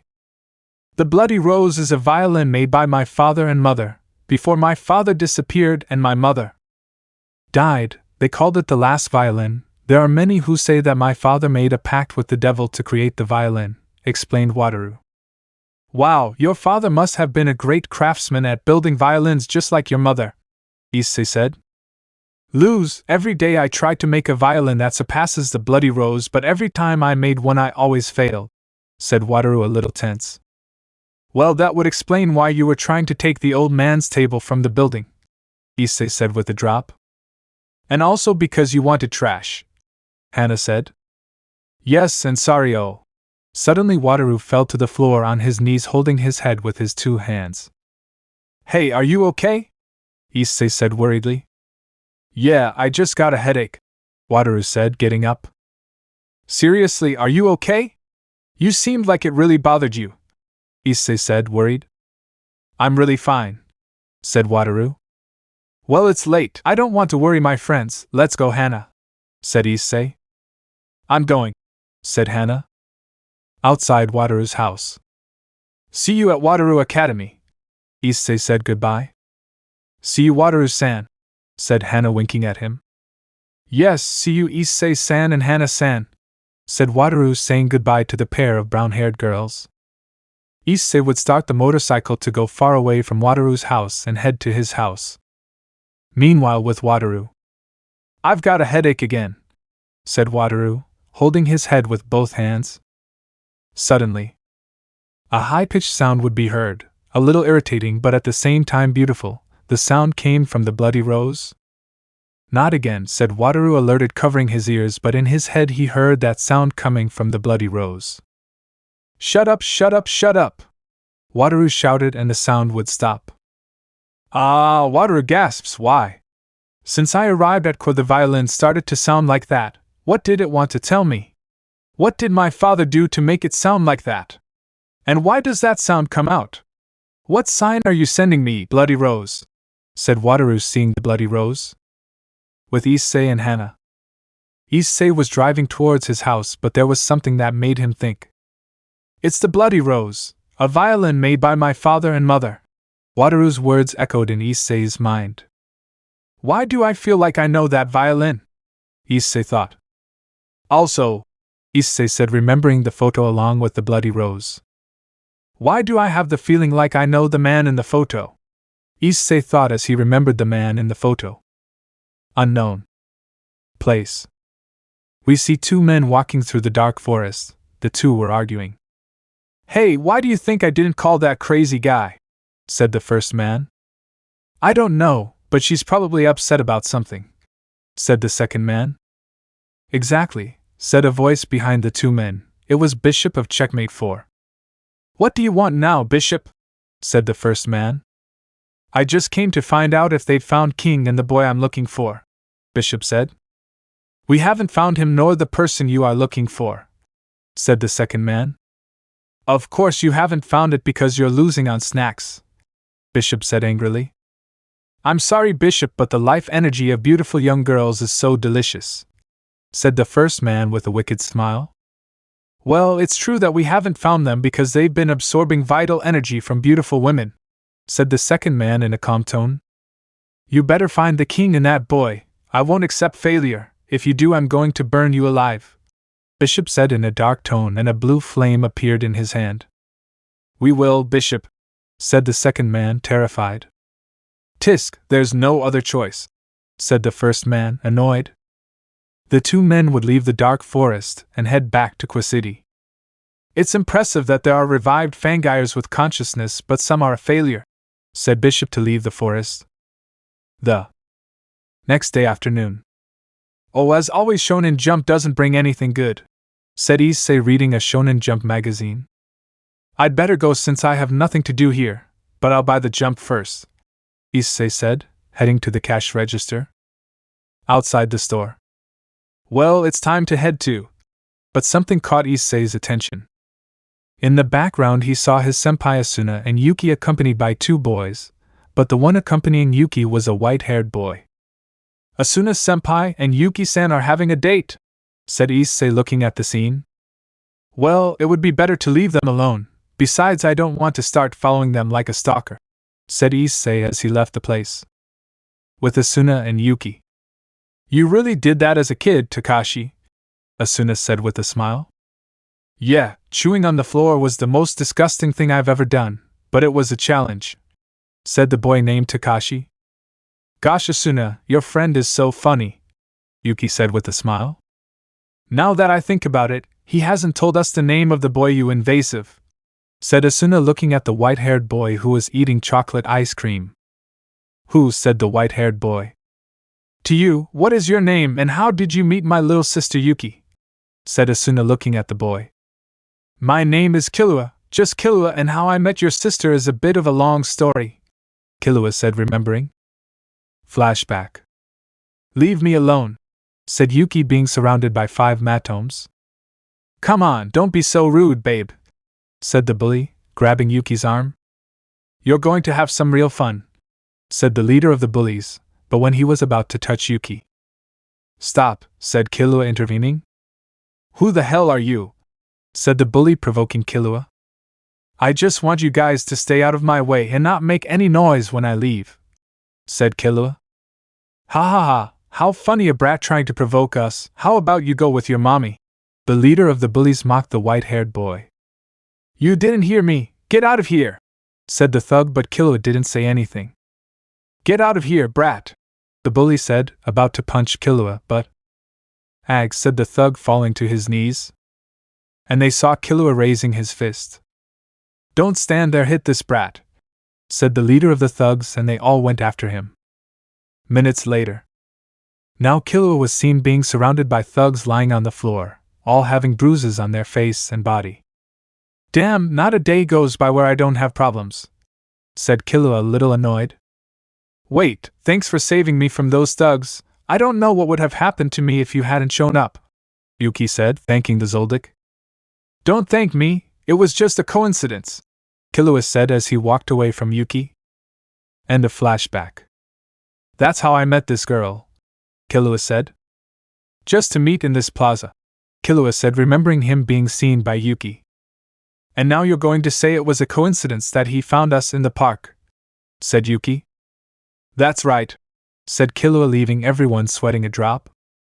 The days have passed. The relationship between Wataru and Issei had improved to the point of becoming best friends, an action that made Hana jealous. The two talked about their lives, although he wouldn't tell her about his life as a demon. Issei asked him what he did before going to Tokyo. Wataru replied that he built violins and sometimes repaired violins for money. He was always taken care of by a man who was a great friend of his mother and father and a friend of his from Tokyo. Issei wondered who his friend was but didn't take it seriously. Sometimes the two walked, and in their free time they played arcade. With the Yuki sister, Asuna in her free time would walk with Takashi to relax, and sometimes, because she had nothing to do on the weekends, the boy named Takashi was a very cool boy, nice and kind with anyone. The relationship between Yuki and Killua was a little complicated since the white-haired boy always ignored her, but the purple-haired girl managed to invite him and thank him for saving her life. While with Rias, she was reviewing photos of people with transparent skin. According to what Sona told her, there have been corpses of women being found in the alleys of the city. The redhead has come to the conclusion that there is a fangire wandering around the city. Now we see Issei with a bag leaving a store. Okay, time to go home, now that I have the chocolate bars to keep me going while I study, Issei said as he left, but... Oh, Issei-kun, said a familiar voice, and it was Asuma accompanied by Takashi. Asuna-senpai, Issei said when he saw his senpai. What a coincidence to meet you, said Asuna. Likewise, Asuna-senpai, I didn't expect to find her here, especially with her partner, said Issei, looking at Takashi. Issei, his name is Takashi, a friend I made in the city, Takashi is Issei, the person who showed me the city, said Asunk, introducing Issei. Nice to meet you, said Takashi. Likewise, Issei said to shake hands with him, but what the hell, his aura isn't normal, said Issei, sensing the boy's aura. Issei would hold out his hand to move away from the couple. Well, see you Asuna-senpai and Takashi-san, I have important things to do, said Issei to say goodbye to the group. See you Issei-kun, said Asuna, saying goodbye to the brown-haired boy. See you later Issei, said Takashi, and the couple would leave the place without realizing that Issei was hiding in an alley.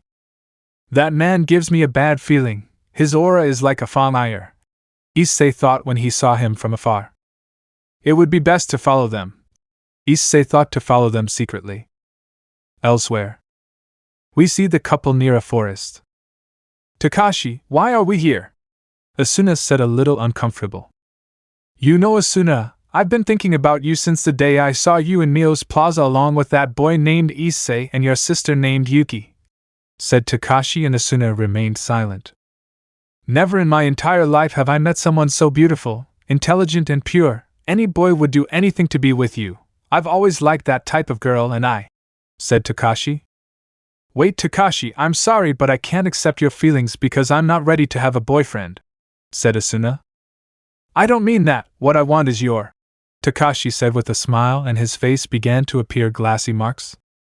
It's your life energy, Takashi shouted to take the form of the fangire chameleon. Ah, monster! Asuna shouted upon seeing the fangire. The girl would run towards some route, but her path would be intercepted by another fangire. Its appearance was that of a sheep, yellowish-white in color, with red and blue markings. In its hands it carried a shotgun of the same color.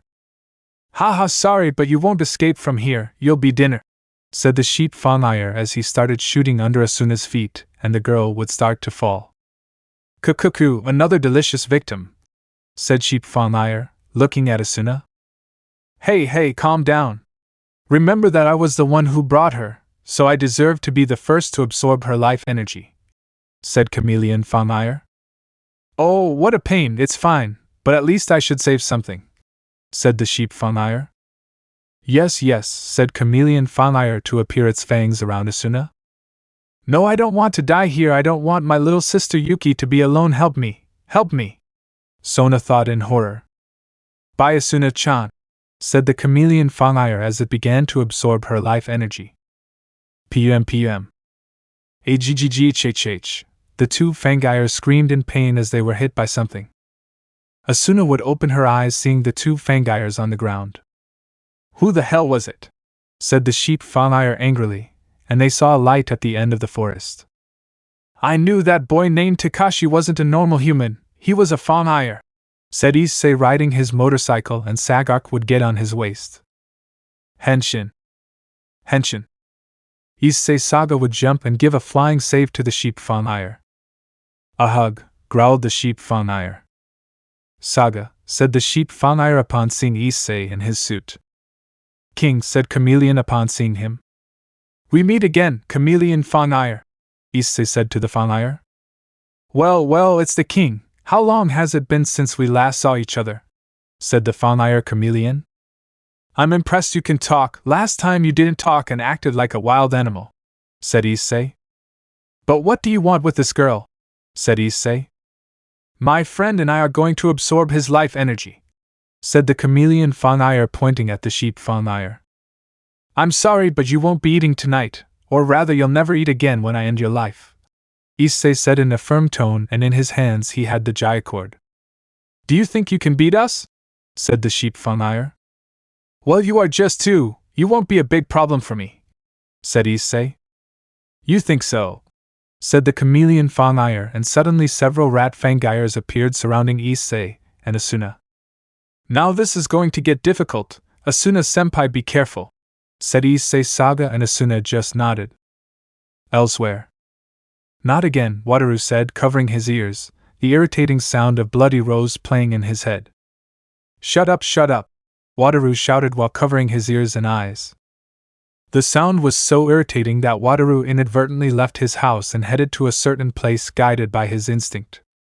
With Issei. Issei would whip the rat Fangires. One of them would attack him from behind, but Issei would realize this and would stab him, making him retreat. "Watch out!" said Issei, whipping at a rat Fangire that was about to attack Asuna. "Come on, Asuna-senpai," said Issei, grabbing Asuna's hand, and she blushed. Issei whipped and stabbed his way to escape with Asuna. "It would be best to retreat. I can't protect someone and attack at the same time," Issei thought when he saw the large number of Fangire. Boom boom. Issei would be shot in the back, leaving him stunned, and the one responsible for that was the sheep Fangire. "I'm sorry, but you won't take the girl," said the sheep Fangire and shot at Issei, but with his hand he would stop them. "You've already tired me out," said Issei, and his J-cord would start to come out flames. "Take it," Issei shouted, giving a big whip to 4 rat Fangires, causing an explosion, and the rat Fangires would no longer be there. Issei would now whip the sheep Fangire, and it would receive them full on, causing it to fall. "It's my chance," said Issei, seeing a clear path, and he along with Onaz would go. "He's escaping," said the sheep Fangire, alerted. But when they were about to escape, someone familiar to Issei appeared. Wataru walked in the forest with his ears covered and eyes closed, not realizing that he had ended up in a forest. The sound would stop being heard, calming Wataru. "You can't hear it anymore, how nice," Wataru said calmly. But what?" said Wataru, being surrounded by rat Fangire. "Stay back," Wataru said, stepping back. "So this is the boy Bishop wants us to capture. He doesn't look that big. Is this some kind of joke, Bishop?" Chameleon Fangire said upon seeing the Wataru. "Wataru!" said Issei, seeing his friend being surrounded by rat Fangire. "Asuna, get out of here. I'll take care of them," Issei said to Asuna. "I don't know who you are, but thank you for saving me." Asuna said to leave, and Issei would go where Wataru was. "Get away from me!" Wataru said, alerted and stepping back. "What the hell are you guys?" Wataru shouted upon seeing the rat Fangire. "Get away from him!" Issei said, whipping the rat Fangire. Wataru said, confused, and saw Issei Saga running to where he was going and would get in front of Wataru. "What are you doing? Get out of here!" said Issei, pushing back the rat Fangire. Wataru didn't respond, but he listened to the masked man. PM. Shotgun shots were heard and were directed at Wataru's feet, and he fell. "Ha ha ha ha, how lucky that the boy who wants Bishop is here. Maybe we don't have the girl, but at least we can give you Bishop," said Sheep Fangire to Wataru. "What?" Wataru said, confused, and the Sheep Fangire would grab Wataru by the arm while pointing his shotgun at him. "Wataru," Issei said, seeing his friend being captured. He would go after the Sheep Fangire, but the rat Fangire wouldn't let him pass. "You are just annoying," said Issei, giving great lashes and stabs.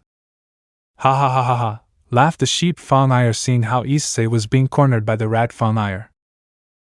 One of the Fangire would give a big cut to Issei, making him tremble. The other rat Fangires would hit and cut the staggered Issei with their swords.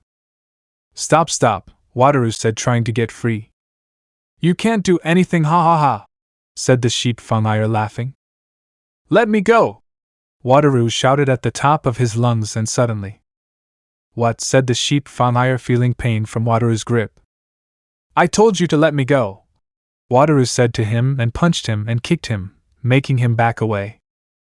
"But what?" said the Sheep Fangire, confused, feeling pain, but when he saw Wataru he was shocked. Red and yellow glassy marks appeared on his face. "Wataru," Issei said, looking at Wataru. "No, it can't be Yura." He couldn't finish because he would receive another blow from Wataru, causing him pain. No, not again," said Wataru, alerted, seeing his hands. They had glassy marks, and he would run far away from the place. "You won't escape," said the Sheep Fangire, pointing his gun at him. The Sheep Fangire would receive a whip on the back from Issei. "The rat Fangires were supposed to have cornered you," said the Sheep Fangire. "They were a nuisance at first, but I took care of them," said Issei. "But there are more of them, remember," said the Sheep Fangire. "But first I'll eliminate you," said Issei to prepare his J-cord. Now he would lash out at her multiple times without stopping and without giving her the chance to attack. "It's time to die," Issei said and gave a large stab to the chest of the exploding sheep Fangire. The sheep Fangire would be rolling around the floor. It's time to end this, said Issei, taking out the future saga. Kia. A female scream would be heard coming from. But what? Issei said, confused. Wow, for being the king Fangire you're not careful, said the chameleon Fangire, and on his shoulder he had Asuna? Asuna-senpai, said Issei, seeing his senpai captured by the Fangire. What did you do to him? Issei said. I didn't do anything to her, I just knocked her out. She was very stupid to stay and watch the fight between you and the rat Fangires, said the chameleon Fangire. Let her go, said Issei, but he would be surrounded by the ray Fangires. I'm sorry, but I can't give her back to you because she will be my beloved, said Chameleon Fangire. What? Issei said in shock. What you heard, she will be my concubine and mother of my children when all this is over, said Chameleon Fangire. So goodbye, king, said Chameleon Fangire to use his camouflage ability. Asuna! I shouted, watching my senpai disappear. Aowa! Issei shouted at the top of his lungs to whip all the rat Fangire in circles, and they exploded, leaving no trace of them. Issei ran to the forest and saw that the chameleon Fangire and Asuna were not there. Issei broke away from the transformation to return to his civilian form. It can't be, Issei said. What will I say to Yuki-san and Rias?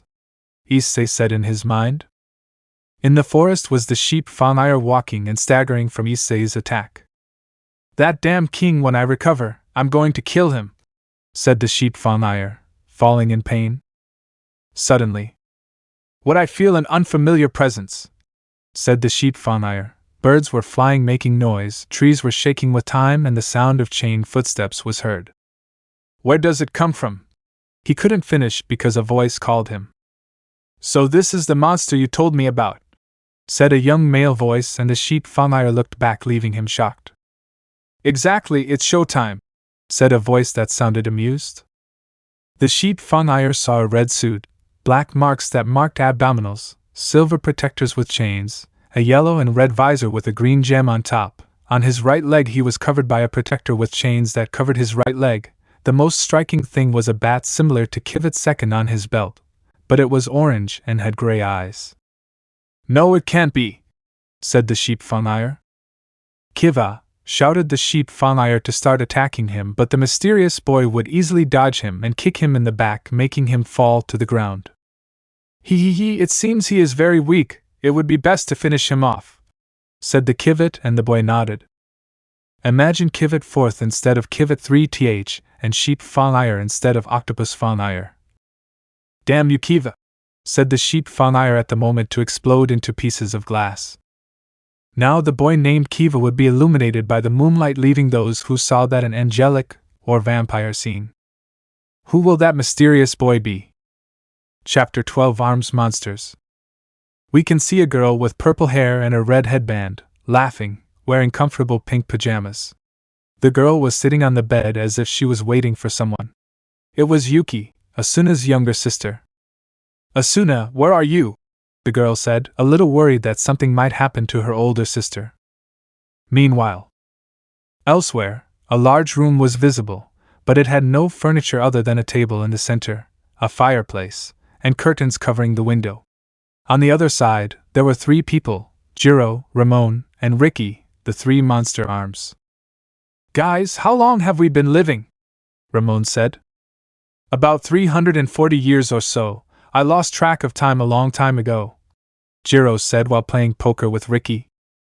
No, I have my idea, said Ricky in a slow tone. Why are you asking? Said Jiro, confused by Ramon's question.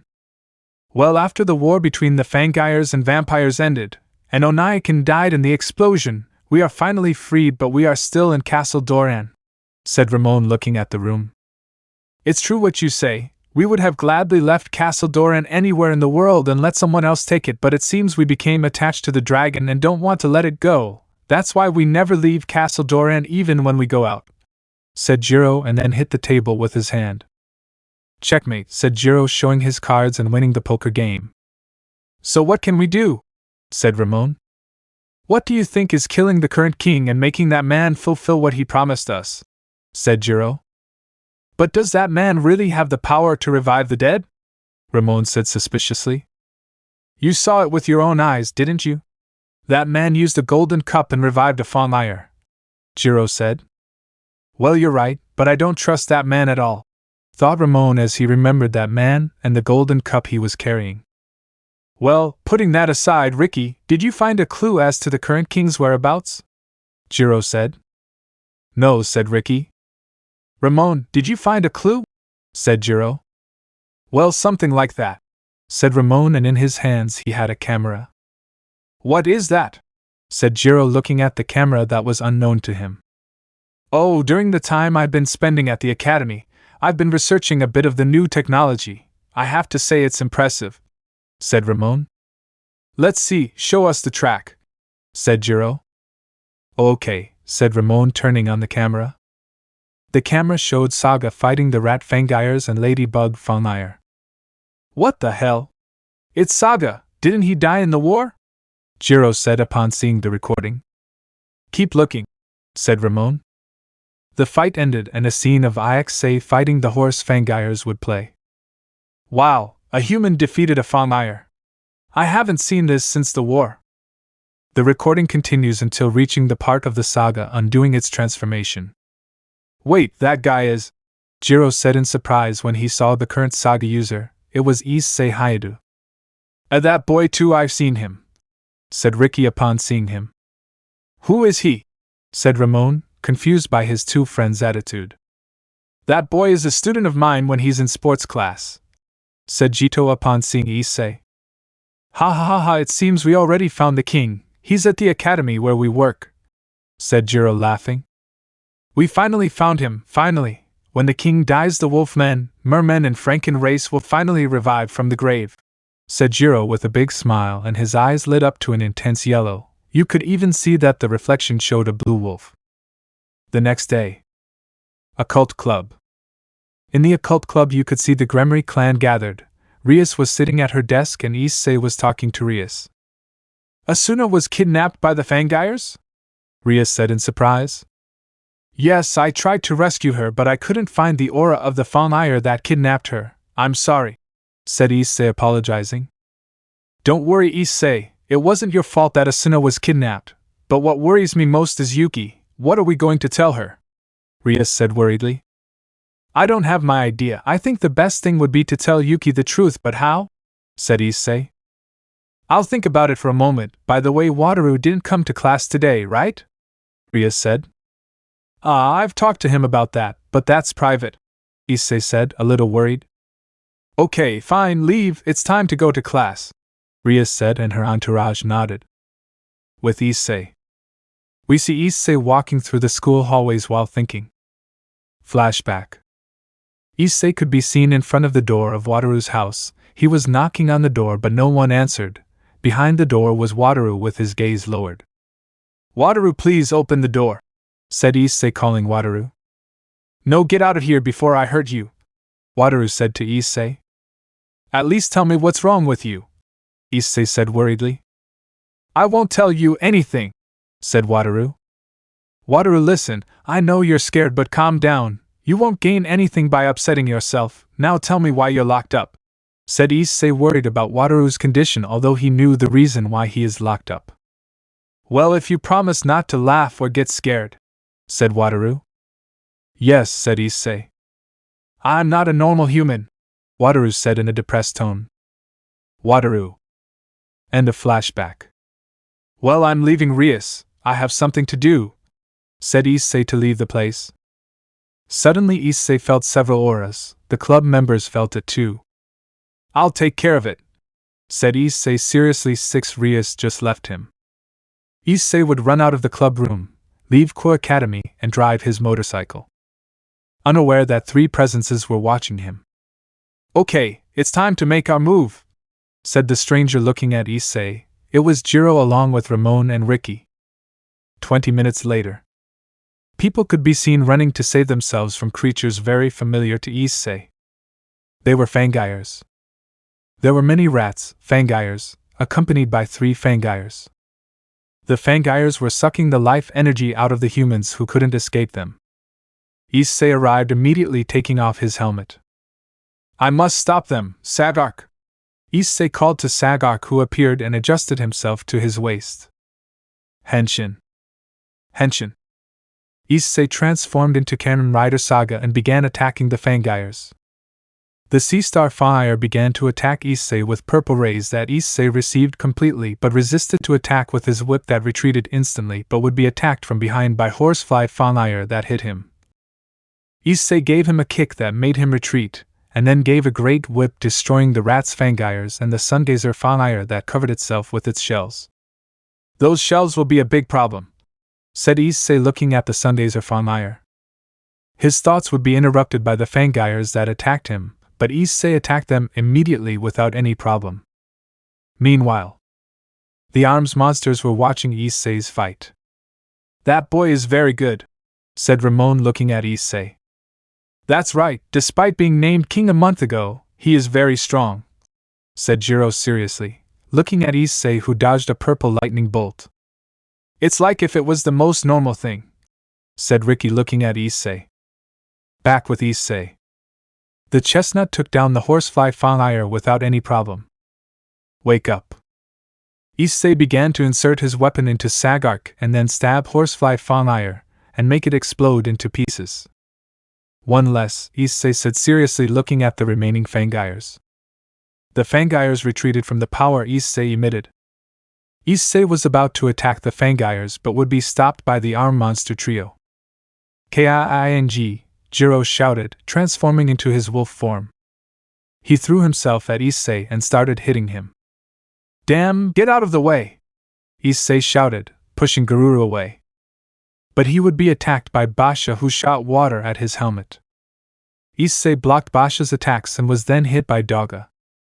I don't have time for this, Issei said seriously, and then looked at the remaining Fangires, but they saw that they were no longer there. Demons escaped, said Issei, annoyed, and then saw the arms monster. You are creatures of the 13 demonic races of Romania, said Issei seriously, looking at the arms monster.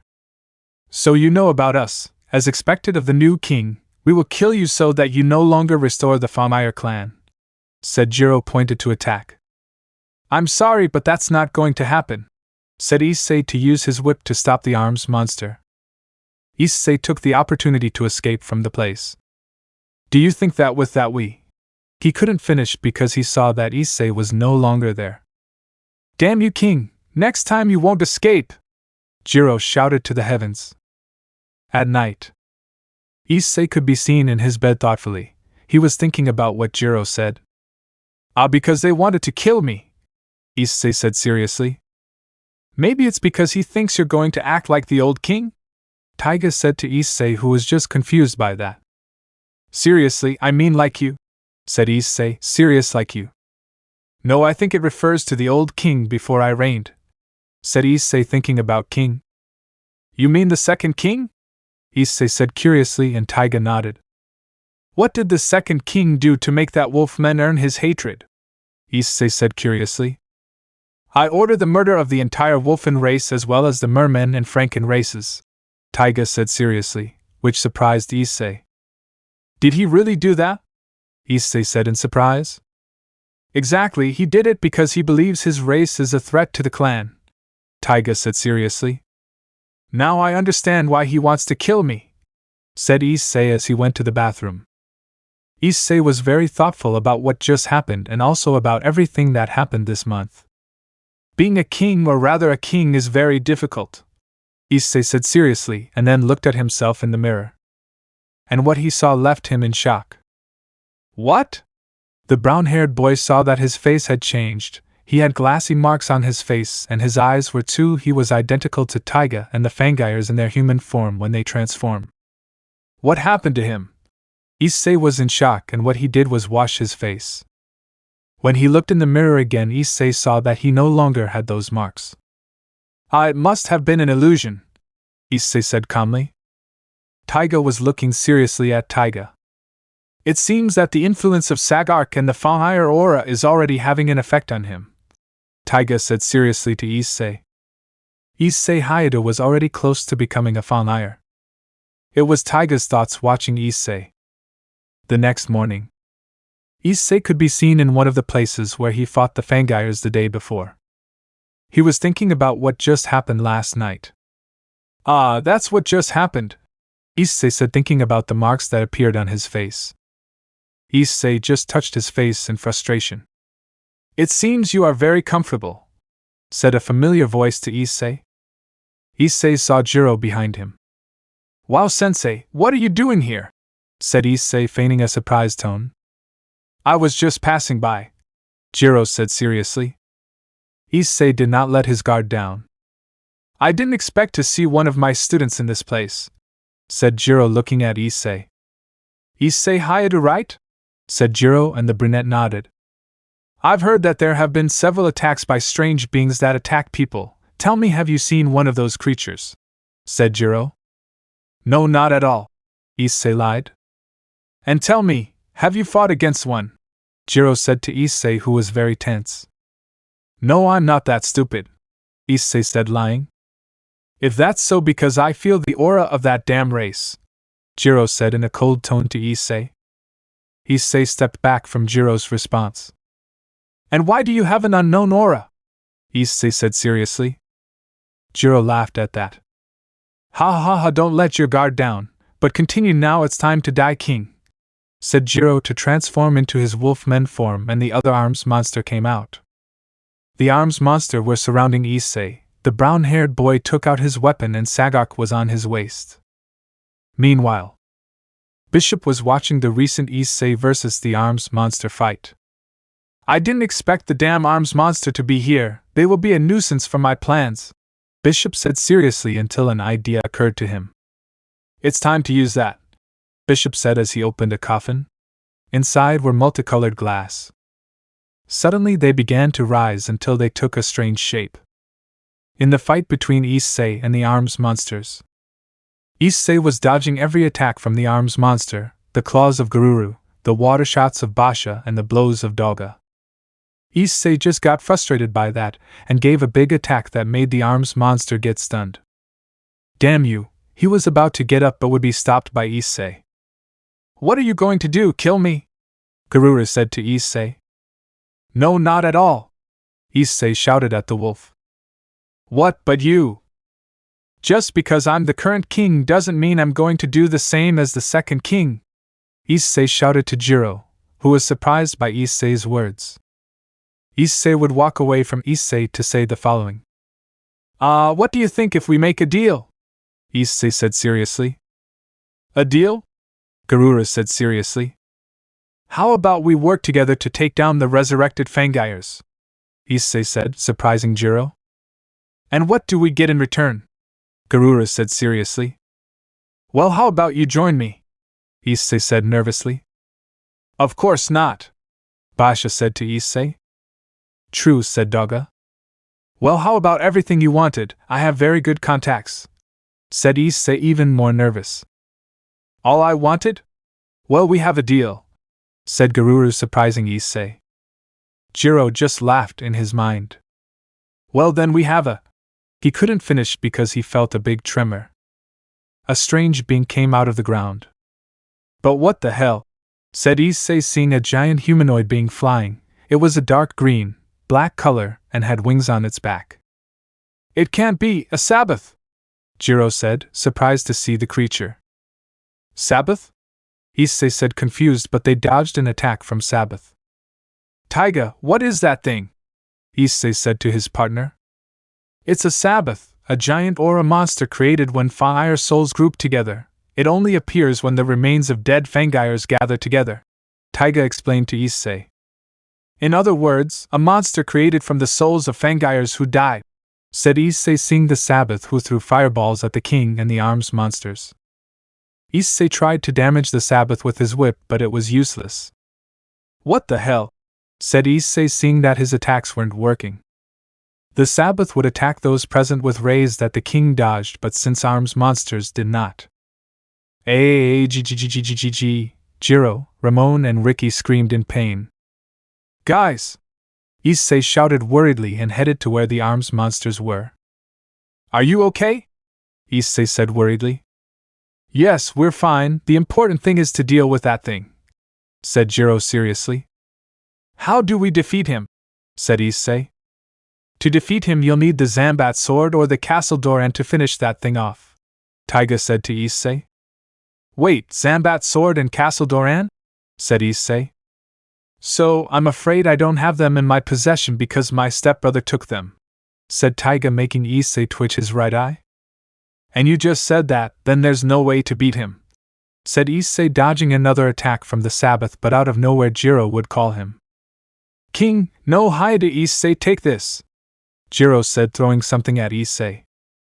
Issei caught it and saw a kind of golden fuddle. It had a dragon head and a monkey castle in the middle. A fuddle? Said Issei, looking at the fuddle. Wait, that's it, the fuddle castle Doran, Taiga said in surprise. Use it to call castle Doran, Ramon said to Issei. Use it on a Kivet, said Ricky seriously. Okay, then Kivet, said Issei, calling Kivet second, and appeared out of nowhere. Here I am, Issei, said Kivet to Issei. Use this, said Issei, showing him the weapon, and Kivet understood. Okay, do it, Issei, it's time to call an old ally, said Kivet seriously, and Issei would throw the fuddle to Kivet second, who caught it right away. Castle Doran! The Kivet's eyes lit up, and the sound of a trumpet was heard. The ground began to shake as if it were an earthquake. Hey, is that normal? Issei said nervously. From the ground came a kind of purple dragon. Its body was covered by a luxurious mansion. A dragon? Issei shouted, surprised to see the dragon. The Sabbath was about to attack him, but the dragon rammed him away from Issei. What is that? Issei said in surprise. It's Castle Doran. It was originally called the Great Wyvern, but the Fangires captured it and joined it to the mold of a castle to serve as the base for Checkmate 4. My brother had it from his mother the Queen, to later be used as a base and hiding place for the arms monsters. Only the King and Queen can have Castle Doran in their possession, said Taiga, seriously explaining Castle Doran. The last thing Taiga said left him in shock. Only the King and Queen can have Castle Doran? I mean, said Issei, understanding the last thing. Yes, Castle Doran is yours, but not completely. You need to show him that you are his master, said Taiga seriously. Issei saw that Castle Doran was fighting the Sabbath, but the dragon's movements were clumsy, until he fell to the ground.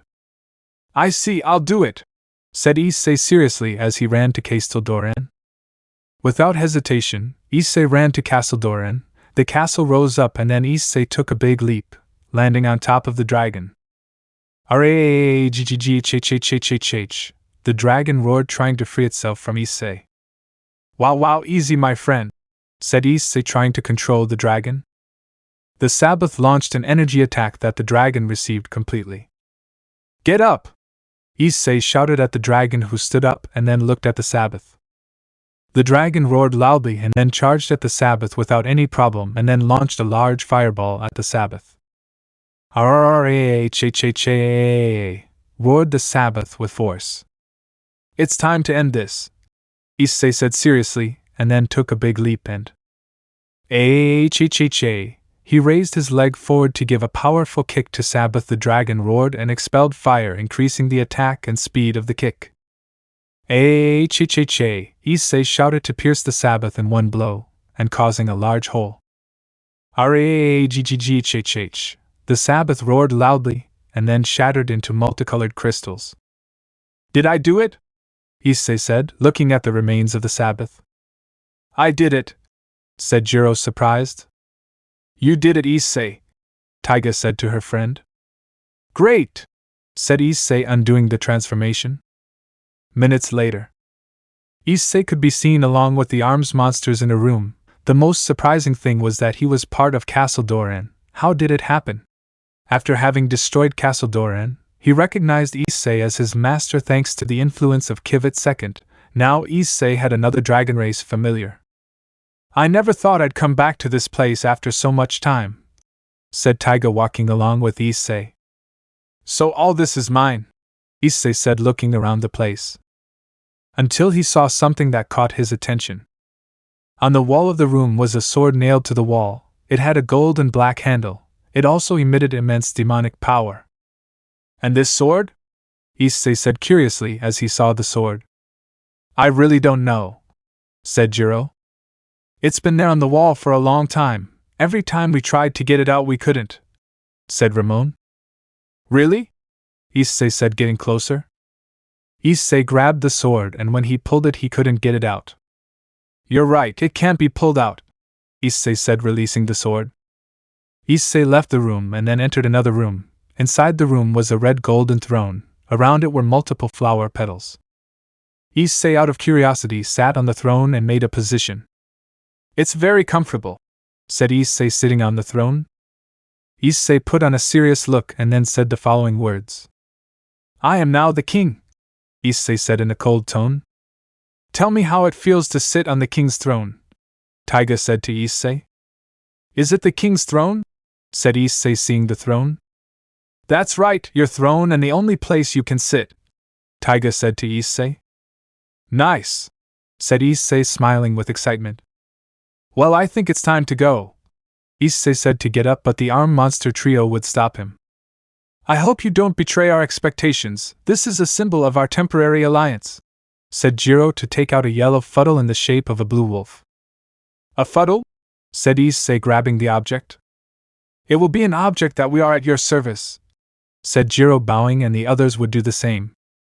Take mine, Oni-chan, said Ramon, giving him a kick. And mine, said Ricky, to give him another shot. Thank you, Issei said, thanking the arms monster. Issei got new allies in the castle Doran. How lucky are you? Said Taiga, looking at Issei, who was arguing with the arms monster. After, Issei could be seen walking through the streets of Kwa. I destroyed a Sabbath. I've gained new allies in Castle Doran, said Issei, reviewing everything that had happened. Now all that's missing is the queen, rook, bishop, knight, and the pawns, that is, your nobility, Taiga said to his friend. It's true, this day has been very strange. What else is missing? Said Issei. Excuse me, you are Issei Hayadu, said a girl behind him. Behind Issei was a black-haired girl with purple eyes. She was wearing the uniform of an academy she didn't know, but the most surprising thing was her aura. Yes, I am, Issei said in a calm but serious tone. Upon sensing the girl's aura, it was that of a fallen angel. Chapter 13. In the Underworld. In the land of demons, in a stadium, the voices of demons supporting and some diving were heard, repeating the name of a boy. Cha-cha-cha-cha, shouted a boy with sidpo hair and green eyes. He had a silver sword in his hands. He was cutting through magic attacks without any problem. Oh, so you can deflect my attacks, said a white-haired boy with purple eyes. You are as strong as the rumors say, but do you think you can beat me? The descendant of the original Lucifer, Ains? Said the boy named Ains to his opponent. I don't care. I won't allow you to get engaged to my sister and my girlfriend, said the boy as he threw himself at Ains. The boy was about to cut Ains, but a magic circle would stop him. You are very stubborn, Becerra, for an important member of your clan, said Ains to launch a magic attack that Becerra dodged instantly. Surrender. Your sister Mio and Alice's destiny is to be my concubines after all their blood is perfect, and to repopulate the land of pure blood demons after my father's attack. Ains shouted to hit him in the face that Bassa blocked luckily. Meanwhile, in the stands, our brother is really stubborn, said a boy with black hair, two-colored eyes, and casual clothes. Yes, he doesn't know the consequences that our clan will bring and the punishment that our father, or rather king, said a red-haired boy with red eyes. I hope our mother doesn't get angry and understands the reason why Becerra fought against the original Lucifer, said the red-haired boy seriously, watching the fight. Back to the fight. Becerra was seen with some scratches, his clothes almost destroyed, and he was sweating a little, and Ains was all tired and with minor injuries. The people of the underworld were worried about their Mao. Give up at once, Becerra said seriously. Ains just started smiling. Ha ha ha, Ains laughed madly. Becerra did not let his guard down. Do you think I'm going to give up that easily? I'm the descendant of the original Lucifer. I'm not going to lose to a hybrid Fangire. Ains shouted and then snapped his fingers. Kyaa, a woman's scream was heard. Becerra saw a blonde girl being chained up by two guards. Alice! Becerra shouted upon seeing the girl. Ha ha ha ha ha, I have your girl hostage. If you grant me victory, I'll let go. He couldn't finish because a tense aura surrounded Becerra. Damn you, I won't let someone like you, Becerra said angrily, the fang marks appearing on his face. Take it! Becerra shouted and then was surrounded by an orange aura until revealing a red and black armor with metal shoulder pads with chains and a belt with a Kiva on his waist. So you decided to use your father's inheritance. It was to be expected of someone who bears the surname Hayadu in Gremory, and one of the princes of the Fangire clan. Let's test if you are equal to your father, Ain said to summon a black sword with red rays. Go forward! Becerra shouted, giving a powerful kick to Ain's face that made him retreat. Meanwhile, a boy with black hair and yellow eyes was watching the fight. So Becerra and I decided to use his Fangire heritage, said the boy looking at Becerra with a serious look.